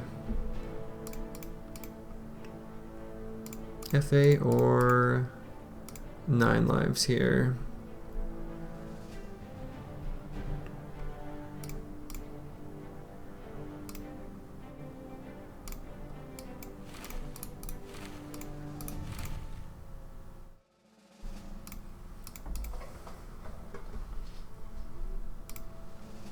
Let's just go FA.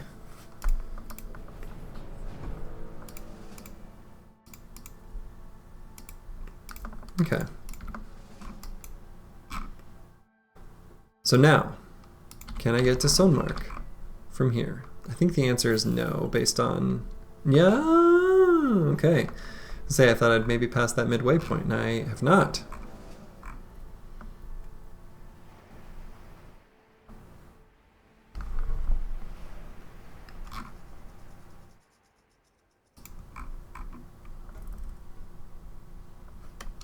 We got the ancient city here. Could be relevant come the Holy War. Holy War was the crisis of the last run. We got cultists here. I'm going to use the restroom, fill my water, stretch the legs a bit. I'll be back in just 2 minutes.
I'm back. Alright, so we're here at Solmark. Town ending with the suffix of Mark. Obviously a big city. Everyone knows that. They're bringing in wood to Newmark with wagons. If there was wood for sale, I would buy it to sell it, but that's not doing me much good.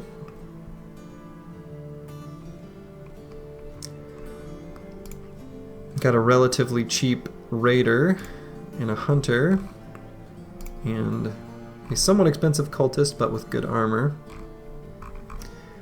Probably not going to recruit anyone, but hey, this guy wants me to deliver something to... Man, these guys are always wanting me to deliver something to Blankenstadt. And escort caravan to Kabira. Probably not that one, but I probably will deliver cargo to Blankenstadt. So Kabira is the place we have not seen yet. So I think the sale price is good enough here that I'm going to sell this acidic saliva.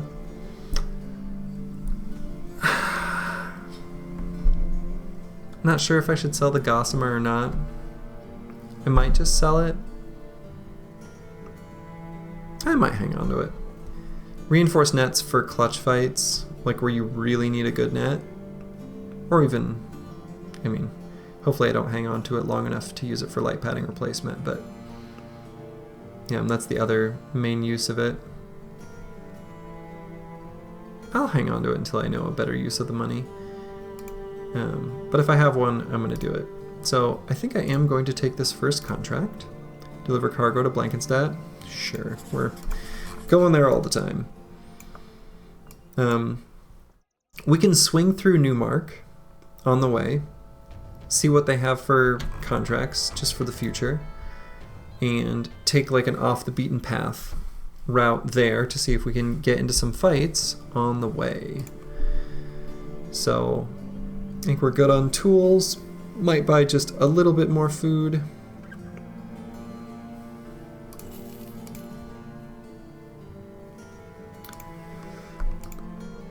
Do I want to buy dyes to sell? They're a little expensive. They'll probably sell for more than this in... Nah,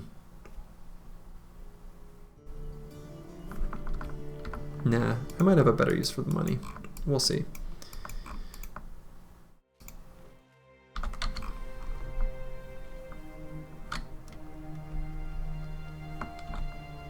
So, quick stop by Newmark.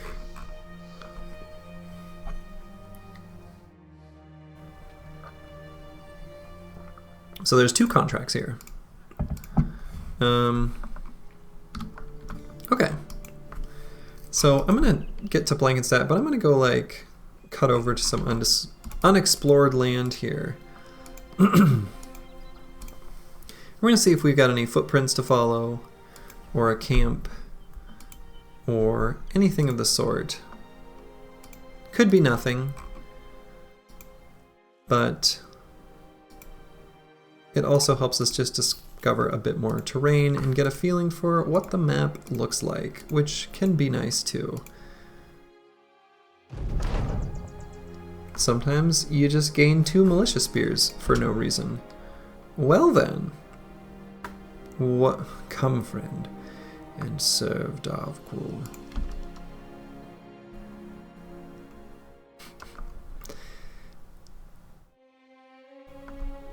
Our other cultist is delighted. A new cultist has joined us. He is pretty bad. Ulf the Sacrifice. Do I even pay him the wages of keeping him around? I think no. He has low-rolled almost every stat, and firing him later might cause us to take a penalty if we don't pay. Just gonna get rid of him. He's pretty bad. I don't even want him as a replacement. So there's a wooden watchtower here, so there's a city. We can see what it is and then again just kind of take the the long road back to our destination.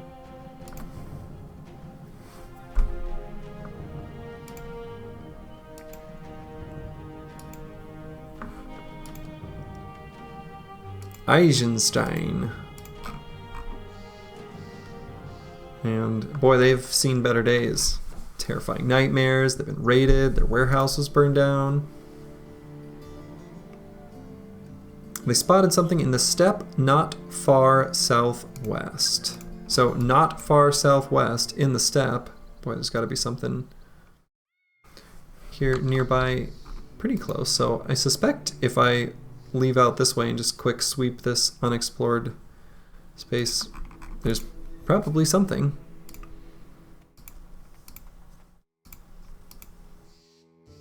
But otherwise,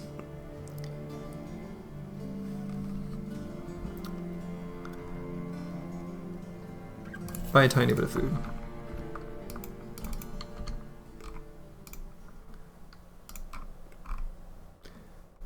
Let's see what this thing is a little bit to the southwest in the steppe. So if it's in the steppe, then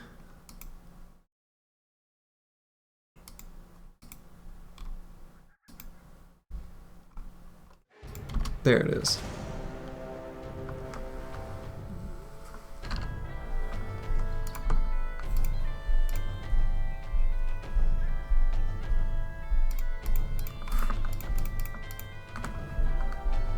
The Geists are the real wild card here, but I want to fight this.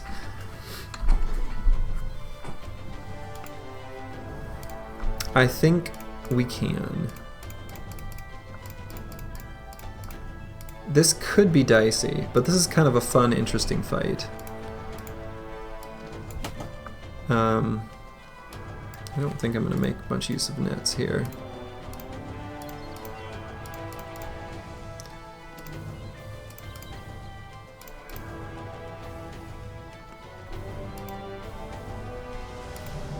Okay. I think that's basically how I want it.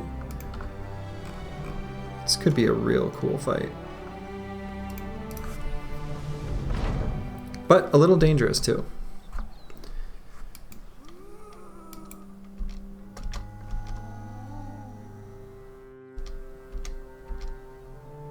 Okay. Just want to make sure that when that necromancer went, none of these front wiedergangers were empowered or whatever. So now here I'm going to end turn on all these.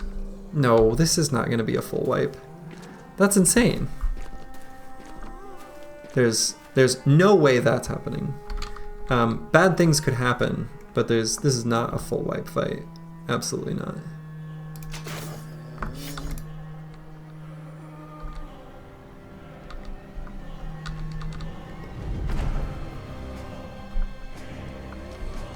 Okay, we want to make sure we spear wall with the whole front line.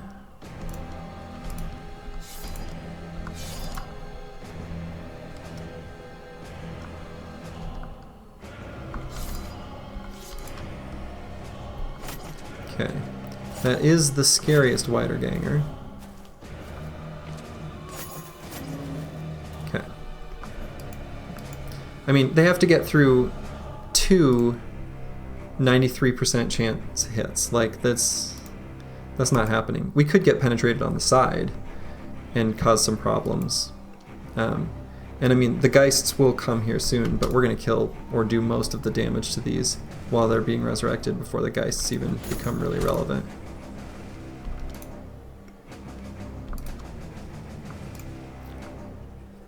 So I am going to go here to help shore up this hex.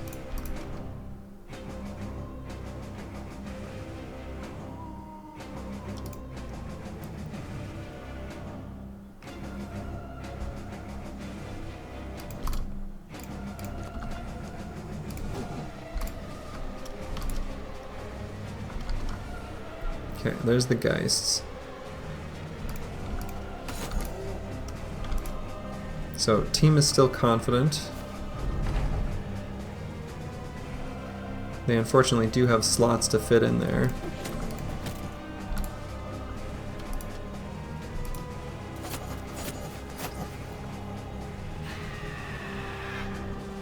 Okay.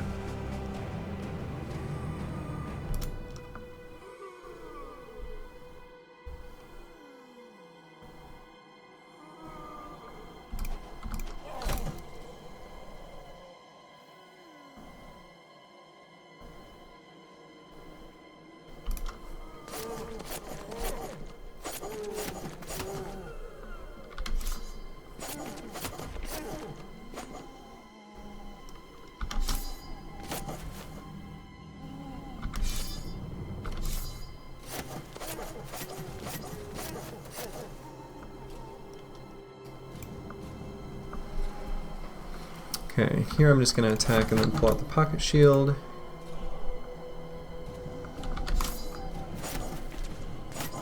We're going to push up with this guy and attack that Geist.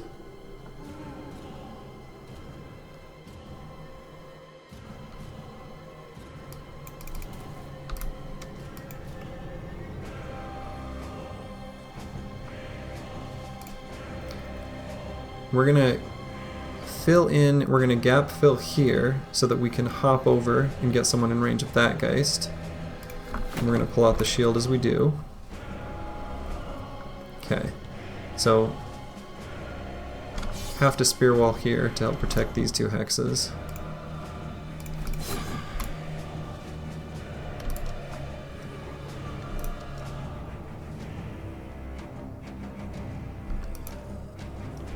Okay, and even if this guy turns to flee, when this Geist screams, we're okay, because he's not in a crucial position or anything. So.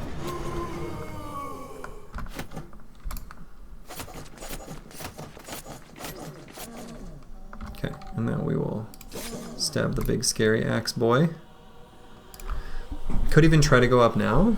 I give them a better backstab bonus, so maybe here is better? Yeah. Okay.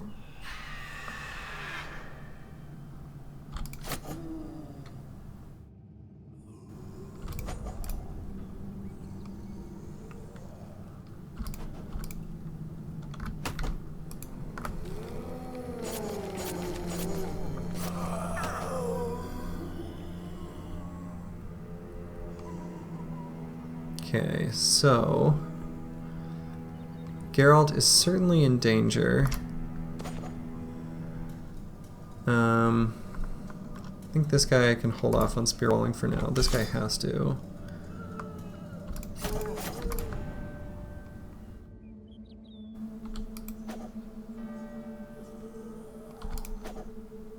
Dang.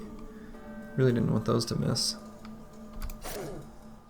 And I'm not going to attack it the second time right now. Okay. So we're gonna hop on over with Grib. He's cocky. He believes he can do it. And next turn we'll see if we can get in there and slam that Geist.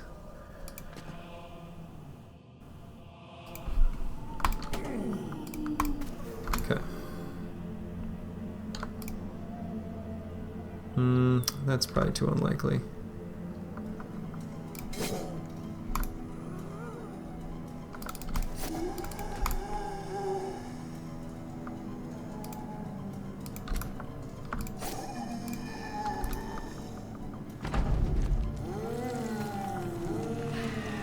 Okay. Not fleeing, which is what really matters here.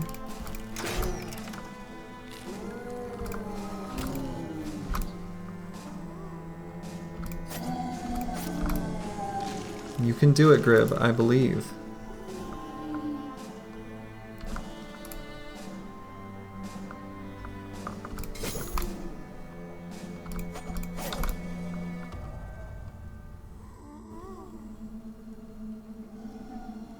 Can also, because this guy is confident, see if I can get a kill on that guy.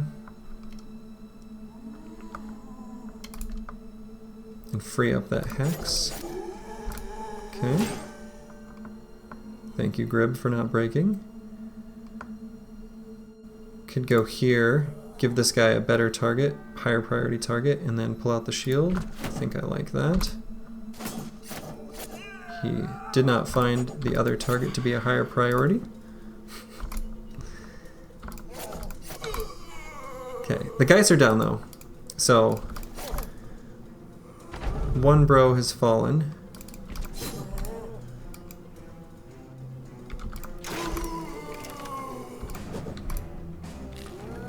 Some of you may die, and that's a sacrifice I'm willing to make.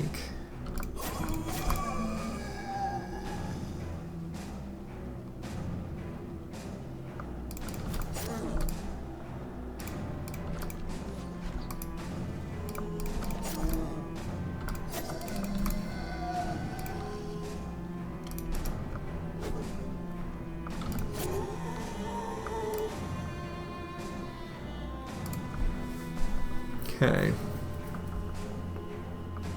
I could have, but he had 2 enemies in melee with him, and that was just too unlikely. But yeah, he could have. There was a move where he could have. There was a turn where he could have moved up to do an attack on that other Geist. I just deemed it too unlikely to work.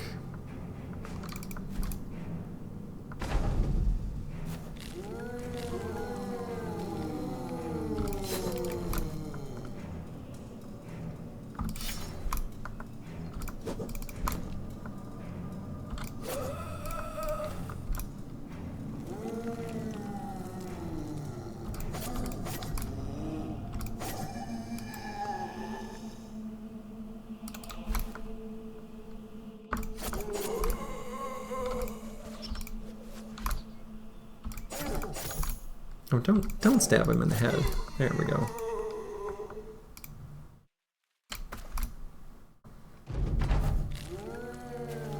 No, Geralt, no.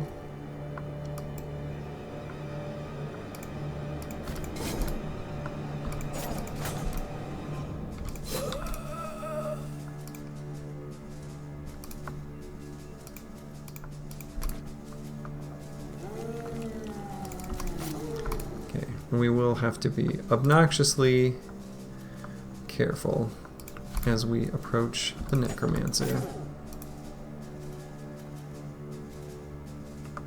Hey, thanks, Bad Cat K. Oh boy. Well,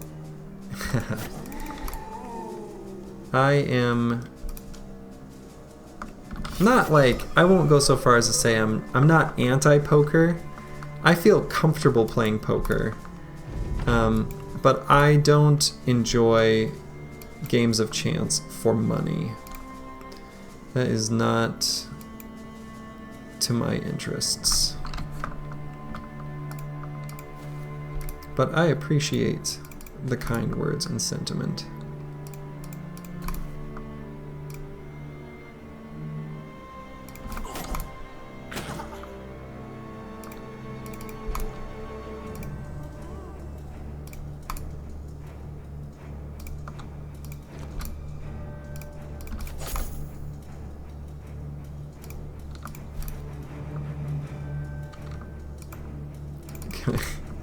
I mean, I can try to hit the Necro with the crossbow, if I just get good.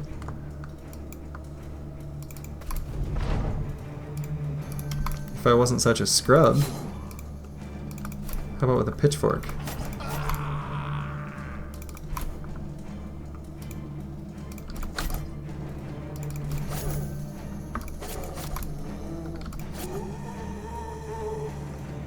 Good old bullseye.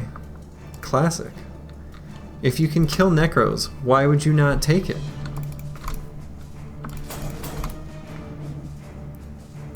Right, be kind to me, Scramasax.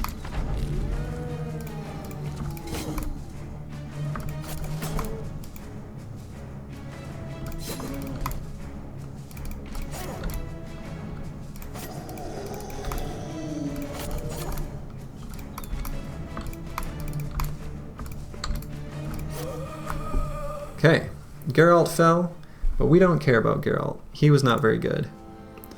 And not very exciting loot. A decayed heater shield.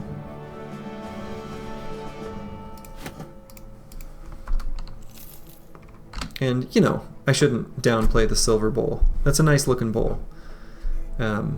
It's of remarkable weight. I'm remarking on it. Should fetch a good price at the next city. So, I mean, pocket heater shield, we'll give it to Donazatello. He'll have the pocket heater. And we also got a padded dented nasal helmet. Man, I'm never gonna say that right.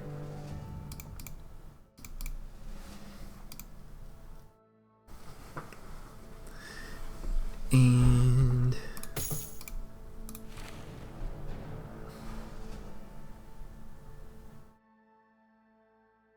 what level was great? What level was great? Geralt. Well, he was only in the company for 7 days. So I suspect he was probably like level 3, but I don't remember, if we're being honest. Because yeah, he was impaled by a wiederganger and became a wiederganger himself. Yeah, don't care at all. He was not very good. He was not noteworthy in any way.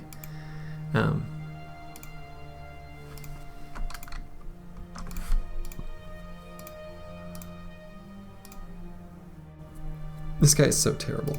I can't believe I'm leveling this range skill. I'm gonna be mad about it as I do it.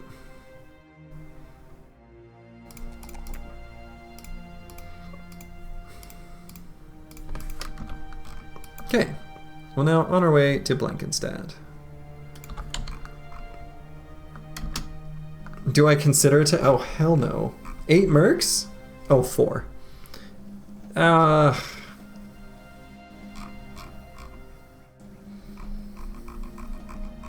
I don't like making an enemy on the map before I know what it looks like. Because I don't want to block off big chunks, or I don't know. I mean, it's not one of the ones I know about, right? Gross holes. So I don't know anything about that.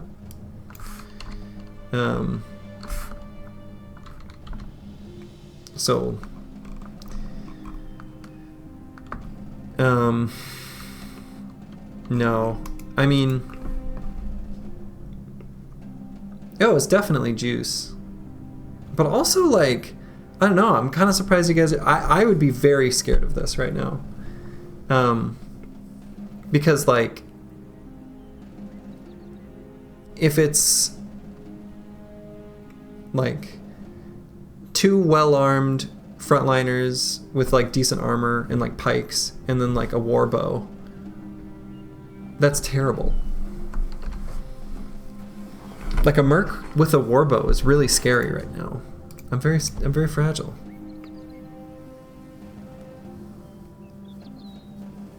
I don't know.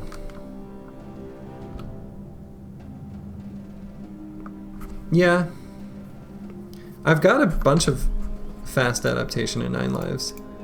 I've got a bunch of fast adaptation. I don't know if, as a self-certified 9 lives lover, I have not taken it on a single bro here, which is uncharacteristic, let the record state. But boy, I don't know. This to me is like a definitely not. I wouldn't have even considered this. I still don't think I should. I'm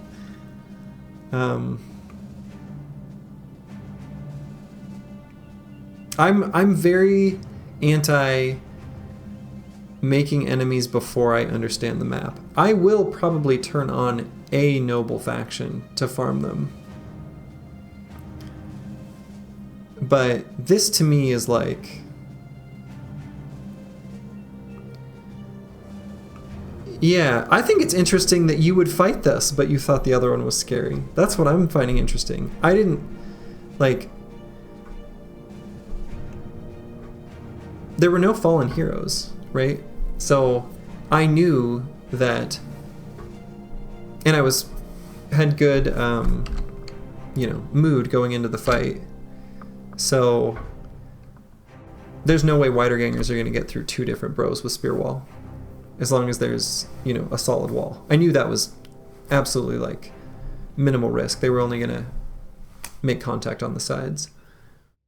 They even had pretty good Geist. Like there were 2 little slots for them to fit in.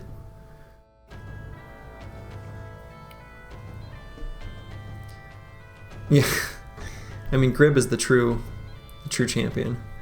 I don't know. This to me is like, I don't think this is worth the risk. And it could also just be like no meaningful gear too. Like it could just be like maybe like a tempo-ish medium armor and a pike or something for like risking losing bros. Like this to me looks like a way of losing bros. If I were pushing for speed instead of like playing carefully, I would fight this. Like, but this to me is not worth the risk.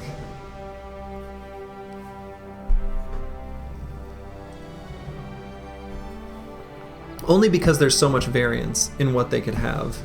And then it could be a fight that I take, I look at, I get shot with a war bro, a bro gets hit in the head and dies, I retreat, I made an enemy, I lost a bro.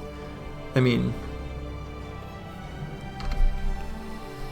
it's not like I don't think that it is reasonably likely that it goes fine. I do think that possibility exists. I just think that mercs spawn with such a wide range of gear that it could be much scarier, like than my team is ready to handle. So for me this is not worth the risk. See, it's like they're even chasing me. They know. Look at that. They have a name like the Iron Brotherhood. Like I evaluate that as a high risk fight. It could also just be easy. Like I could go in there and it could be like, you know, not a meaningful threat at all. That's possible. But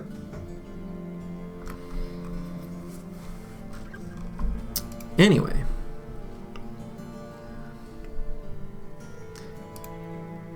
Yeah, I mean, if I had more nets, which, you know, bunch of nets right here. With a bunch of nets, it's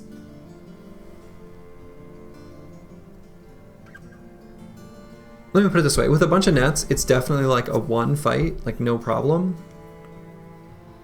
But I don't know that it really even offers that much as far as rewards. Yeah, and a 12th bro. And actually I was looking and saw a brave fisherman and also a grave digger, which is another nice background. But the other thing is just the impact on the map. You know, playing unexplored, I'm reluctant to make big sweeping decisions on making enemies. Like, so let's say the 2 remaining factions. I mean, I know I just make enemies with 1 city, whoever they were hired by, because it wasn't hired by the house.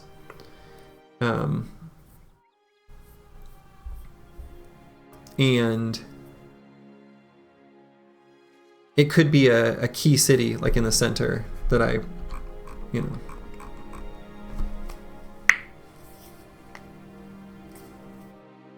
Yeah. I mean,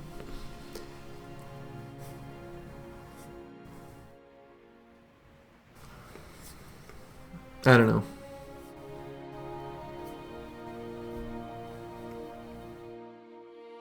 Yeah, I mean, I don't think the most likely thing I would get out of it would be weapons, because if they got big forged armors, I don't know. I'm not in a position really to dagger them down. I don't think. I play with slow enough time constraints. I don't need to take super huge risks like that. So I'm not going to. Yeah, I'm not gonna fight it.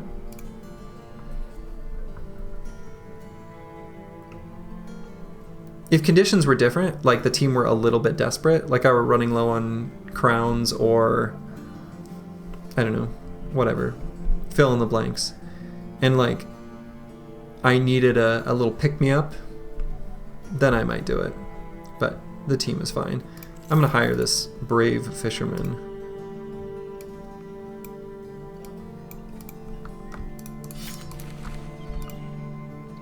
He's just cocky. He's not brave. He's bad. He's got fragile bones.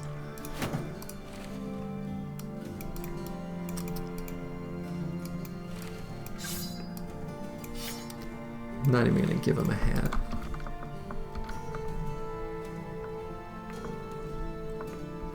Yeah, I mean, if I wanted to do... If my time constraint were 100 days,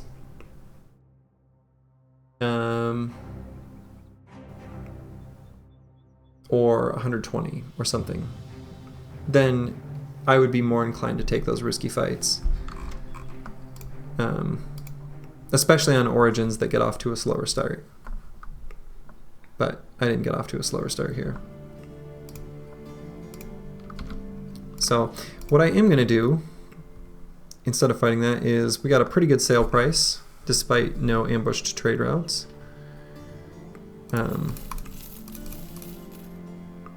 Yeah, I think that is true.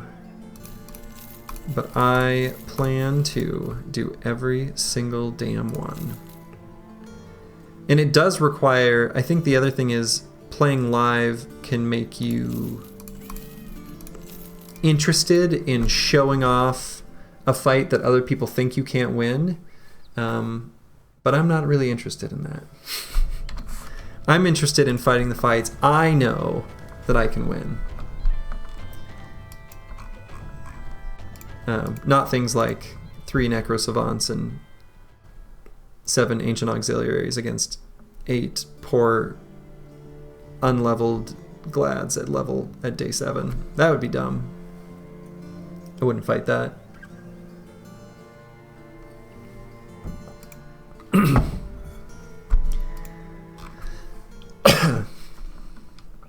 So yeah, I think I'm gonna go off, not into the wilderness, but you know, there's no contract here, there's no contract here. Could maybe go back to Eisenstein.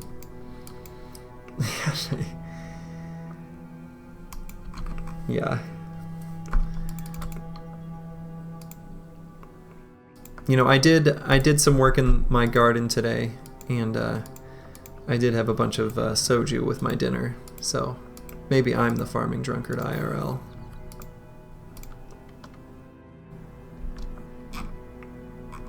Okay. Nothing here. Definitely still at a point in the run where I'm spooked to go through forests and swamps at night, but if we end up just looping around and going to Eisenstein without a fight, that's fine too.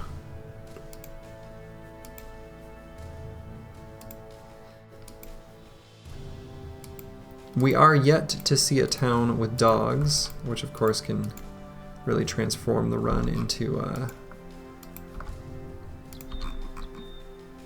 much, much simpler overall difficulty.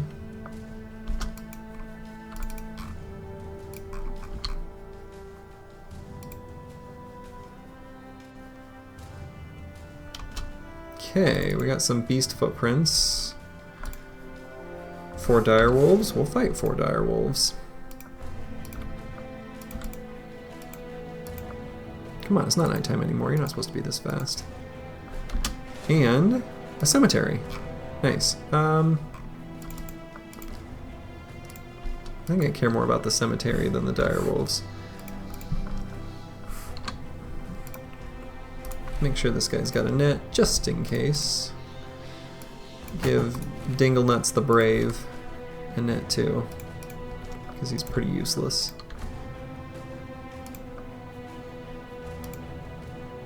So let's see what this is. nachos. That's why I grabbed the nets. Just in case a nacho gets out of hand.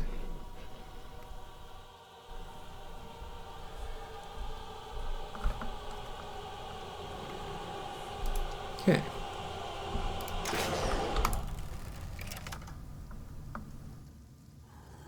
And so that they have a little difficulty getting in and being big ol' meanies, what I'm going to do is take a single step forward and shield wall here. Actually, maybe step forward and 2 down.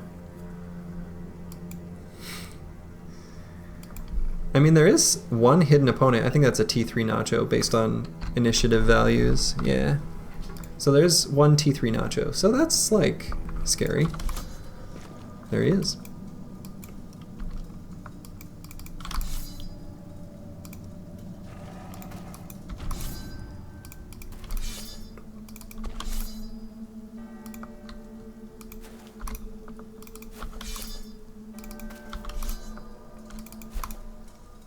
So the nice thing here is that they'll waste a bunch of turns, you know, moving 2 hexes. So we'll get this net in a better netting position if we need it.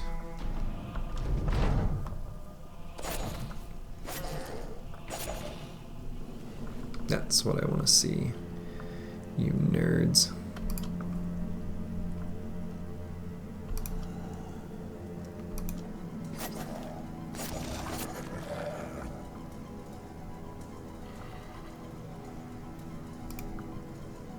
Kind of tempted to walk up here and just stab, but I won't.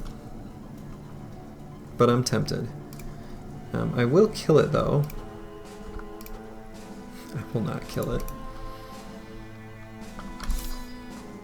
Just kidding.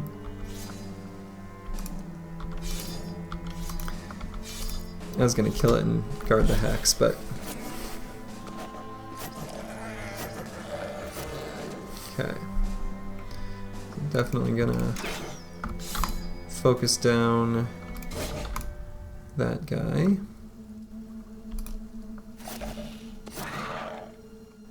Nice. So we can clog up that spot. Willibald or Reiner? Who would I rather have do it? About the same. Willibald's got a bit more fatigue to work with, so.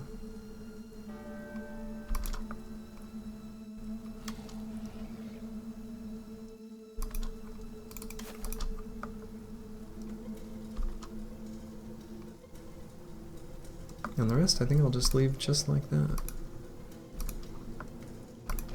So what I hope doesn't happen, I don't want to curse myself, but if after this nacho dies, something gets right on that hex, this is an obnoxious hex for me to handle.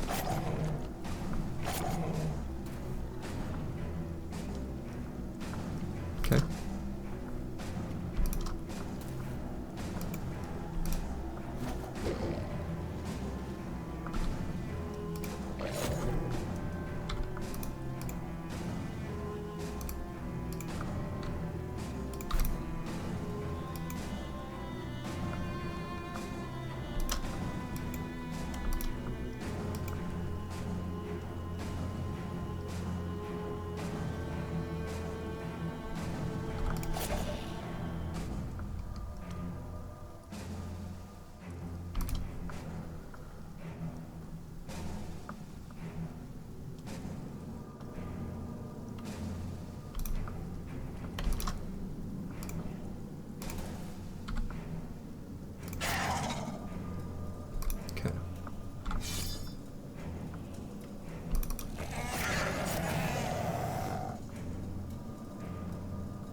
There we go. And do I bother netting him? Maybe I don't need to now. I guess I don't need to.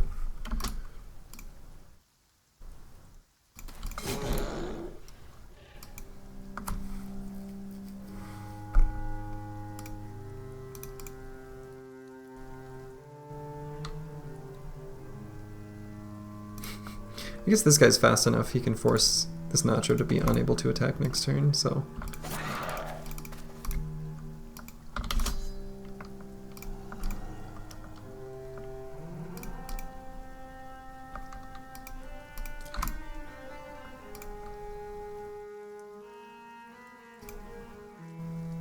And if this guy wants to go and eat that Nacho, that's fine. Okay. And so will this guy run too? No.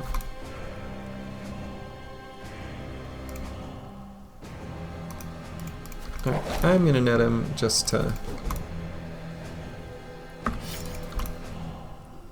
make sure I'm able to kill him all nicely like.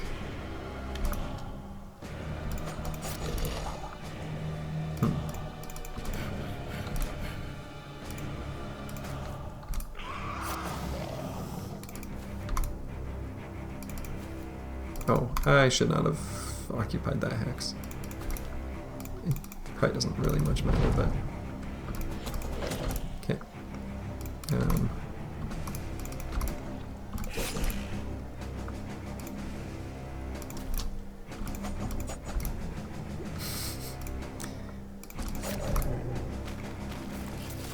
Okay. I was gonna say, I was like, Raro. Alright. Has one big dead Nacho. And that's it. That's it. Disappointing. I'm gonna realize it wasn't like a super high, you know, camp value worth of enemies, but like, come on. That's you know, at least toss me a signet ring or something.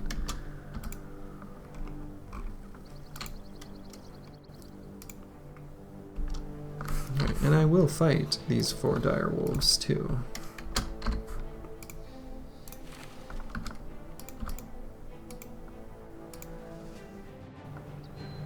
Hopefully this is on grass. I'm not sure. It is. Okay.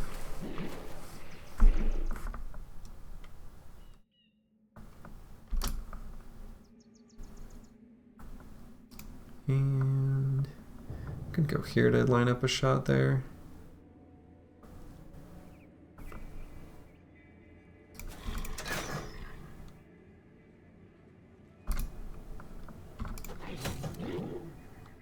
Sound? Did I lose sound? It looks like I'm still transmitting sound.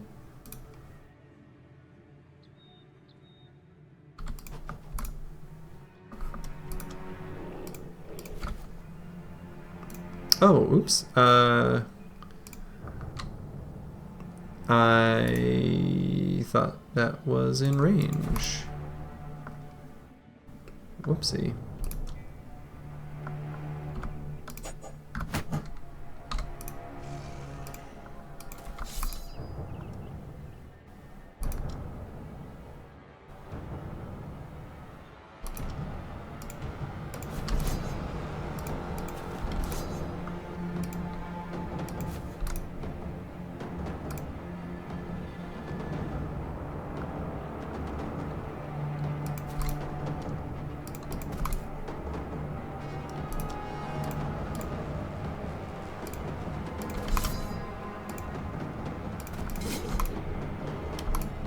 Okay, so all the other hexes around that guy are covered, so...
I don't think I need to use a net there.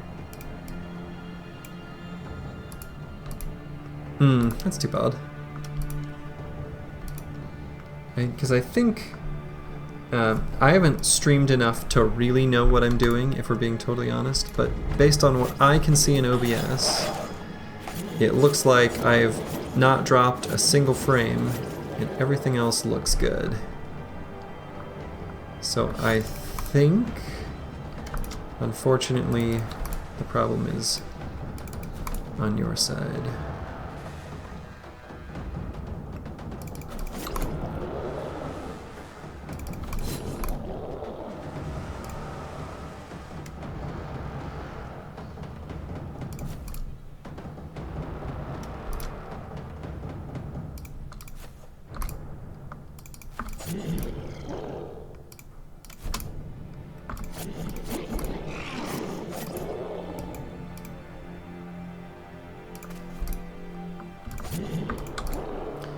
There we go.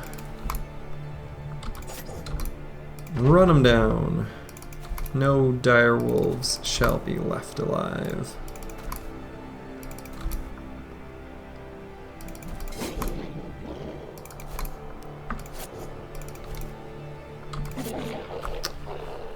Okay. One unusually large wolf pelt.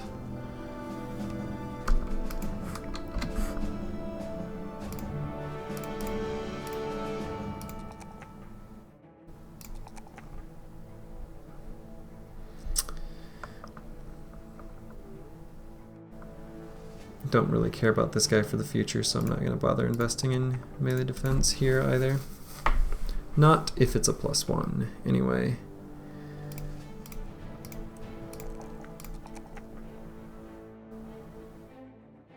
Let's get him a little more hit points. Good old en passant.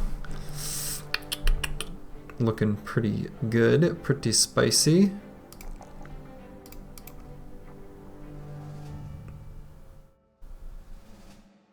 Probably still gets very good value from dodge.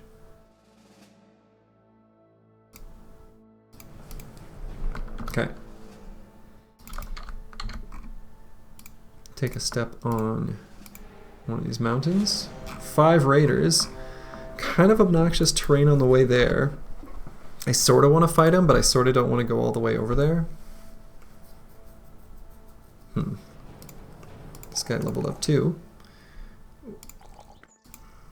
Willibald, and I'm thinking that dodge looks pretty good on this guy, and I'm thinking about making him one of my dedicated spear bros. And even though dodge is a little low value for that build, I think he's got enough base initiative and regaining with Iron Lungs that I actually think it is just fine here. He's going to be a very good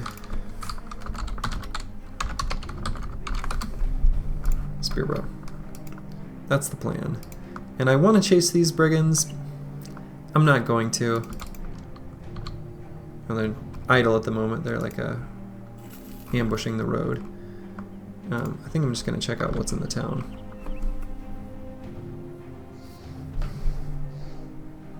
Good old Eisenstein.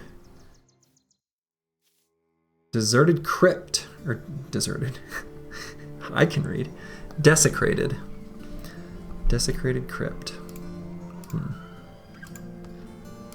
Random apprentice. Pretty cheap tools. Armorer. So if this is to fight, yeah, we're not going to do that. If I had an abundance of reach weapons, then sure. But it's just a bunch of spears. That's just asking to die. No point in fighting Alps right now. So I'm going to buy these cheap supplies and I guess move on. So let's see if those briggies are still here. See if they want to party.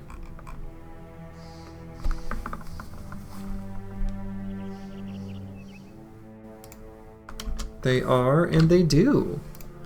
How lovely. Let's see, how's our flail situation? I just have the 2 at the moment. Okay. And I do need ammo.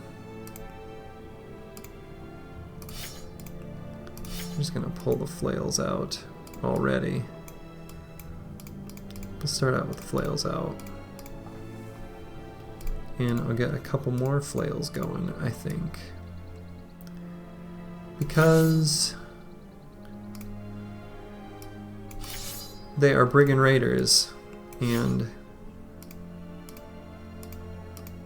they like to go into battle without a helmet. Not very smart.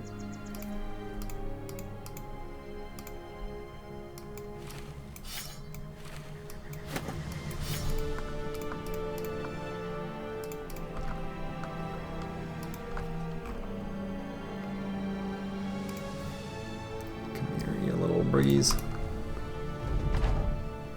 Okay. Ooh, I see a pike. I want that.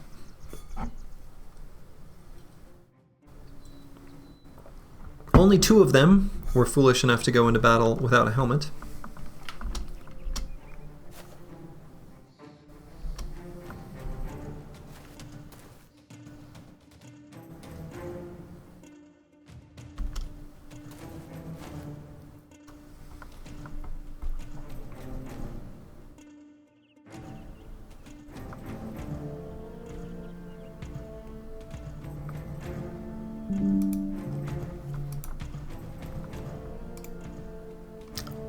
So,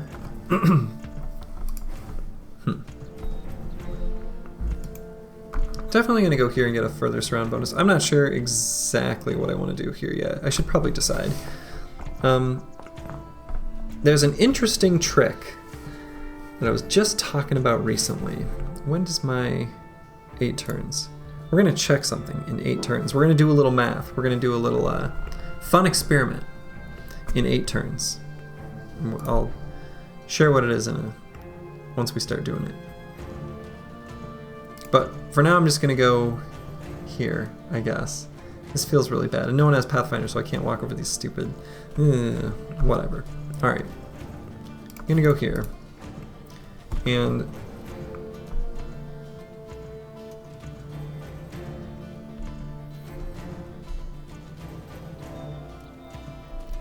we're going to wait. I am going to go here, though, to get more surround bonus. So I can bonk that boy in the head. How lovely. Okay. Kind of want to know the answer to my query before...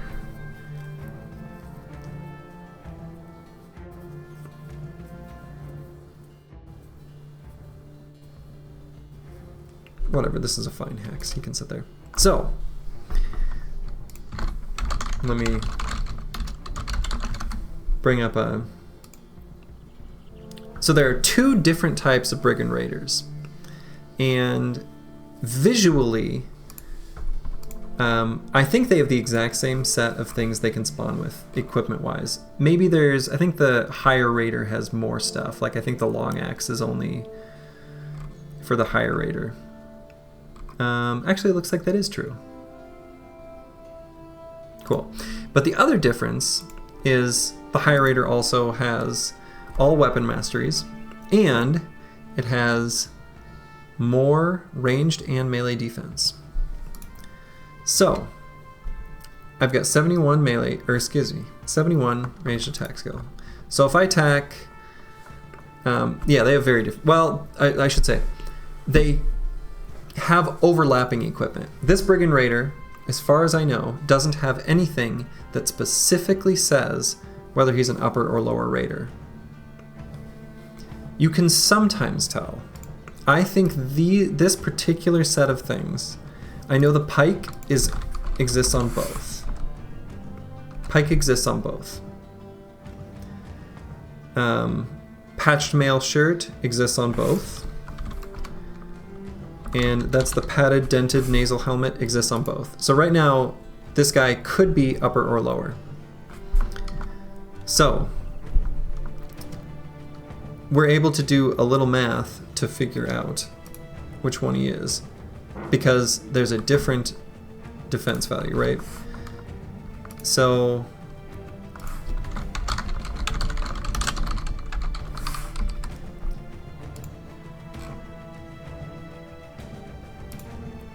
so 15%, so 71 plus 15 goes up to 86 minus 5 times 3. Oh, okay, so plus 15 minus 15. So we don't have to account for the accuracy stuff affecting shoot bolt. 71, so half of 71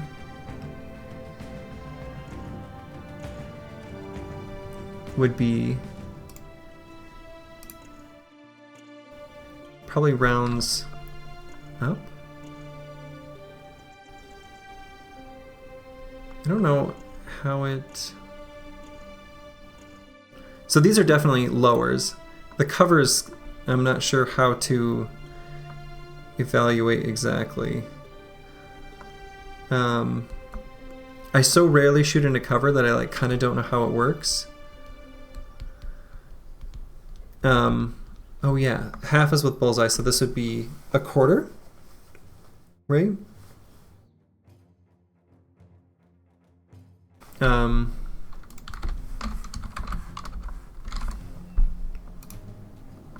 Which would be 17 of 71. 17 is 70, it was a quarter of 71.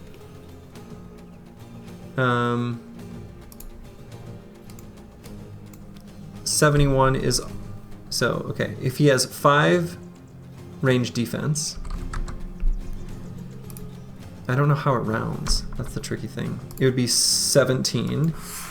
If he has 10 melee defense, it would be 15. Or 16 if it rounds up. But in any case, if it's 17, that must mean he has only 5 ranged defense, and so he is a lower Brigand Raider. And what's nice about that is I know he doesn't have Polearm Mastery. So how is that relevant? Well, with Polearm Mastery you can move 2 hexes and attack. Now I don't think this is really relevant exactly to my current situation because I'm just going to back up and not fight them on these high ground hexes anyway. But it could have been relevant.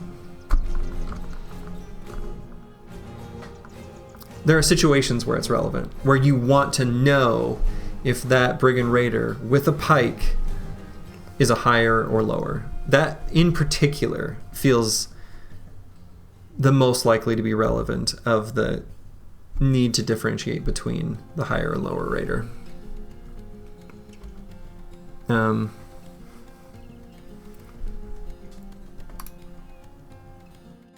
So, and I already waited with this guy actually, so maybe I'm just going to occupy these high ground hexes and pull out shields. In the end.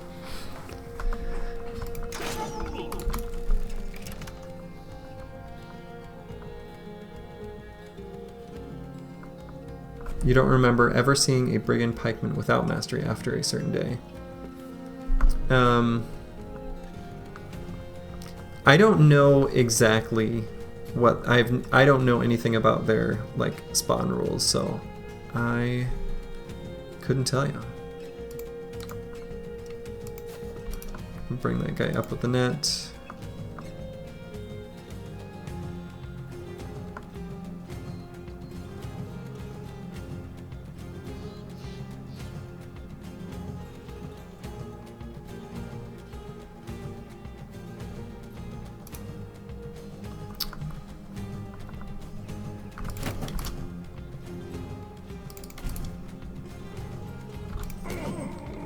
Nice. Good hit, buddy.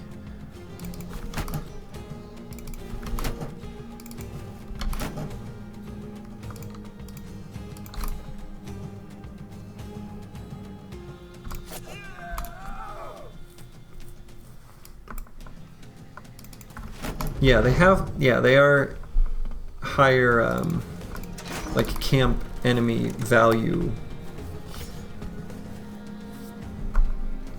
But so like this situation now, since I know he's a lower raider, if I'm in melee, directly in melee, he gets the penalty, right? Whereas if I'm too, I know that it doesn't. I know that it matters whether I'm in melee contact or 1 hex away. Whereas if he had mastery, you know, it's the same attack value. And I might net him just to make him slower, actually.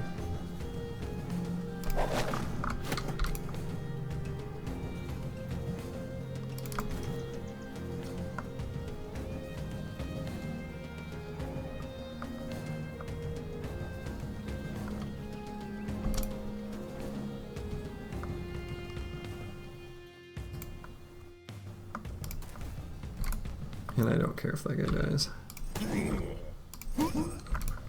Nice. How's that for riposte? You gonna riposte that? Do I try to dagger this guy down? I kind of want this helmet is the thing. Makes the fight last longer and I want to kill that raider, so I guess not.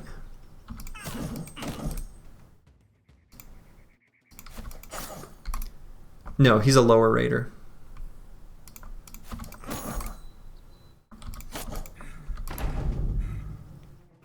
Oh, and if you're, but I know I'm faster than him, right? So like this guy, I'm not, you know.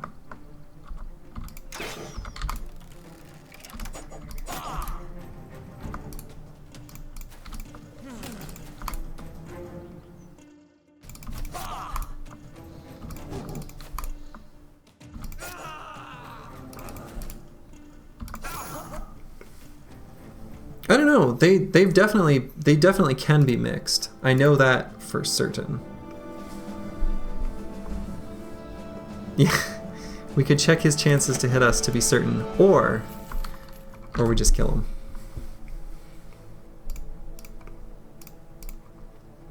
And we got a boar spear. If we're gonna have a spear, bro, we got to give him something nice. And we've got this beautiful pike.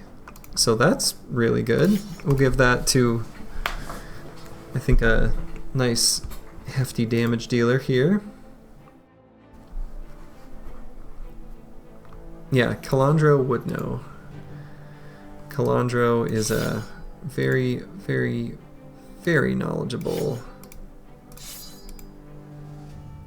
human being. As far as I know, he is not an alien.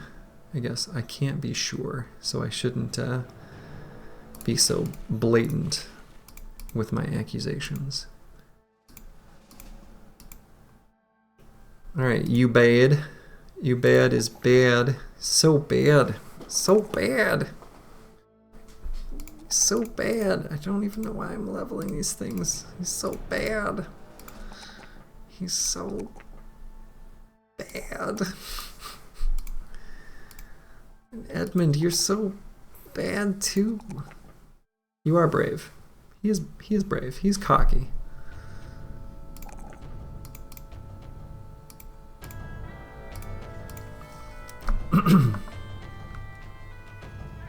Okay. So need more arrows, but I think we must be approaching a town up here. Looks like it. Or is this just wheat fields that are really far away? These are wheat fields that are really... No, that does keep going.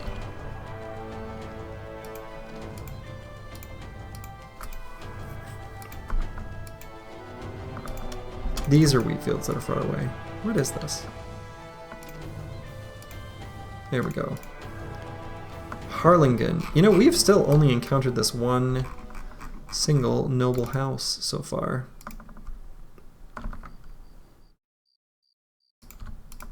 Okay. Follow Trek's ceremonial staff. Probably will. I'll wait the tiny bit of time for night, or day, rather. And, yeah. Buy a little ammunition.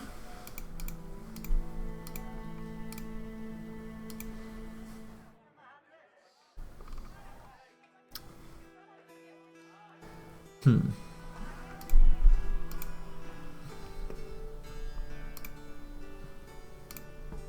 about whether I just fire these guys and replace them so I don't waste experience on them.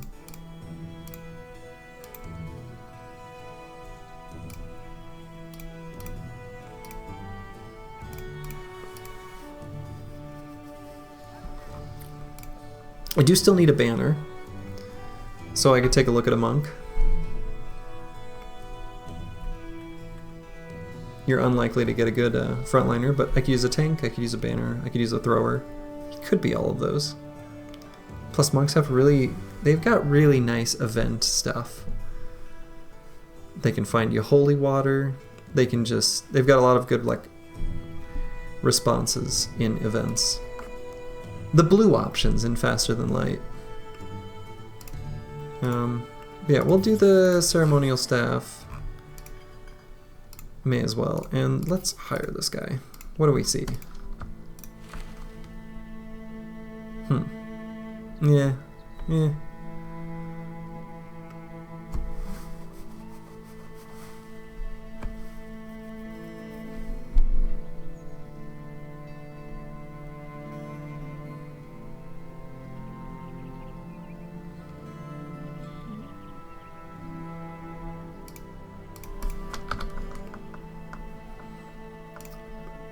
Bruno.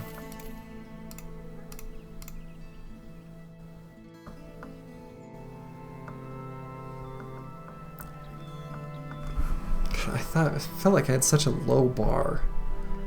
Alright, get out of here. Alright, I'm not hiring anyone. I should just get 2,000 crowns. What am I doing? Didn't want to waste these guys getting experience because they're so bad, but my god, they've been replaced by even worse. So I'm not replacing them.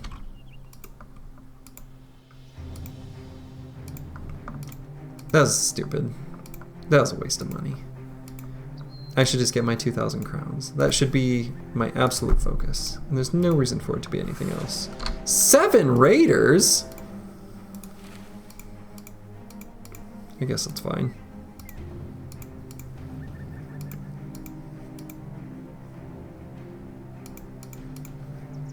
Seven, though.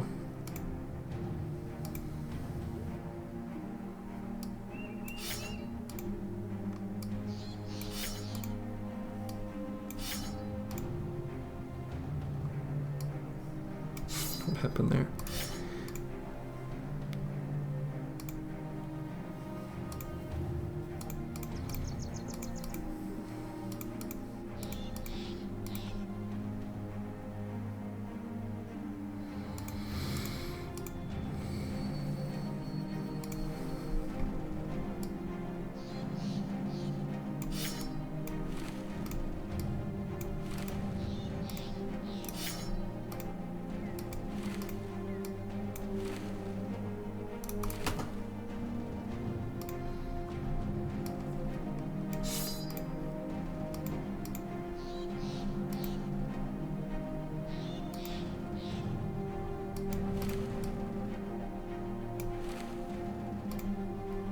Okay.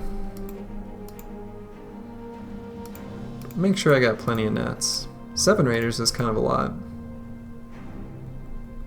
But this could be an opportunity for some really good gear too. I've actually got pretty okay armors, like body armors. I just really need better helmets.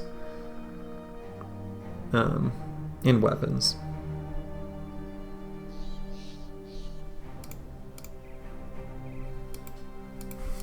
But 7 is a lot. And forests are, you know, interesting because neither one of us has Pathfinder.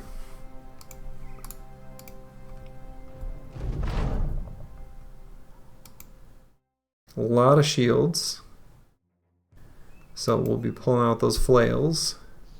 A lot of shields, and a weird gap in their formation from some stuff.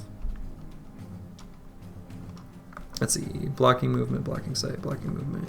Okay, so this one doesn't block sight, notably. So I can get this guy like there.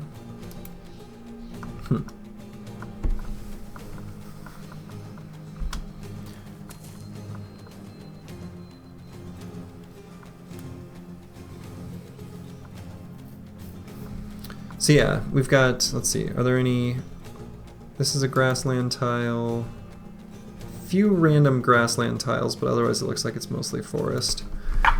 So they'll have the same movement constraints I do.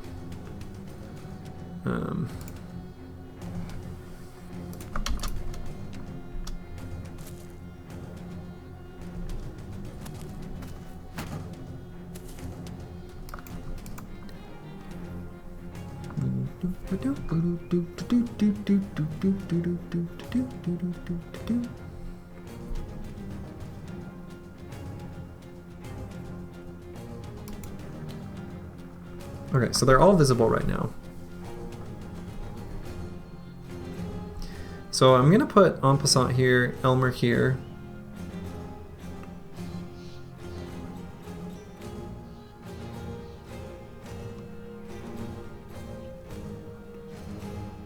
And like I can kind of just leave everyone else where they are.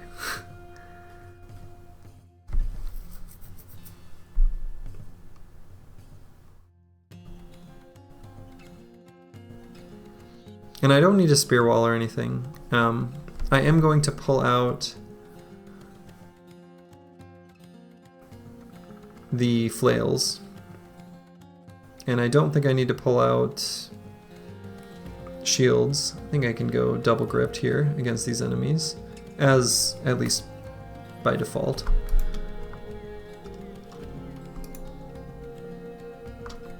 So, flail, you go here.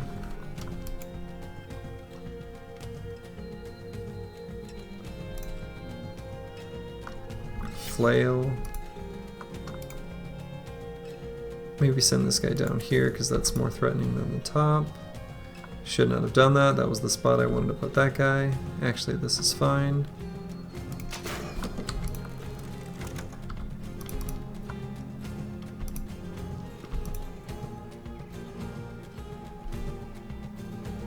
I was gonna bring that guy and put him there.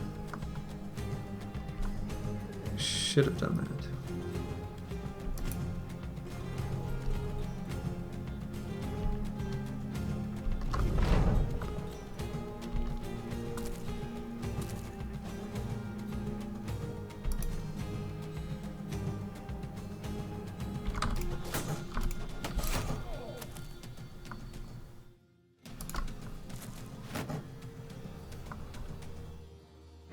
So if they try to shield wall and push forward, they won't be able to attack. So I think it would behoove me to spear wall here and here. And otherwise I'm just gonna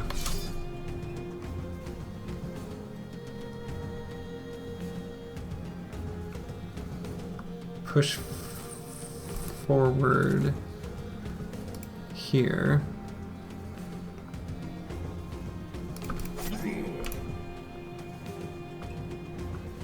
And kind of the same deal here with the spear walls.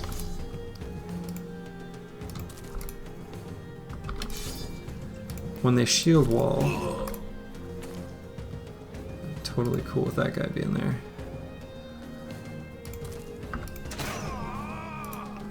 A few uppers in here. Is it because of the military pick? I feel like that doesn't appear on... Yeah, it does not appear on the lower. Are there any others we can pick out? I don't know about the... Yeah, I think that helmet too, right? The nasal helmet with rusty mail is also an upper. Oh, and kite shields, interesting, okay. I feel like, you know, since mostly... It gives, I mean it gives stats too, but like strategically the big difference is weapon masteries, which for most of the weapons they use is surprisingly few. Yeah, this 140 hat. But there's surprisingly few big differences with weapons. Mostly it's the stun chance if they've got a Morning Star. I think I'm gonna just net that guy. This fight's still a little spooky.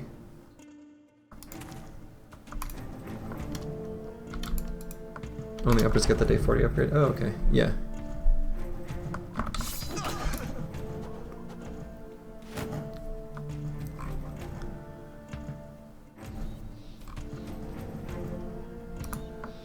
Okay.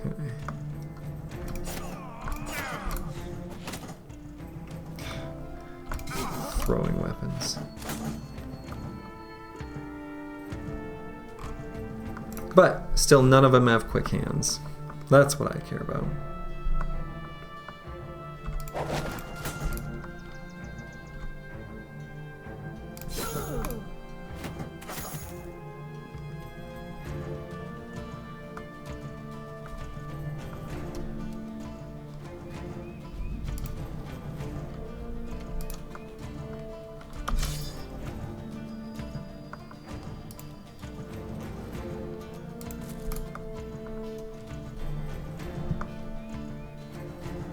I'll make him still do his yeah,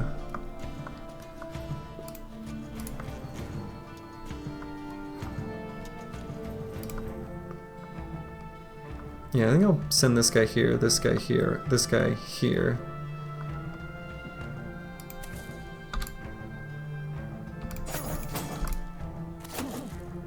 Oh, that's what you get for not doing your shield wall.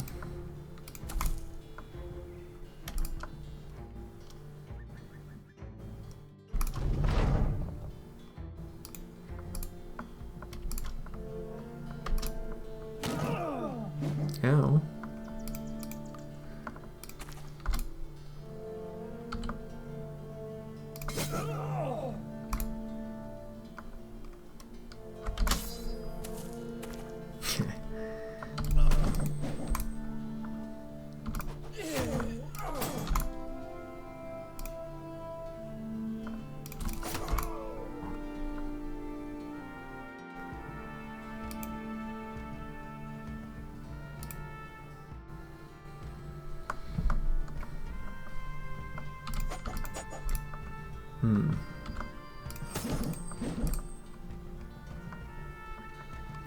Those are some unfortunate misses.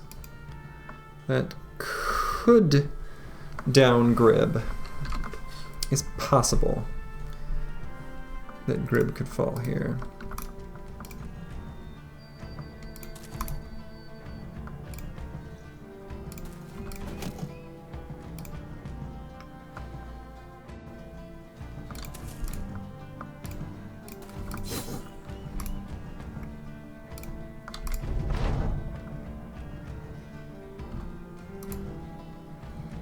So this is a terrible attack normally, but a bro's life is on the line. And that may have been exactly what we needed. Boy, if he goes into that hex, maybe I still just let him. Okay, it's too smart.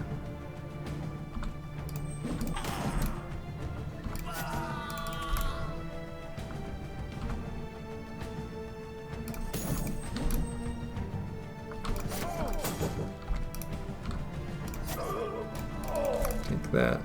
No riposte for you.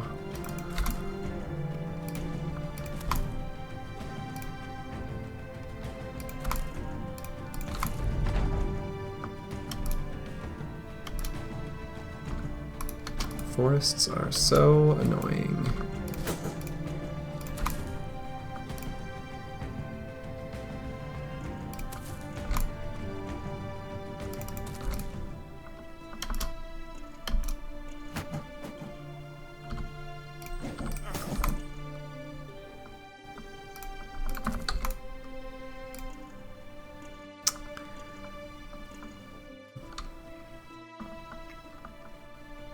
I probably shouldn't put Grib there. That's an unnecessary risk.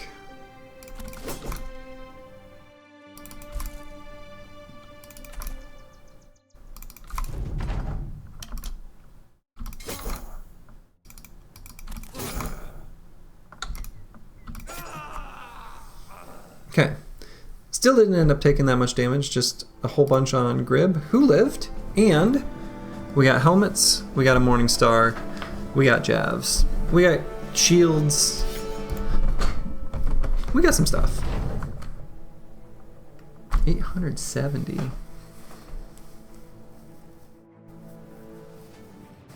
I know a good deal when I see one.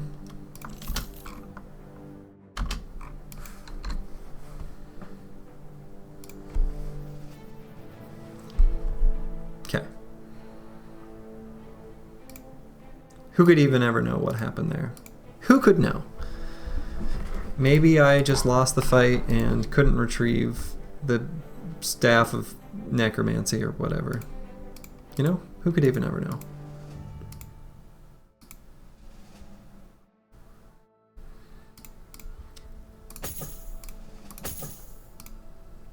Much needed helmet upgrades.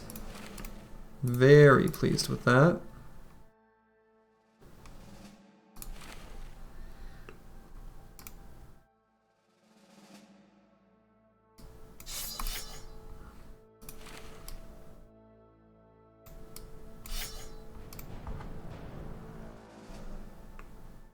And what else?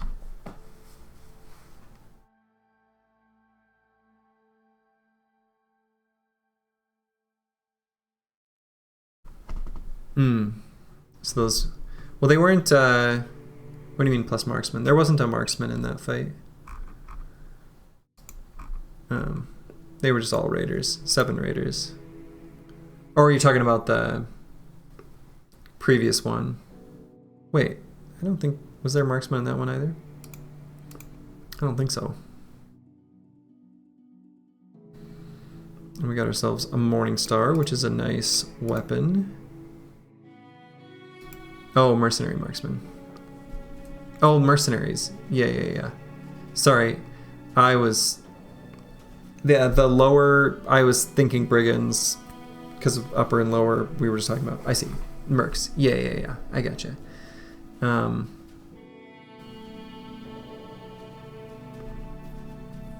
Okay. They upgrade gradually. Interesting.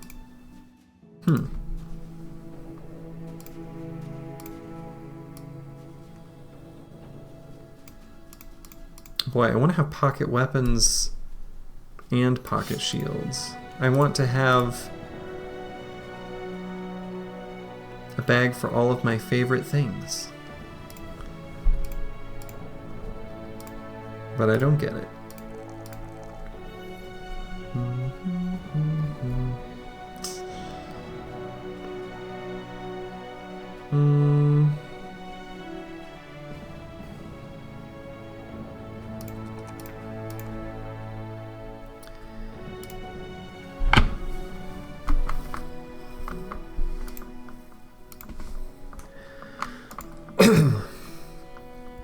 So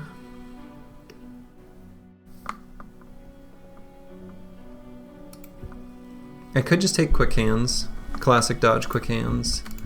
Certainly will get value out of quick hands soon. Have value right now.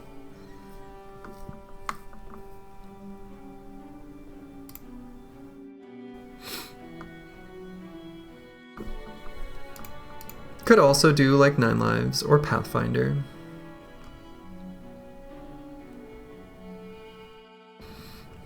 Backstabber.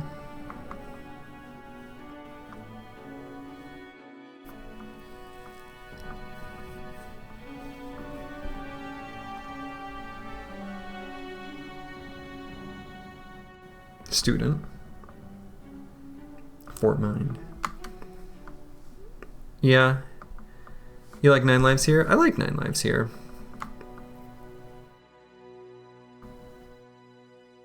I am a 9 Lives enjoyer. And I've taken it very, very, very little in this run so far. And I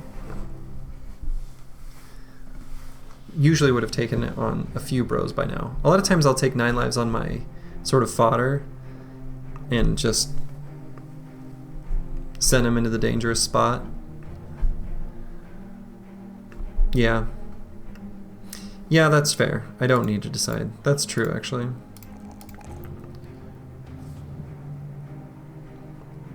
Yeah, no, I don't think it's that useful right now with the spear setups. Like it sometimes is, especially like situations like where you're fighting raiders or things. From like, you know, spear to flail is like there's play there, but yeah, I think these two bros are in the same spot. I think I wait. I think that's fair. Just see what I need. What I need is just a little bit more gold, just a little bit more crowns. I know I've got decent cities to sell in down there. I don't have that much gear value to sell, really, though.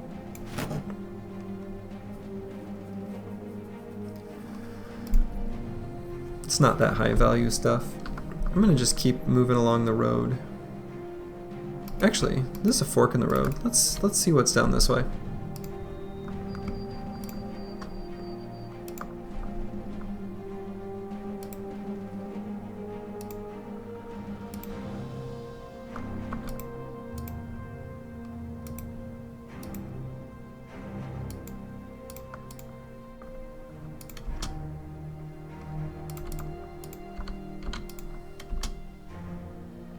Good old Hagermoose, boy. Seen a lot from there, but it's just a mid-sized city based on those guards and stuff, right? Isengard.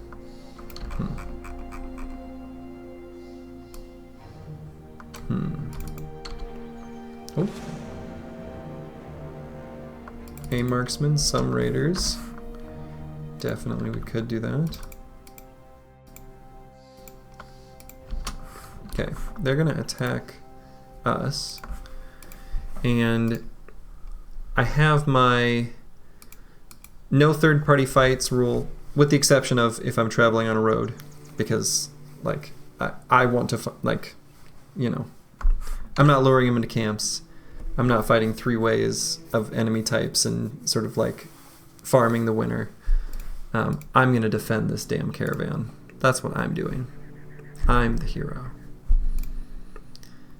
I think actually I kind of like 9 lives here. And I think I kind of like 9 lives on both. I guess if they're going to attack and they're attacking me, we'll be in swamp. Do I care that much for one fight?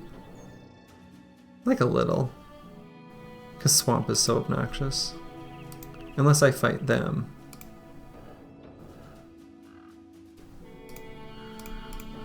Let's just go 9 lives.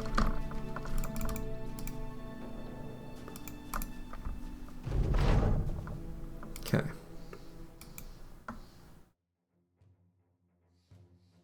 This guy didn't bring a helmet. This guy didn't bring a helmet.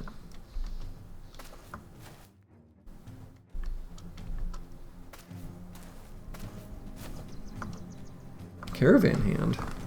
This guy's real brave. I don't feel like he should be. It's kind of obnoxious terrain, a little bit. There's kind of like a little death zone here that is easy to get trapped in that I don't like.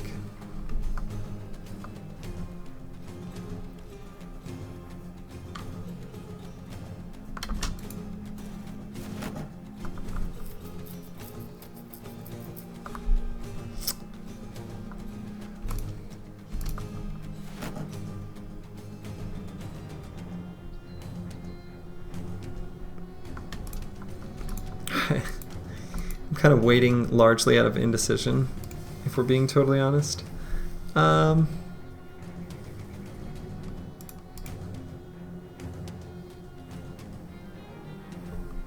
blocking movement, blocking sight, I can go to these hexes and that guy can't throw at me. This guy can't shoot his bow. Kind of have tree cover down there.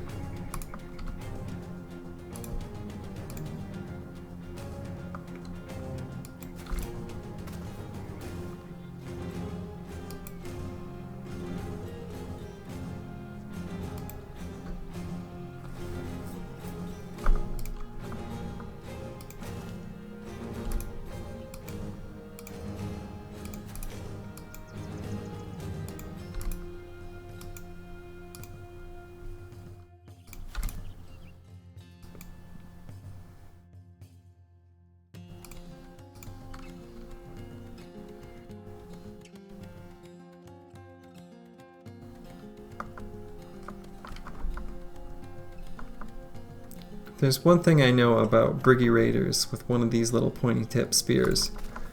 They cannot resist breaking a shield with it. Or at least attempting.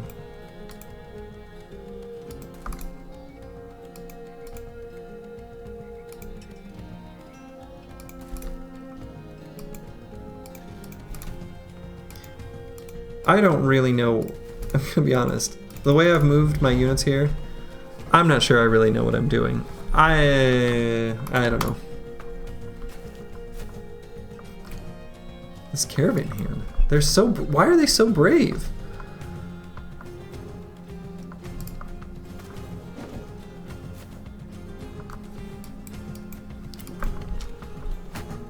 These are nothing like the caravan hands that I get normally if I'm like escorting the caravan.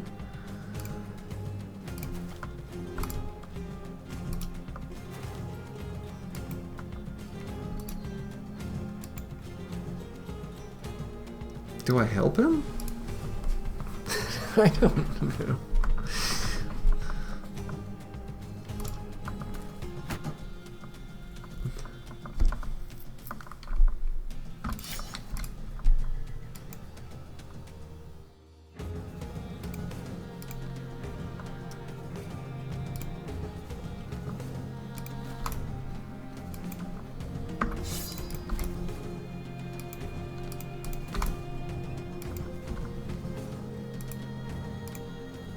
I want to leave these 2 hexes, so... Oh.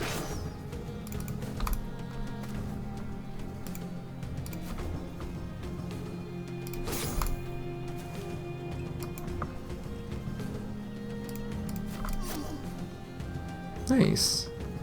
Grazed eye socket. Stabbed him right in the eye. Stabbed him right in the eye. That's not a stab. That's like stabbing. It's a ranged stab.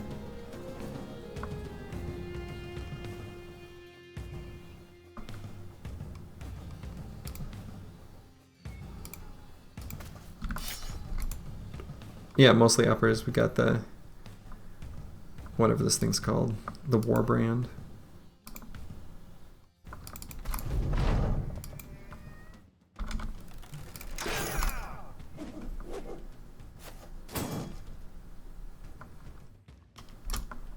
The guy's got the 140 helmet.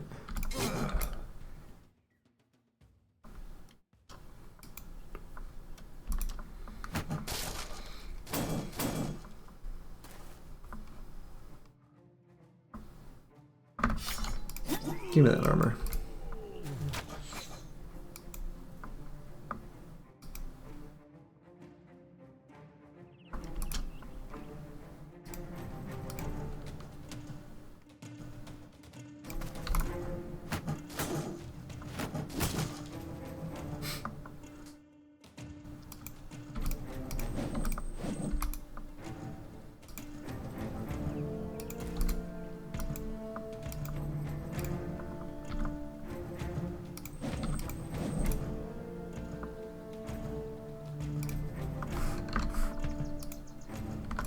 I was thinking like, did I take Polar Mastery?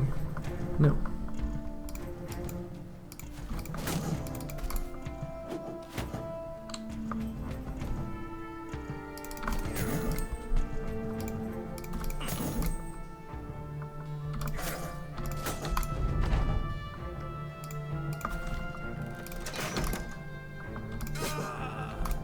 Okay, we got one of them fleeing.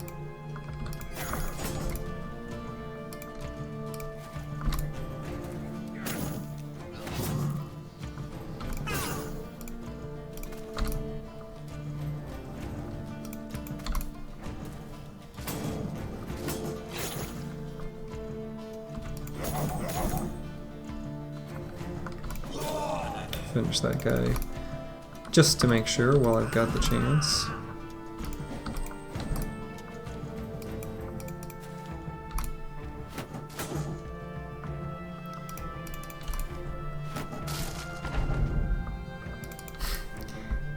Caravan guard got the Raiders' shield.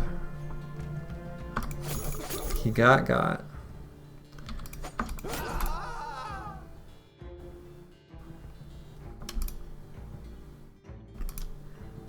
And 74% chance. Okay. Say flails have such a high damage range, but I kind of didn't think that was likely to happen in one hit there, if we're being honest.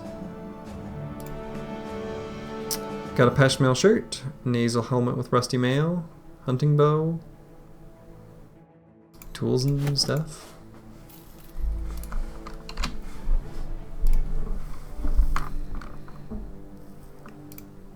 Patched mail shirt can get put on a frontliner. We do the old hand-me-downs. Actually, that's already weak sauce. Willibald, gonna get finally a proper helmet.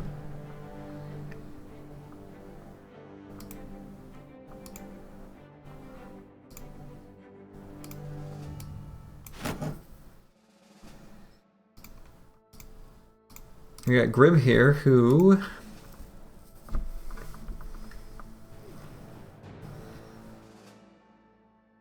could be.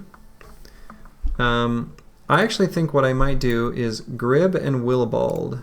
I like to do 2 spear bros. That's kind of my magic number.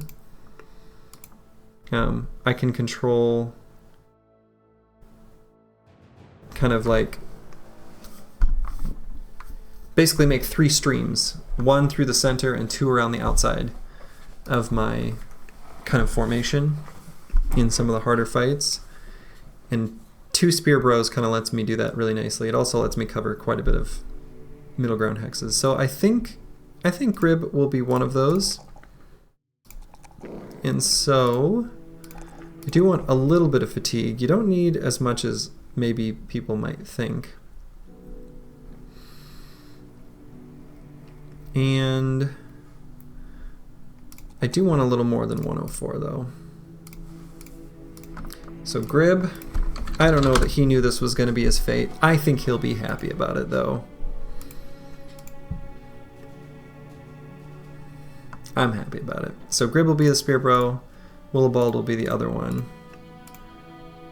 Kind of what I'm looking for is basically 2 stars in melee skill and like a decent base roll. And that's it. A little bit of fatigue. And things like Iron Lungs go a long way. But you don't need that much. Because once you've taken mastery and you've lowered the cost,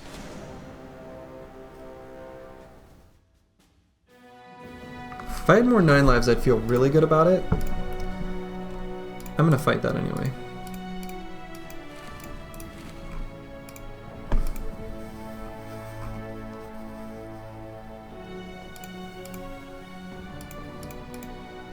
And so I'm actually going to give Grib the good spear for now.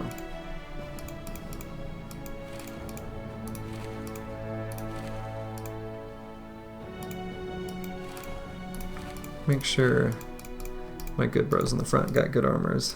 They're in good shape. And if we can get a man splitter or 2, that would be incredible.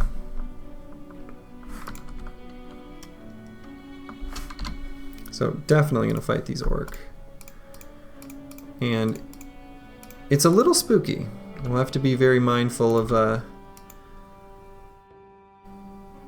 keeping the berserkers. What we don't want to see is too many chains.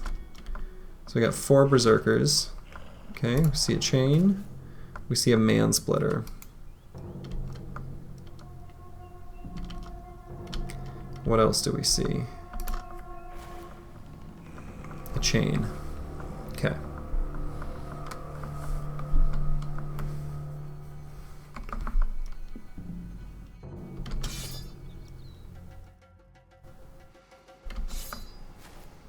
And the orc young.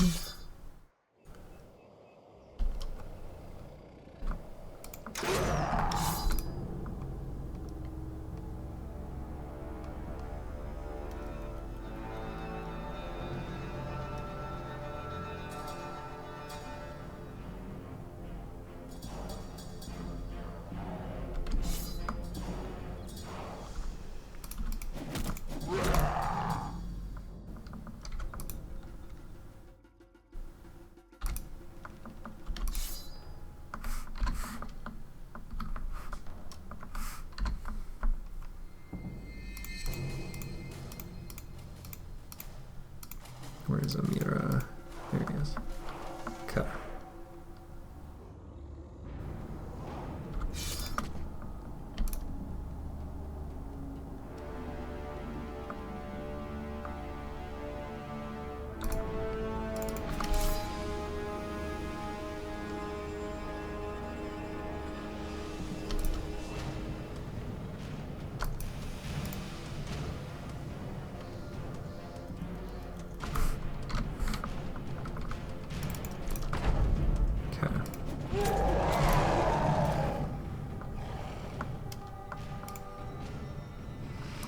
I'll let this guy go first. I'm not so concerned about that.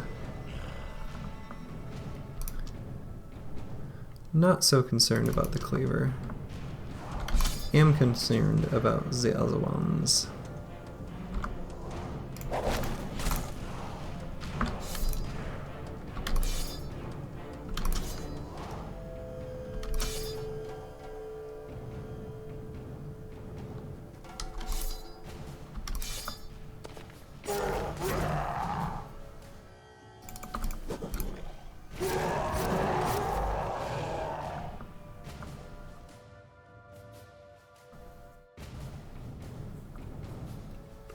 You can tell that I have exactly one dedicated spearman.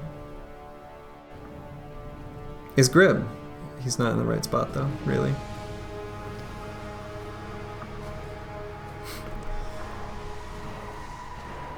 We will have just 2 later.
Oops.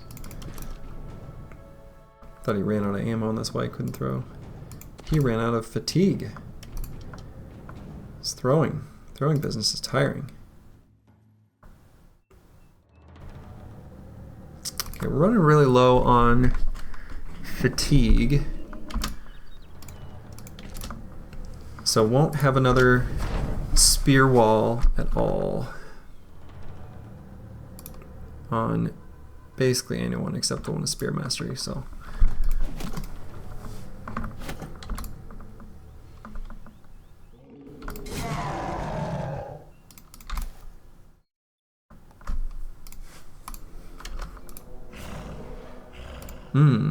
Spooky. Why would you do that?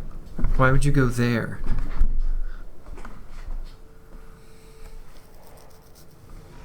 Why would you go there? Tell me your secrets, Orc Berserker. Why would you go there? Ow.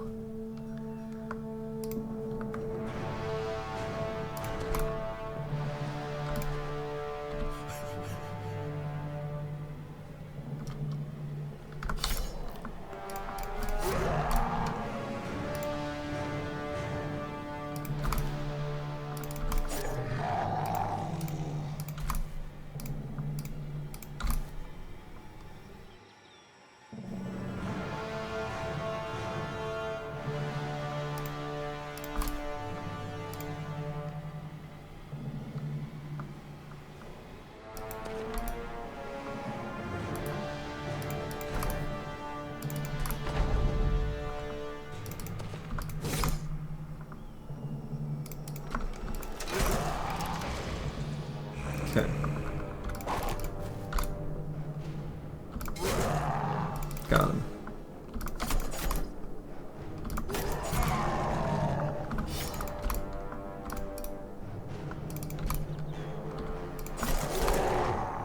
Made cute little gauntlets for each of them to run through.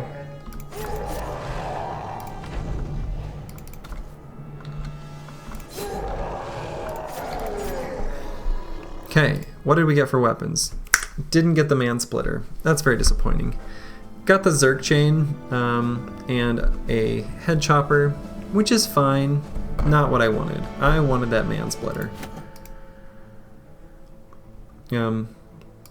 Used a bunch of nets. Didn't take much damage. I don't know. Much ado about not much.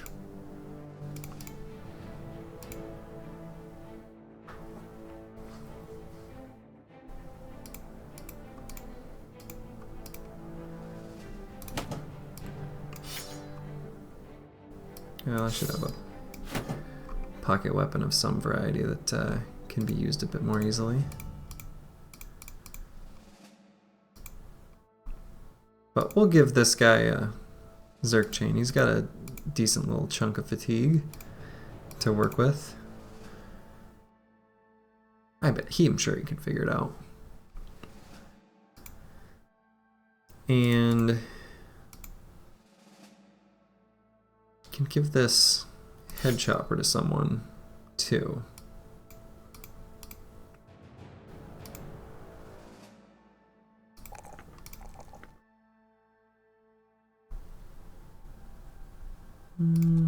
Yeah, so I'll just take the one in melee attack here.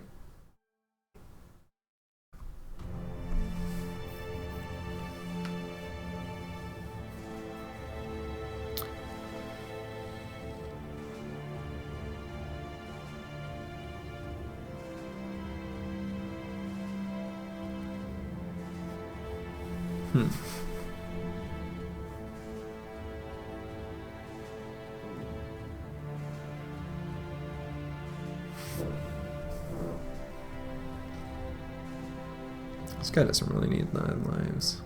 Don't really know what to get on this guy. You know what? I'll just get Pathfinder. It's something I know I will want, and it's one of those things that I always feel like when I don't have it, if I put it off too long, there's definitely always like a handful of fights where I regret it. Edmund the Brave.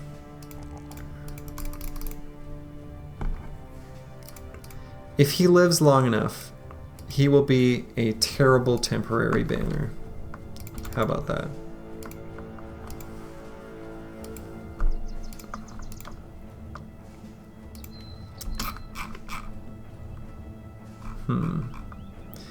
This road probably links up to here. I suppose it's possible there's no town there, which would be really annoying. So maybe I'll just go up on this northern path. Because I also feel like, I don't know that, even if there is a town, I don't know that there's another road. So, I'm just gonna move along.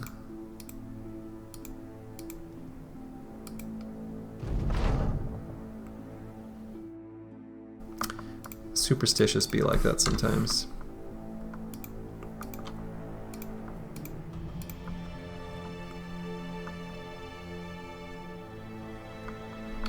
Hmm.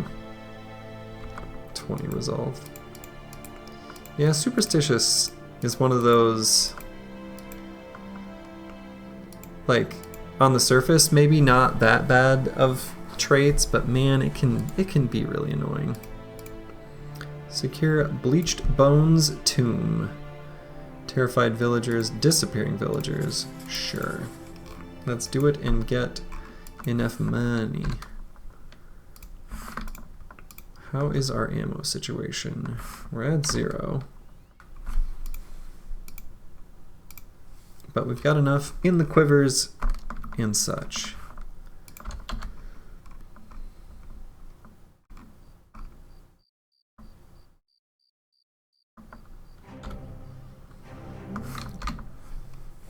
So actually, I just equipped these like other fancy weapons. Why do I even leave that in the backpack? It's 15 fatigue. I don't think so.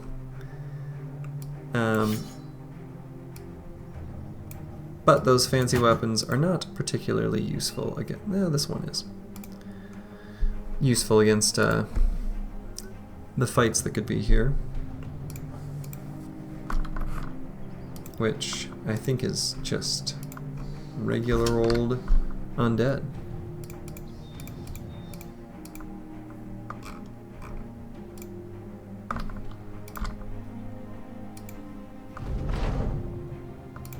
Not regular old undead. 14. Okay. I could. Hey, Akibio. And Slug. Slug Zoo. How was the stream?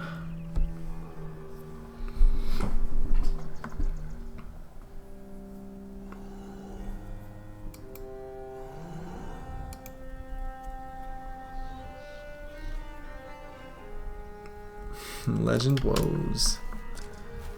Okay, this is a pretty spooky pack of nachos.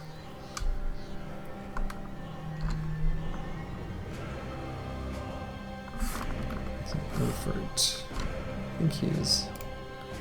yeah.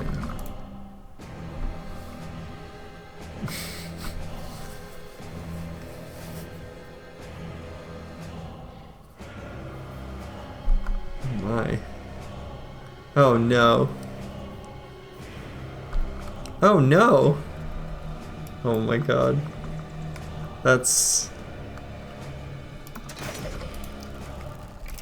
I mean, that is funny. This is actually, this is not a fight that I like at all. This is the scariest fight that I've fought this whole run, actually, I think, right now. This is a lot of nachos.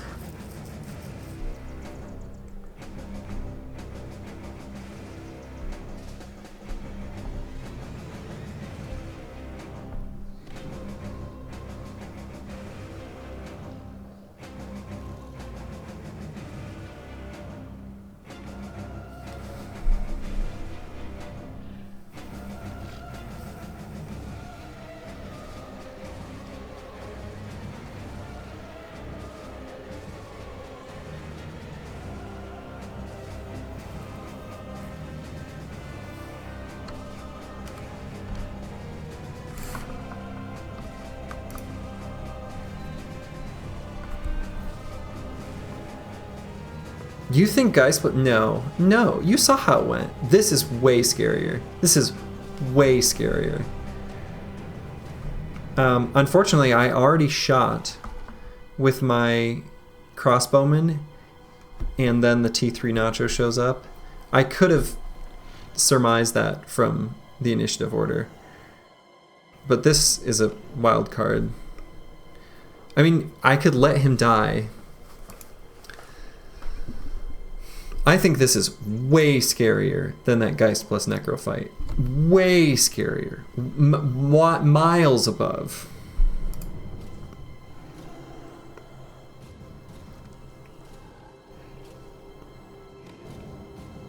I don't think it's... I think it's...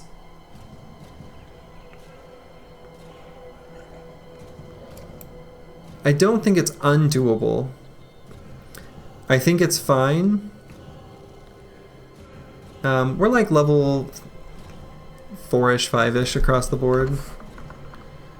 Lots of 4s, handful of 5s, a few 3s. And a day... I actually don't even know.